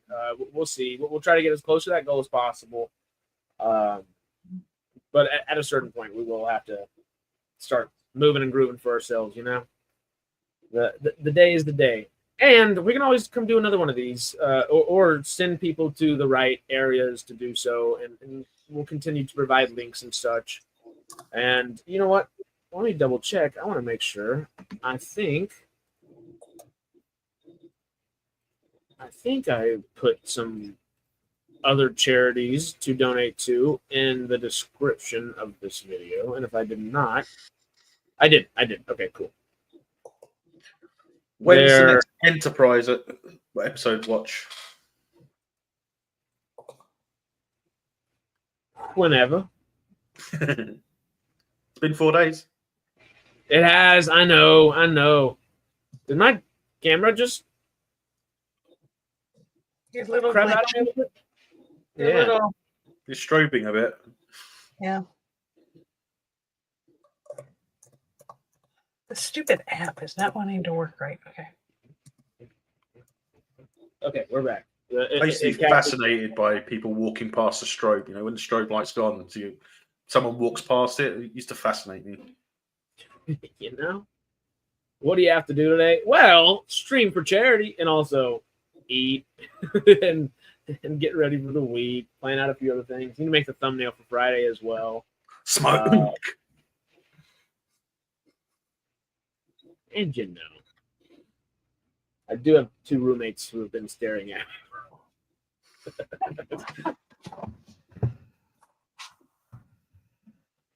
Oh, stupid. Okay. There we go. This GMC, are Hummers GMC? Yeah. New? Yep. I feel like I knew They that. didn't. They were there. GM bought the company and then folded it. They did his Hummer separately, and then they kind of brought it into GMC. Didn't Was they that- do was the that same for thing with Humphrey? Pontiac? Pontiac just went away altogether. They Ah, just yeah. Yeah, but GMC bought Pontiac up, didn't they? Yes.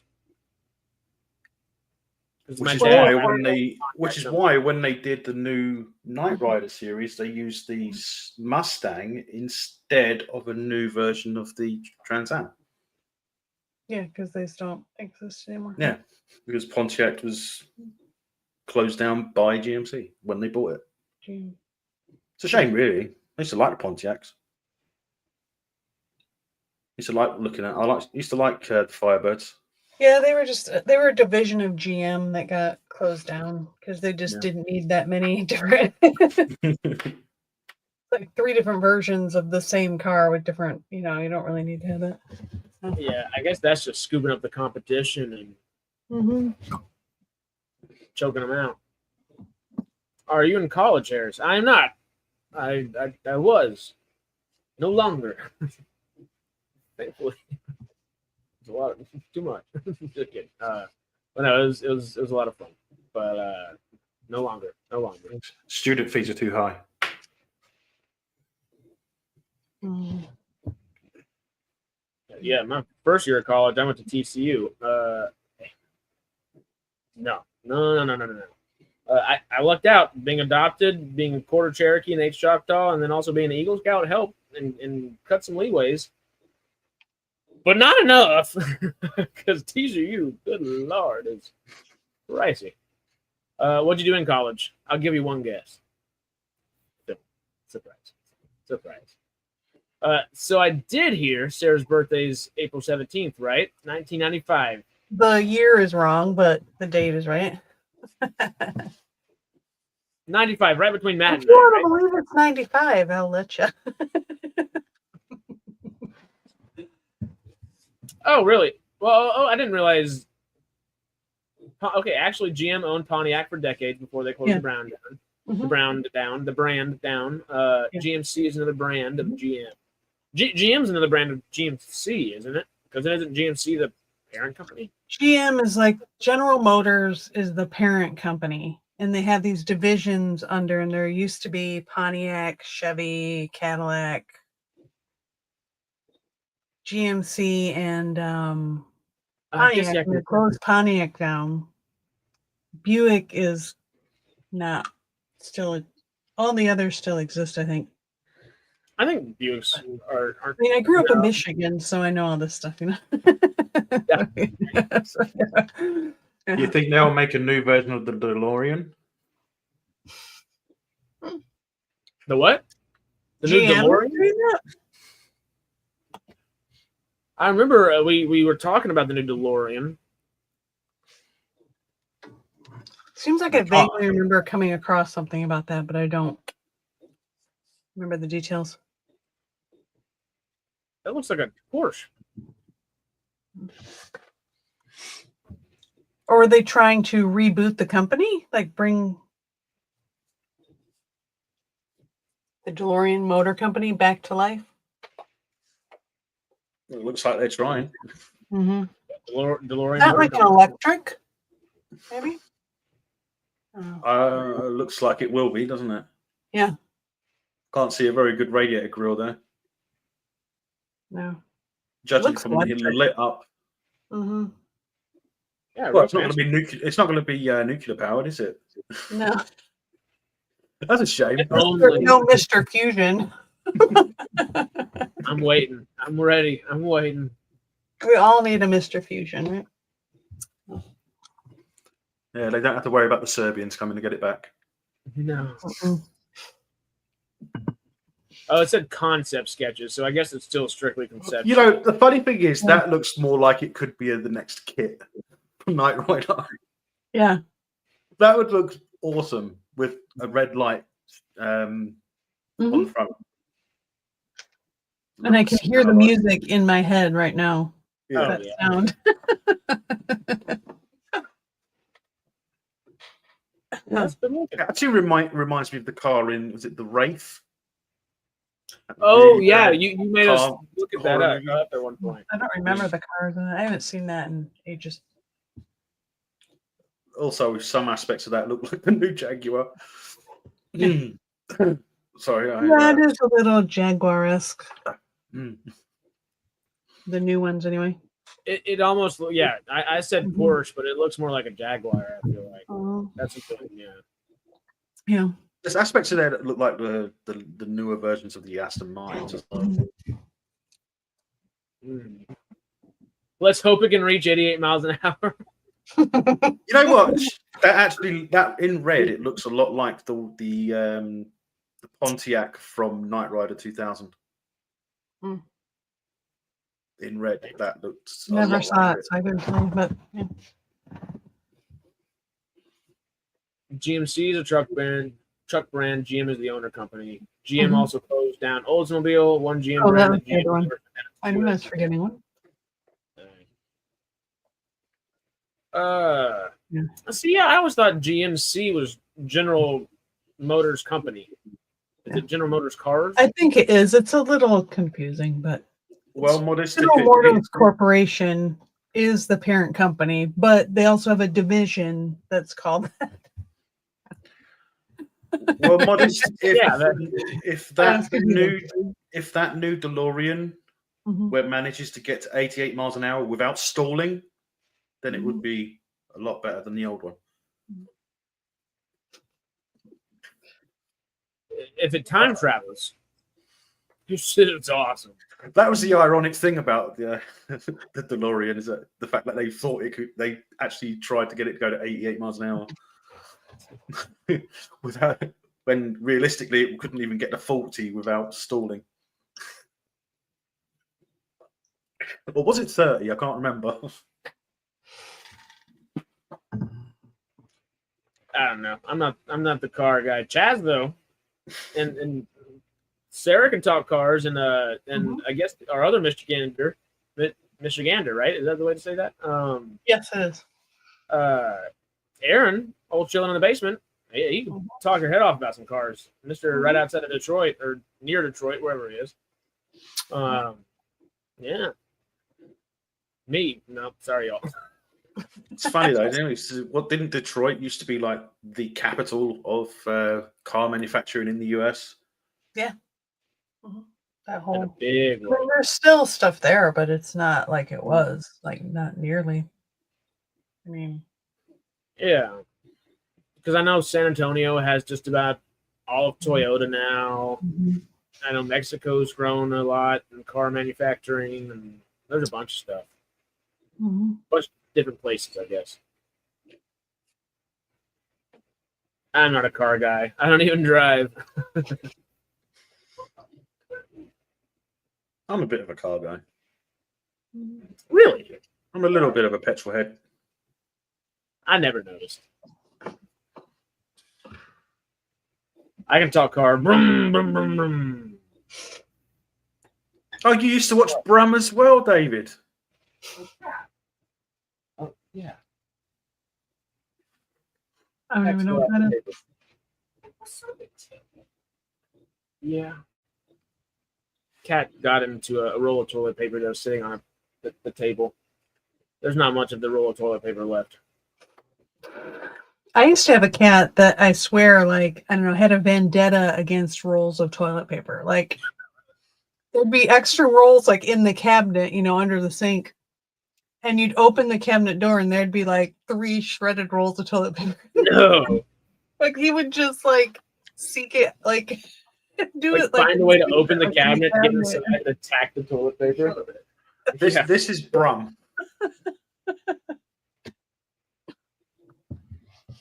It happens.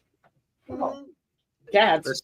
She told a story about her cat that had vendetta. Yeah. No. She had a cat that had a vendetta against toilet paper.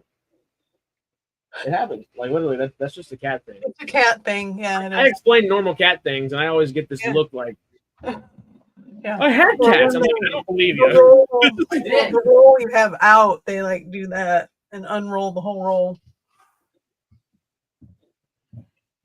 This is Brum, if you can pull that up. It was a TV show about a car that just drove around. Wait. Please not tell me they creepy named it at all. after the brum brum brum sound. It's actually a real car that was built. Yeah. Yeah, you can see the pictures of it in the store. Yeah. Do you claim Brum or Chitty Chitty Bang Bang more? Who is your car hero? Car hero? Out of those two? Or Herbie the Love Bug? You got options. I'd have to say Herbie. Yeah, I love Herbie. But the Chitty Chitty Bang Bang car is not like alive or whatever, right? It's just a car. And Herbie It was alive, actually. It was alive. Oh, okay. Yeah. I haven't watched that movie since I was a kid, probably, so I have no idea. Aren't they remaking it? I don't remember that. Aren't they It's remaking it? scary. They're We showed it to remaking it, my aren't they? niece a year They're and a half redoing it. ago. It's terrifying. They are. They They're are redoing Chitty Bang Bang. Yeah.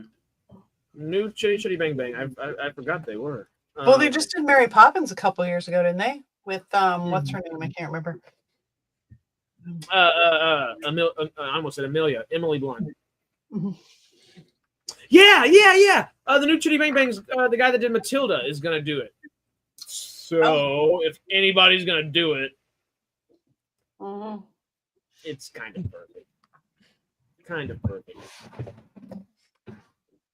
What Chris said, sporting quite the Asiatic look of wisdom with that beard. And David's like, I thought it was Jack Sparrow.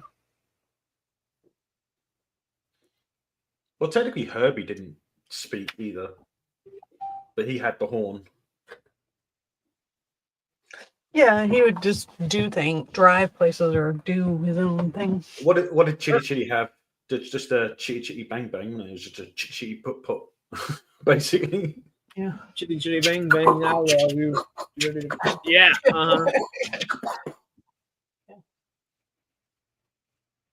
Herbie had eyes in the newer ones, at least. The one that I grew up on when I was like 5 or 6, the little Lindsay Lohan one with, was it? It's not Dennis Quaid. Who's in that one? Is it Dennis Quaid?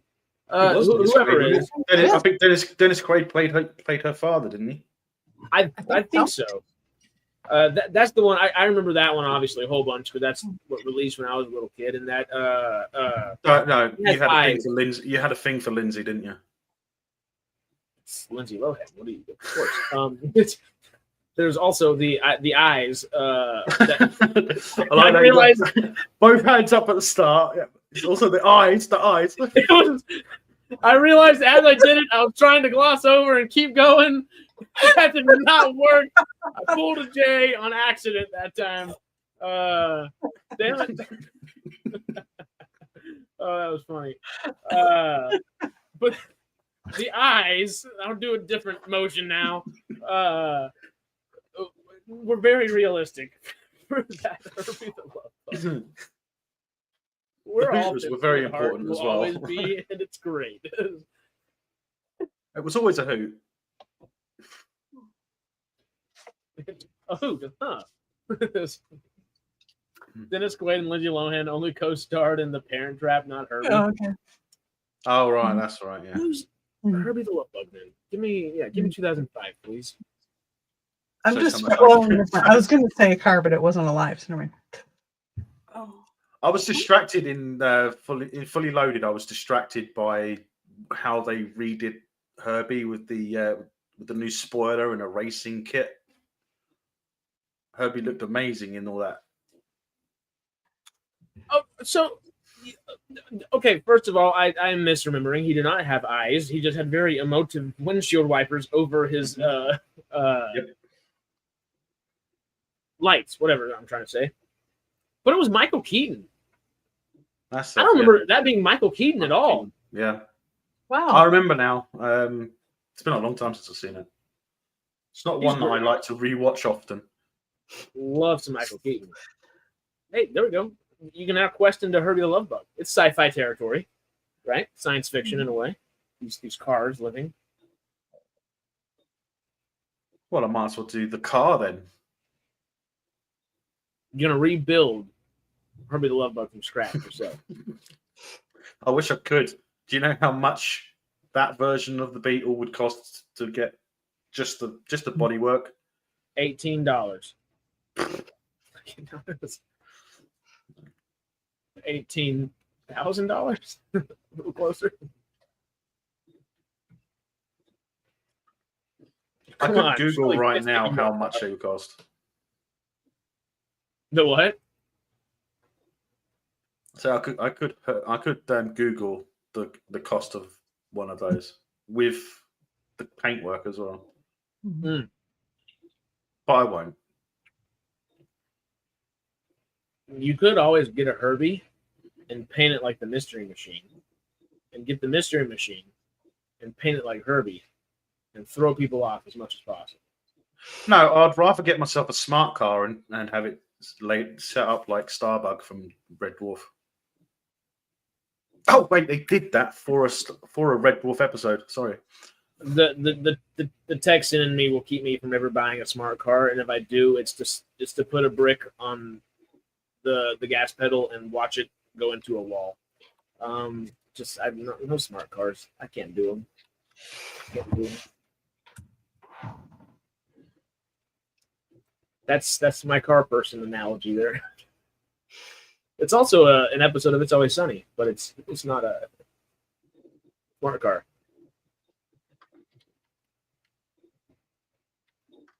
What's going on in y'all's episode? Currently, Rush has everybody on the floor. I'm yelling at everybody right now on my end, but I'm probably ahead because I'm not having any commercials. I think my app might be doing something weird because you're watching on an iPad or something? It wouldn't play it, and I had to restart the app and everything. I don't know. Okay, well, maybe there's like an ad blocker or something that's just working, or maybe it's better for. I don't know. Maybe just not on the TV, I guess, because I'm watching it directly off of the TV app or something, and those apps are always shite compared to the normal apps. Oh, that's what I mean about Starbug as from a smart car. Oh. Okay, now there's a third option for a smart car buy. That actually looks pretty fun. What's it from? Huh? Is that just somebody built that, or is it like from something? It was originally built for an episode of the series of the show where they come into the real world. So Red Dwarf. Oh, okay. Oh, it says that right at the top there, Red. Found it.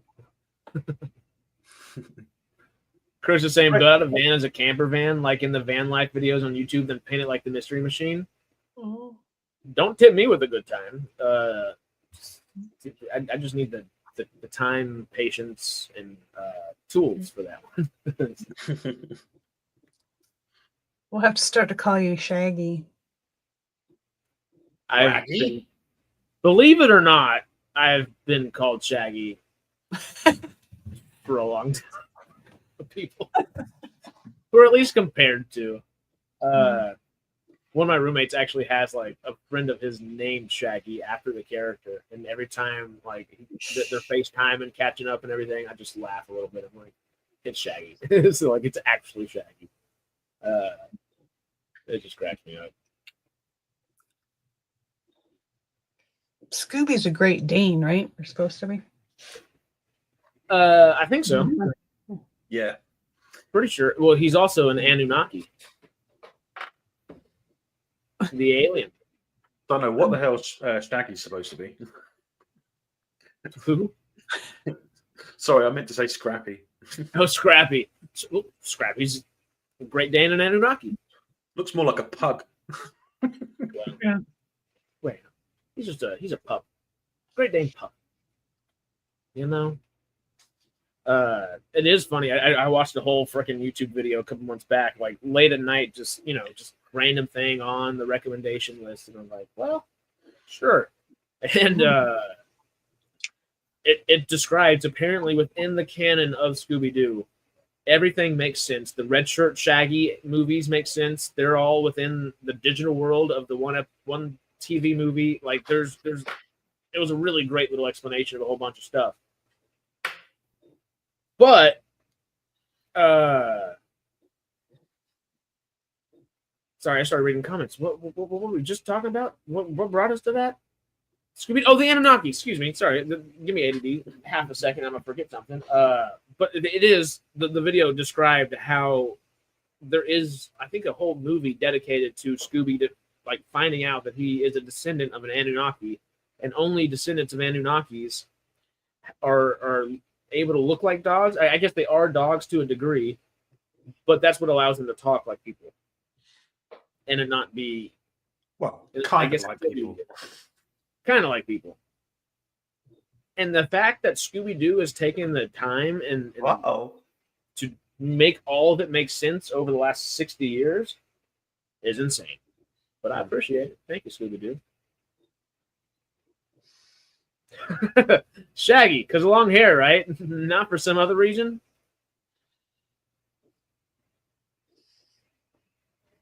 What's going on your screen now?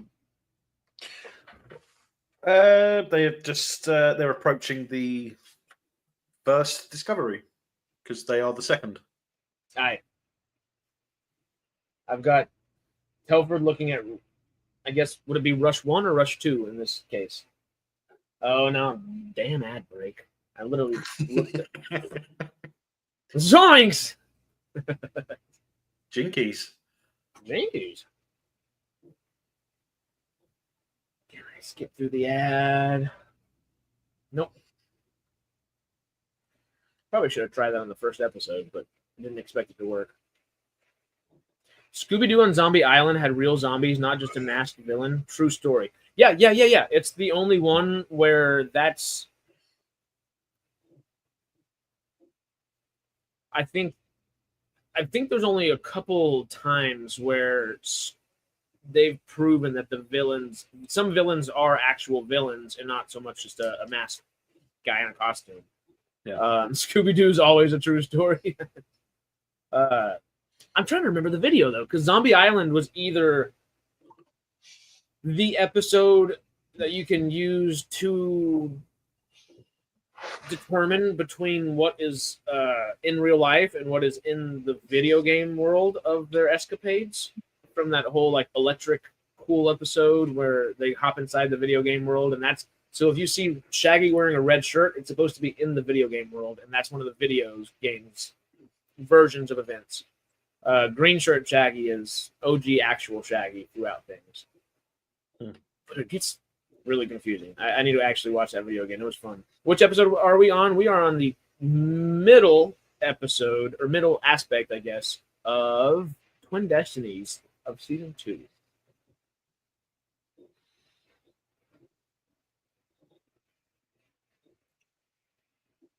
But I'm in the middle of an ad. Woo! You're in the middle of something.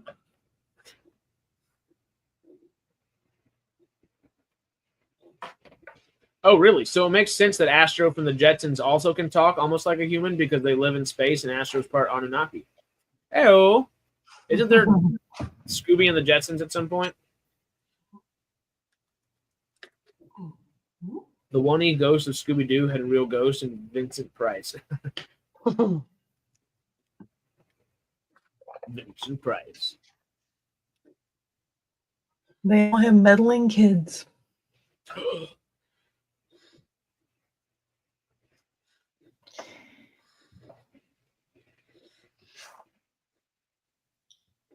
They should do a live action version of Wacky Races.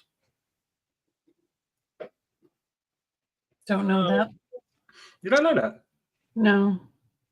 Dick Dastardly and I'm probably too old. Oh, yeah. You know it. It's I didn't realize what it was till I saw it either. It's these guys. Little mischievous mustache guy. Really? No ring a bell? I guess I recognize him from like a meme. I've never watched it. And Muttley, isn't it? The dog looks familiar, but that's it. But I think the dog was in other things. They're the same characters from Catch the Pigeon as well. Sorry, I never heard of a Scooby Jetson crossover. They need to do one now. Let's do it. We will write it. Go up with our little comedy skits here. And if we're able to all meet up, we gotta. Oh, if that's the case, we might have to plan out half a day for fun stuff, and then one day of like a little bit of work in a way.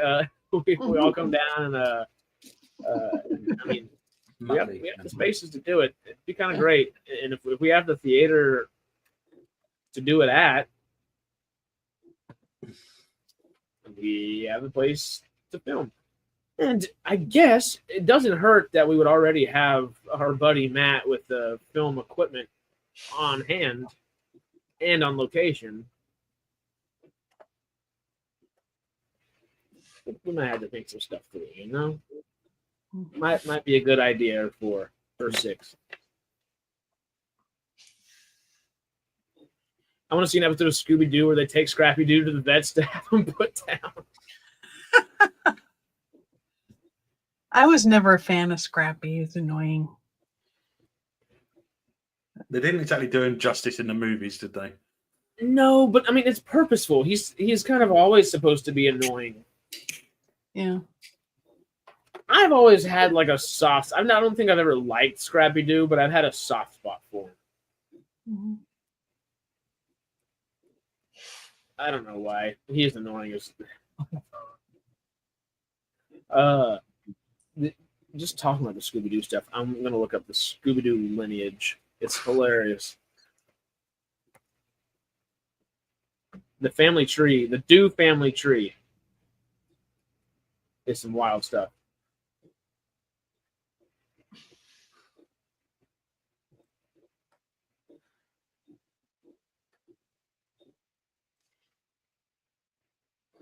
Yeah, everyone's just waiting in the gate room this entire episode. I'm at the point where they're all going through the gate to, what was it? They went to the other ship to get parts. Yeah, they sent Telford through already, but everybody else is just kind of hanging. Yeah. This is where they also get the second repair robot, which is part of the plan that I gave for how to save the crew and end the show. Uh-huh. The repair robots repair everything, and then they can, yeah. Oh. Right. Scooby family tree. I've always thought that the only reason that Destiny can't refuel fully, can't dial back to Earth or anywhere, is because half of the fuel intakes are broken. So they're only carrying half the fuel they can anyway, which is also why they get that issue with crossing between the galaxies at the end. I don't think that makes sense to me. Because they can't store enough fuel, because they can't collect it. The repair robots could fix that. Mm-hmm.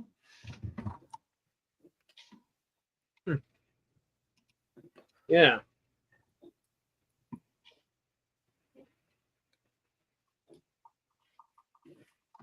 It is so, like, just as we advance as a species, obviously all this stuff is science fiction right now, but conceptually, there's a reason it's on our screens. It can happen, through the laws of physics that we understand now,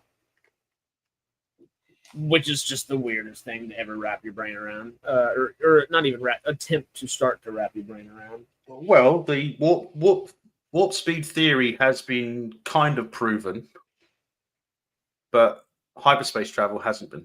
No. Well, no, I'm not. I guess not even talking about the hyperspace travel. I'm thinking about the multi-dimensional aspect of everything, seen in a second Destiny, the time dilation aspect of whatever's going on too. Yep.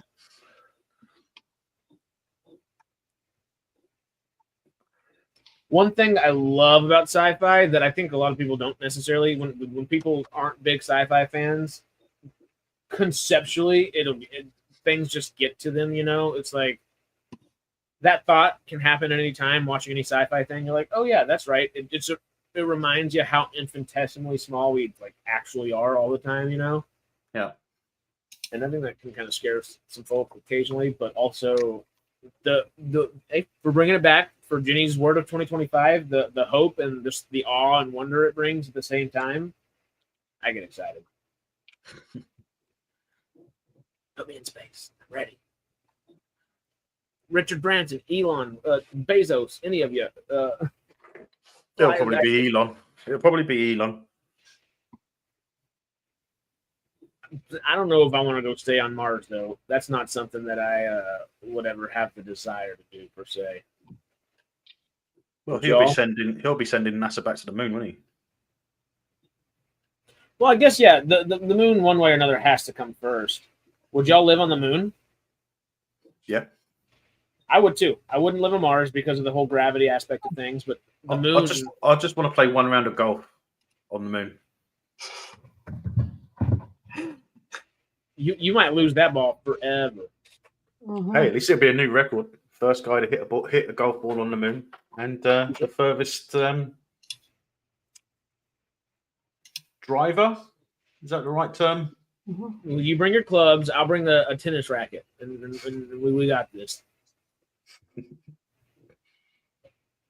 Rush said that more than 50% of Destiny's power or energy is storage devices were broken. It was just bad collectors. Then the ship would. Oh, excuse me. If it was just bad collectors, then the ship would have just had to stay in the star a little longer to fully charge. Aye. Not if the fuel storage is separate. Like in an aeroplane, all the fuel is stored in separate places. True. Which would make sense for a spaceship.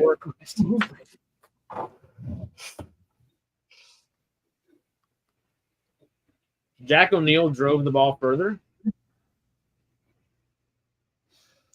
From window of opportunity when he was hitting golf balls into the. Oh, I don't know where they said they were. They say where they're shooting him or how far or something. I can't remember exactly.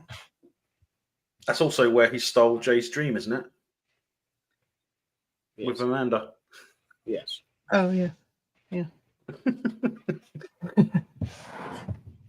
Not that she'll remember. Oh yeah. A bit of dark humor flashback comes into mind there for a second. So do we think in one of the loops they actually got together? I think they did, but they did. They did. Yeah. It was One obvious. of the loops. Yeah. In the locker room. Yeah. One of the loops. The part where he literally resigns. But at least one. One of the loops. We all know one. Just the that first smile, loop that is- way he looks at her, like when they fix it, and she has no idea. It's a little creepy. Oh, that is a creepy look. Contextually, it's funny, and contextually, it's scary. Yeah. All at once. Yep. But hey, it's not that bad. She was willing. Well, of course. Oh, yeah. That is like the quintessential caveat of the whole deal. But it's just now he's with. Could you imagine that? Could you imagine that? Version that isn't or whatever. And it's like, yeah, having to move on, knowing what happened. Yeah. Not... He didn't have to. I guess he kind of did still. Yeah. No, I just made that twice as messy. Anyway. When Quest said collectors, I understood that to mean the device on the ship's belly that extended the star plasma.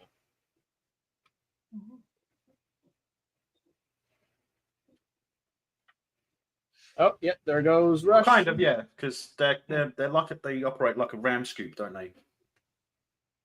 I think so. And instead of ground, it just happens to be sun.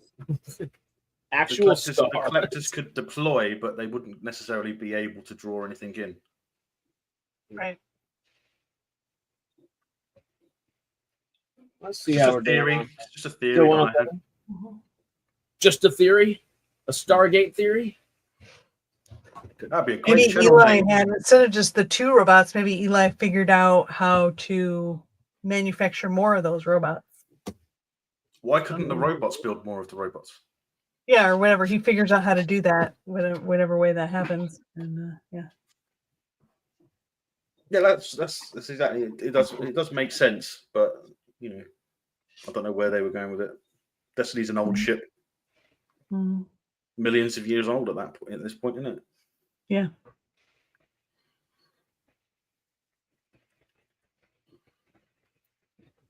I always think that one actor that's in this episode, what's his name? I always think he's Eris Bach, but it's not him. If only. Yeah.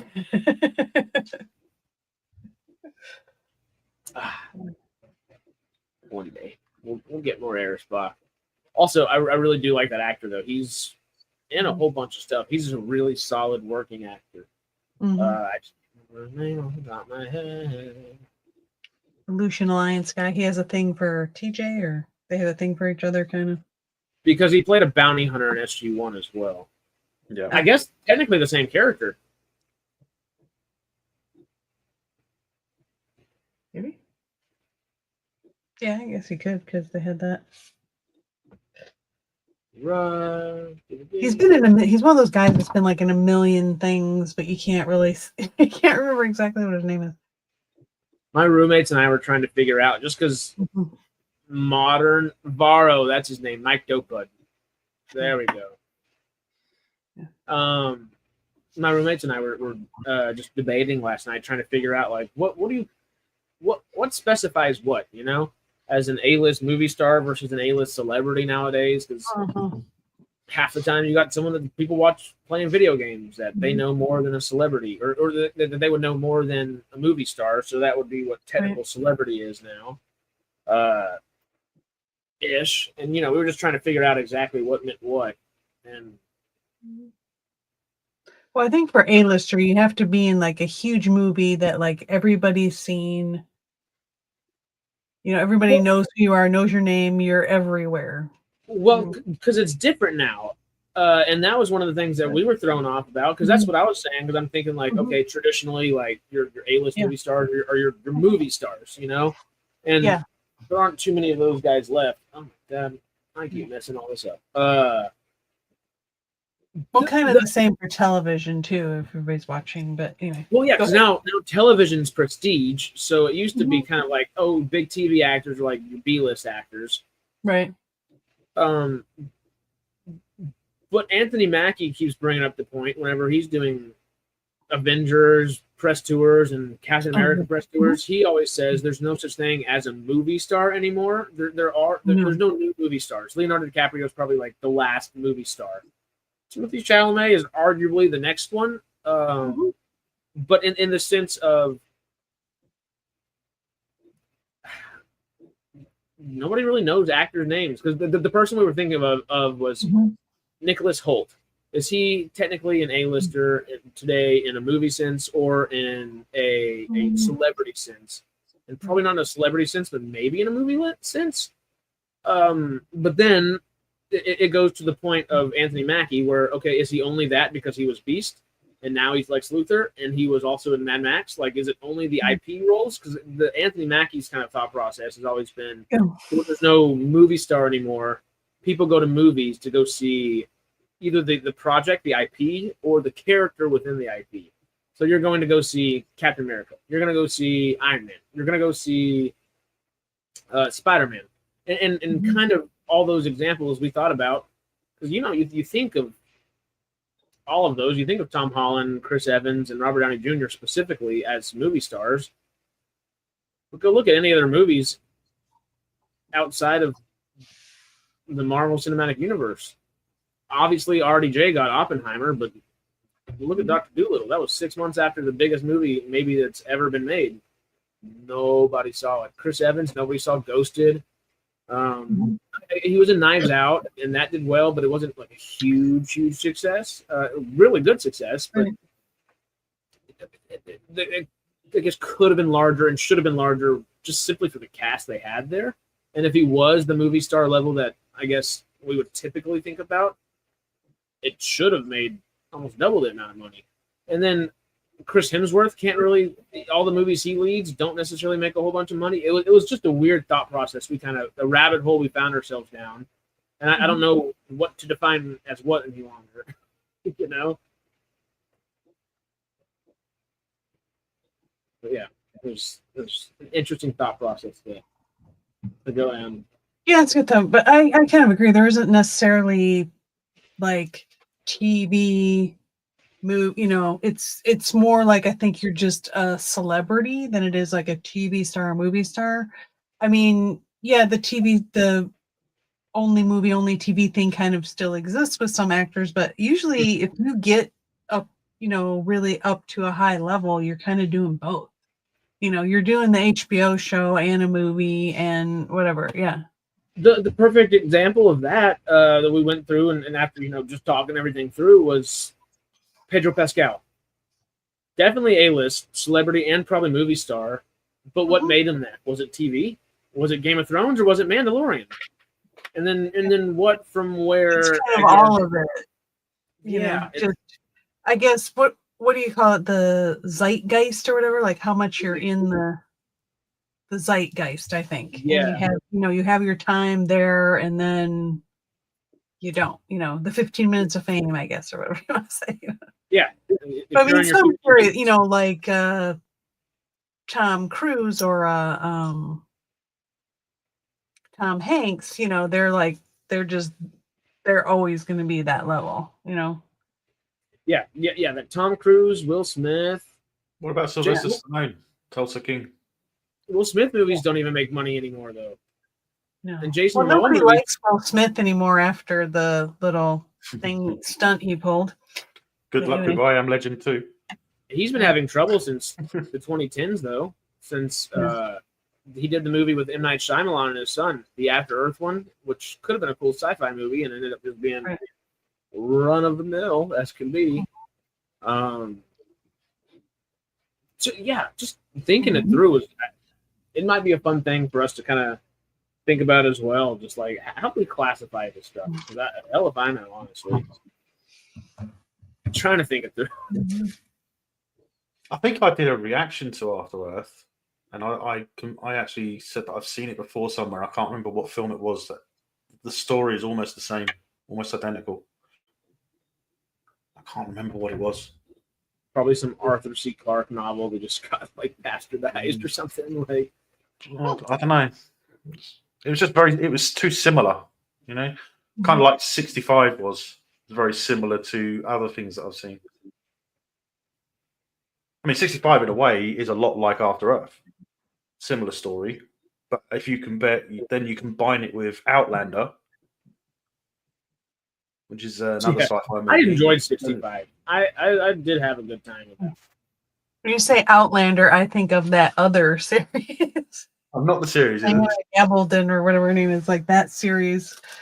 It's a Viking movie, basically. It's like a sci-fi Viking movie. Yeah, I've tried watching it. It's got what's his name in it? Eric Bana? Is it Eric Bana? No, the other guy that I always think is him. But anyway, Caviezel? See that?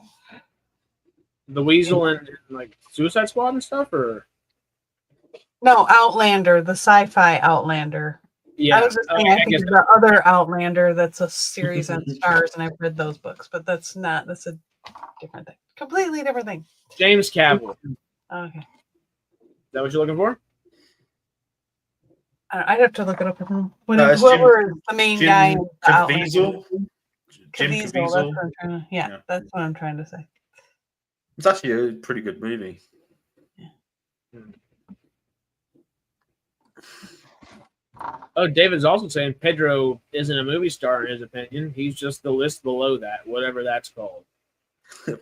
He's mostly a voice actor, isn't he?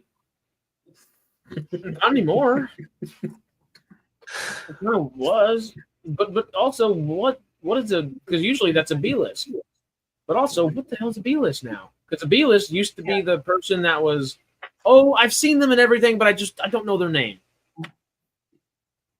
That's kind of your average movie, and that's almost your. Really do the letter system anymore. It's so.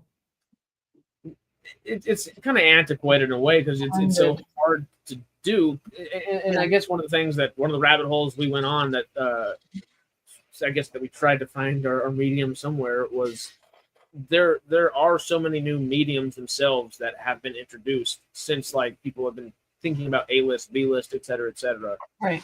Yeah. That now it's hard. Has done that to damage it. Well, not just streaming. Streaming also this YouTube streaming stuff like this. I mean, there are YouTube stars. Mr. Beast is the easiest example of that. There are kids who can talk. Who could tell you every single like semi-supporting character that's ever been in 2 Mr. Beast videos. And they've seen maybe all of the X-Men, or maybe not X-Men, but they might have seen all the Avengers, but they might still not be able to tell you who Chris Evans is. Like it's weird to think about, but I don't know what litmus test to use now. I don't think there can be an overall one. There's sort of like, movie list, TV list, those kind of get blended together. But then, there's gaming, there's YouTube, there's whatever, And they overlap. And because one of the things we also started talking about, we're just going to have this whole, we're going about it round 2 because it's so weird to think about, but you'll have like A-list celebrities go into a movie, and because the audience doesn't trust that celebrity is going to act well, they're not going to go support it. And the easiest thing, I don't know if y'all are familiar with, I guess I know from Instagram, but the TikToker Addison Rae was in I think it was Thanksgiving, was the horror movie by Eli Roth, the guy that did Borderlands. But that's just, you can't there. We'll forget about that one. The one before that was just a fun, goofy horror movie. He got Addison Rae, who's a huge internet star, but she's known for like dancing on TikTok and things like that. And I guess it's expanded into a couple other things. But nobody went to go see the movie, even though one of the world's most followed stars is in it and stuff. And that's, I think, mostly because they're like, she can't act. No one trusted her to be able to act. And then my roommate, who is more involved in the TikTok world and stuff, he said, well, I think it was one of the D'Amelios girls, who are like actual like dancers, like in the ballet and like professional sense. They're apparently doing some tour right now of an actual, maybe a ballet of some sort, some actual like dance performance wise, that you would have to rent a theater out. And apparently she's selling out like hotcakes. So it's that weird thing. Like, okay, A-list, people trust her to dance because that's what that's where she came from. That's like the profession she, is used to. Where, okay, this one's going to try acting out. We know she's not going to be a good actor, so nobody goes sees it. But where do you weigh the celebrity versus like what brings what to film? Because I guess also thinking about it from just the acting perspective, a lot of times whenever you're filling out a little resume or something or applying for a role, they ask what your following is. Did I go glitchy there for a second? Yeah, just for a second. Oh, did that make sense though? What I was saying, did it go through or just my face? Yeah. Okay, cool. That's fine. But yeah, okay. The episode's done over here, by the way. Yeah, I got my iPad all closed up and everything already.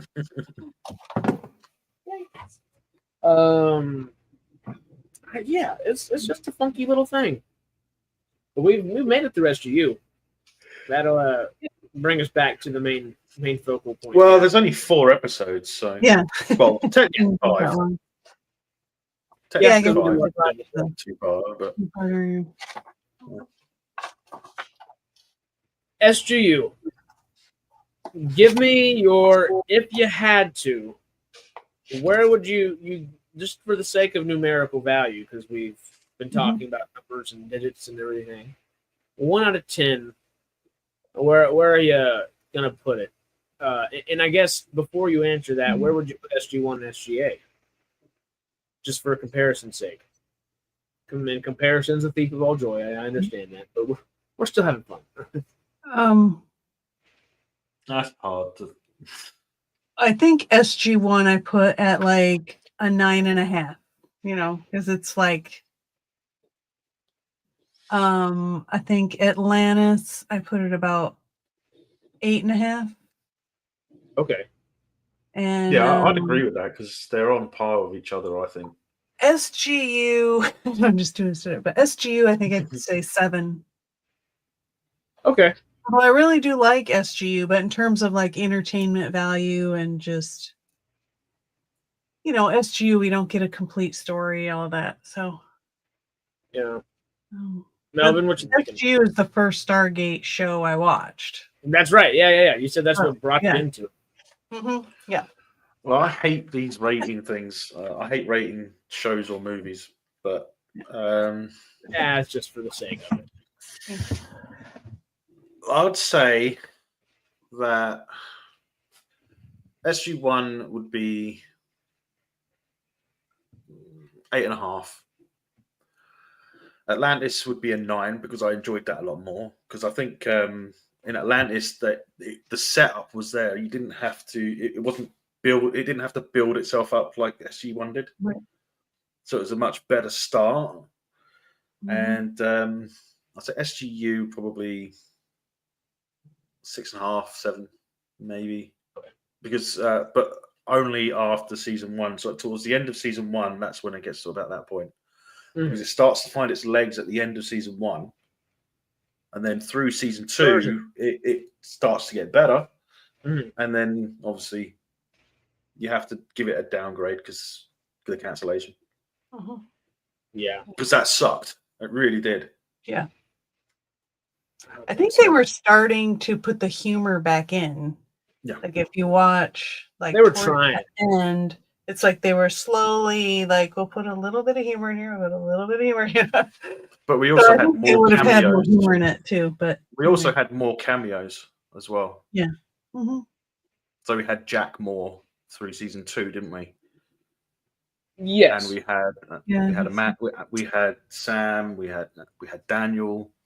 I think we missed out on Tia. You got Telfer as a main character, which was good. And was it Vora? What was his name? Vora? Mike Dopud's character that we were talking about earlier. A couple really good characters that added a lot to the show. That would have been nice to have seen later in season 1 almost. Yeah. Yeah. I'd probably say 8 for SG1, 8.5 for SGA, and 7.5 for SGU. All right in that same kind of grouping. And as much as I do really, really, really enjoy SGU, it's the weakest of the 3. I think to be honest, you had an advantage over everyone else that watched it as it was airing, because you watched it. You essentially just binged it in a way. Yeah. You might not have watched it all, start to finish straight away, but you literally did the binge watch that we didn't have because we were watching it weekly for the most part. And I think that affects it a lot more as well, because we literally waited a week just to find out, oh, this is how they're going to end it. It sucks. Yeah, that wouldn't be fun. Obviously, I feel like SGA tends to be kind of the cash cow, the prize penny of everybody, just because it took what SG1 had. And it did not have to work hard to establish itself. No, and it did so well and kept going very well. But I think it really is my favorite in a big way. Like I really like SG1. And it can't help it, but it is outdated in some ways. And it's even like as it filmed, it's kind of a little outdated in certain ways as well. And I guess you definitely see that, especially like the watching it in that hindsight kind of way that just in succession and watching it for the first time in that binge format. Because it will get monotonous at times. And that was the best part about coming on and finally talking to Jay about stuff, because he was like, well, if you have questions about it, come ask them on the live. And here we are, But that helped so much, because it was like, okay, let me actually, I was trying to, at first, I think it literally stops when I started coming on SciTrek and talking about it in person with Jay, or on camera or whatever. Because I was tweeting, I was like, every episode, I was like, just so I remember what's going on, I'm gonna tweet afterwards, a just little mini little thing. And I made it through 63 episodes, something like that. So into season 3-ish, something like that. And what you talking about, Willis? And I think obviously processing them myself was one thing, but having people to talk to about them and say, yeah, no, that good idea, but it's been out for a decade. This is what the director said for the episode, and that's been fun, and it helps you wrap your head around it a lot more. Yeah. So Greg's in for a treat. So are you with Star Trek? Well, yeah, and that's what I'm doing with Star Trek right now, and we are gonna find out if that thing works chronologically or not. Yeah, we'll see. So far, so good. Well, I get that people don't see. like temporal war stuff. Jamie even mentioned the temporal war stuff from Enterprise. The temporal Cold War. Yeah. The temporal Cold. Yeah. I like it. It's my favorite part of Enterprise, if I'm being honest. And only almost because y'all have framed, and everybody in Star Trek is framed that it's so timey-wimey overall that starting it with a temporal Cold War makes sense. You know, it's like, okay, we're going to go into all these other weird time things over time. It eases you into it in a way, or it has so far. I don't know if they just jump the shark and go full into a Cold War into time, and we get half the season in some other like weird timeline. I doubt it, but that could always happen. But the easing into Star Trek aspect of it, I feel like it works, especially as a first time. But obviously, 4 episodes into the second season, we'll find out. The main thing is that you're watching it the way you're watching it, or the order you're watching it. It's the world building. Yeah, that's really what I'm galaxy building, I should say. Mm-hmm.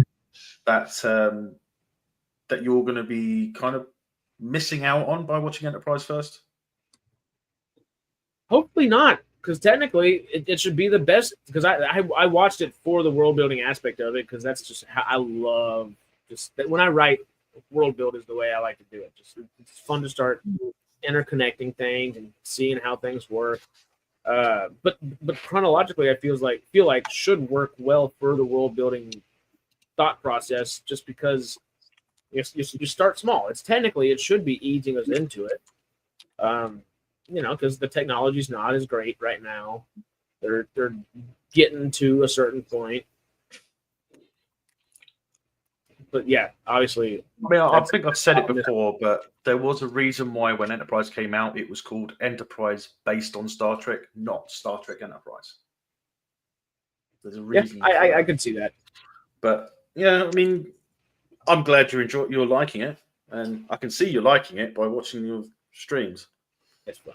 Obviously, some of them I'm watching on the playback because I don't make it. But yeah. Anytime you want to come say howdy, you're always welcome. But yeah. So in the meantime, I'm chugging and I'm liking it. I've had quite a bit going on, so it's been difficult. Well, okay. The only complaint I did have was season 1 got. Obviously, there's a formula they're following, but there was kind of near the middle end. I think it just kind of felt monotonous. Even around, it was when the Ferengi, however you say it, were introduced in there the first time. I was like, this is going to be a really cool episode, and it's the episode I fell asleep in at the last 9 minutes and had to rewatch the last 9 minutes.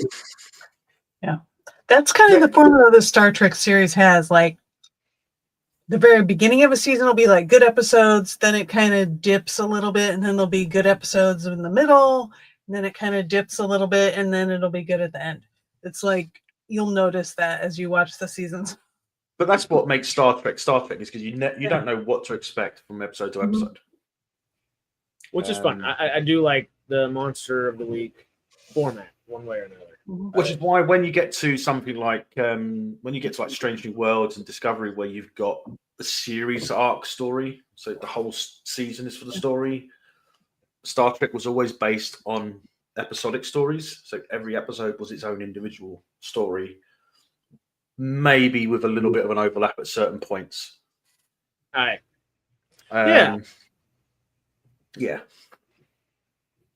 That's, I mean,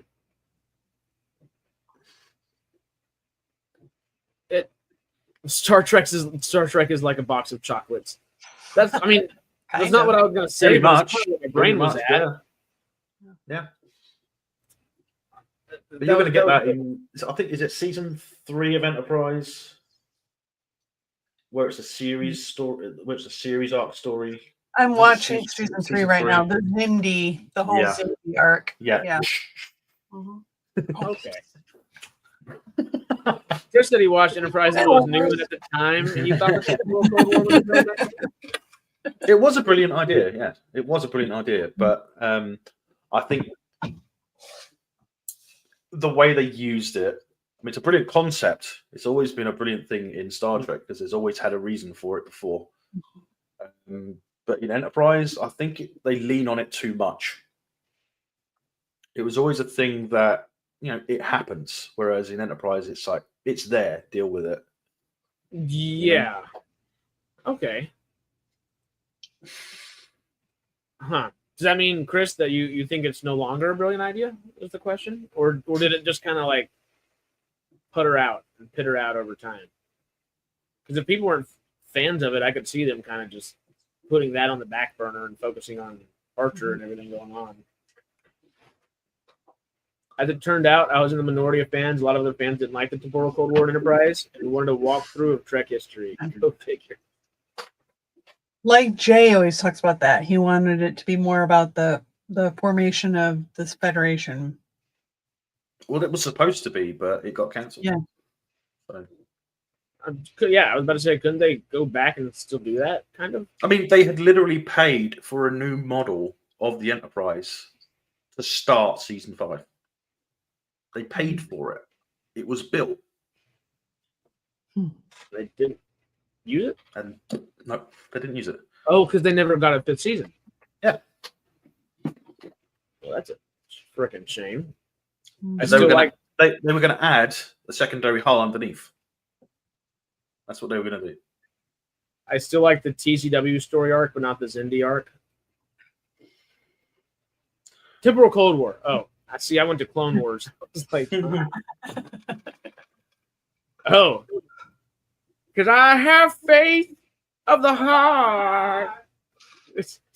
I can't not make fun of it every single time. Literally, my roommate started making fun of somehow me. make it worse. Like season 3, they change it and make it worse. And then I think season 4, they go to instrumental, I believe.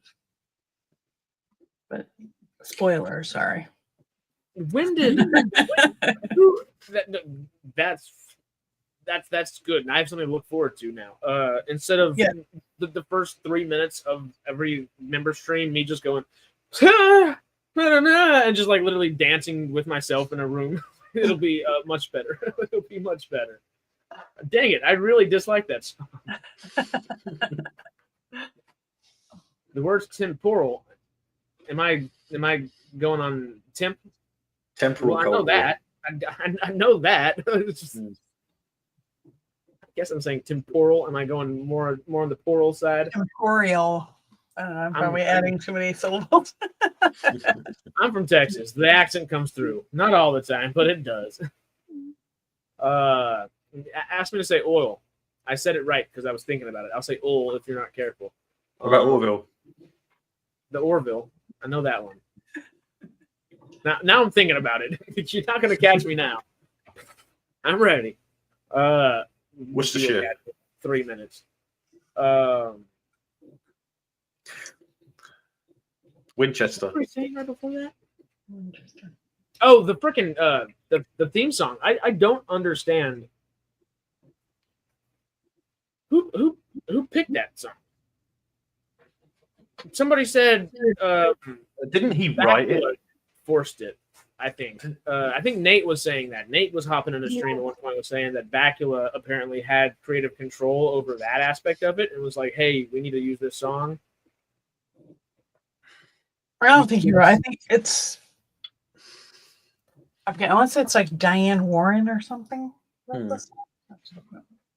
I looked it up in like the first or second episode because I was like, how bad is this? I think I'm thinking of Firefly's theme song where I think it was the producer or the director wrote it and performed it in front of everyone. I think that was Firefly I was thinking of.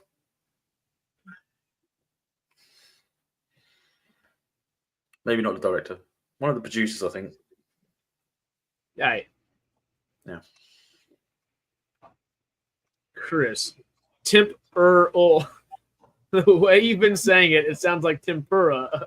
Crunchy, deep fried food. Now I'm just hungry. I never went to go get that slice of cake either. Tango hombre around these parts. I like the Jane song. I gotta leave in a few minutes anyway, so we gotta. At 5, I'd say let's go ahead and call it a day. I think what have we made so far? $107. That's not shabby. That's nice. I think you originally said it was going to be about 5 hours anyway, didn't you? Yeah, that was the plan. About 5. But we had a great birthday celebration for Jay. That was fun and added some levity to fire talk, which is nice because it needs some levity every now and then. There will be, for the next day, I believe, you can still donate to the stream. So if y'all ever would like to come back here, you have 24 hours to do so. And, yeah, you know we appreciate the hell out of y'all. I've said it too many times already in this stream, and I'll run the risk of saying it again too many times. But thank you. And for spending your time with us, for spending your dollars to help give directly. Wanted to make sure I said it right. And just hanging out. Jay doesn't look a day over 87. Oh, God. Wow, we've been here for 5 hours. Seems like no time at all. No time at all when you're having fun, you know? And we've had a great slew of people coming in and out. And who's been here the entire time, just about? Wait. You know what I mean? The three of us. All three of us. Y'all get the idea. Only we the never got people Jay that care the most. I think I chose the wrong fingers. I would need this one. No. Anyway, I'm not even going to figure that out right now. I am pointing, but, you know, there's a problem. Yeah. Real quick. Send money to Quest so you can buy a new camera.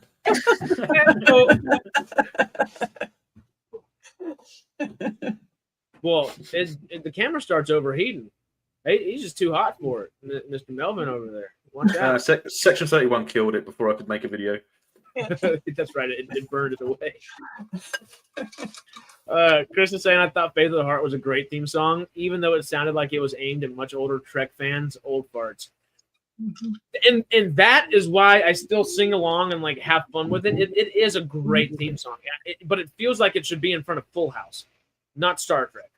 Like it totally feels like the Full House theme song. It feels like I looked it up to see if the same guy wrote it.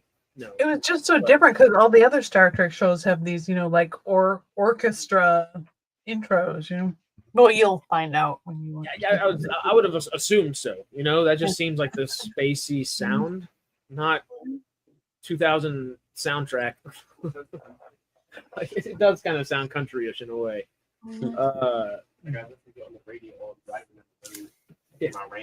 David would bake a Section 31 cake, have poisons in it. That would poison the Federation from the inside out. Kurtzman already did that. Michelle Yeoh. Kurtzman's already done that. Oh, Kurtzman did that already. Well, damn. With Discovery. About to find out after 2 seasons. And singing Klingons. Oh God, yeah. Oh, do we have to think about that? That comes in the later 2 seasons. Okay, let me replace that memory with the best episode I think of Strange New Worlds, which was the Lower Decks crossover. Yeah, that was good. That's the one the with best episode of Strange New Worlds. Jack Quaid, right? Yep. Cool. He voices the character on Lower Decks, right? Okay, I thought y'all said it was the same actor and voice actor. Yeah, they made the cartoon characters kind of look like the people that do the voices. That's at least always the two main, the ones. Someone started a rumor that after the cancellation of Lower Decks was announced, that they were considering the possibility of trying for a live-action Lower Decks movie.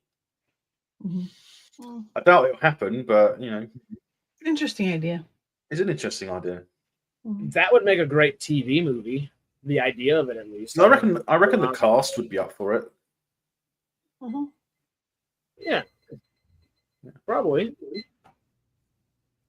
Yeah. I guess before we jump out of here, because it's still right here, I'm gonna make y'all go through the lineage of Scooby-Doo with me real quick. God. I'm just kidding. We're not gonna go too bad. But just for the sake of it, I forgot Scooby has 3 brothers and a sister. There's Scooby-Doo. Scoobert Cornelius Doo is his real name. There's Skippy-Doo, Yabba Dabba Doo, and Ruby Doo. And Ruby Doo is Scrappy's mom. But Howdy Doo is my favorite of Scooby's brothers. Surprise. What Howdy a surprise. And of course, Mammy Do and Dada Do are the parents there. If you'd like, that's online. You can find it. But No. we brought it up earlier and it was down to the stage. We can find it to get a petition going to get it removed. Exactly. Perfect. Y'all have anything else to say before we hop on out of here? Nope. Nope. Well, once again, thank y'all. We appreciate y'all. We will see you throughout the week for some Star Trek Enterprise if y'all are members and y'all are down to come watch. If not, we will see you Friday morning for the Radical Wasteland podcast with Greg and I, and we're talking Kumail Nanjiani getting cast in season 2, and we might, I'm looking for a software to do it, but we might do a little tier list of what characters from the games we think could be involved in Fallout Season 2, which could be fun. So keep your eyes posted for that. We'll be talking about that. Y'all wish Sarah Harris, there is a Discord. surgery. Is that the right way to say that? Modest is saying we need a Modest is saying we need a Yeah, Discord. I will disappear for probably a couple weeks Sure. until I come back on again. All right. So yeah, We do y'all have a make sure. Discord, don't we? We Modest do have a Travel is Discord. good. Yeah, there Yeah. is a Discord. We do have a Discord. I believe it's. Not that let me double check It's while active we're right right here. now, but It should be in the description. Let me double check.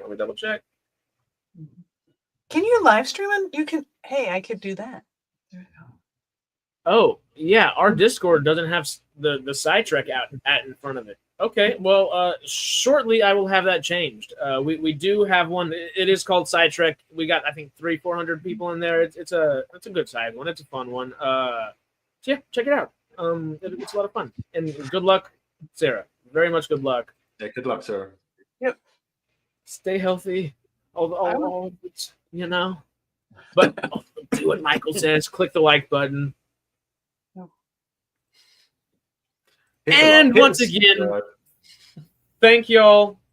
We appreciate y'all. We love yous. And we'll see you soon. Adios. Later.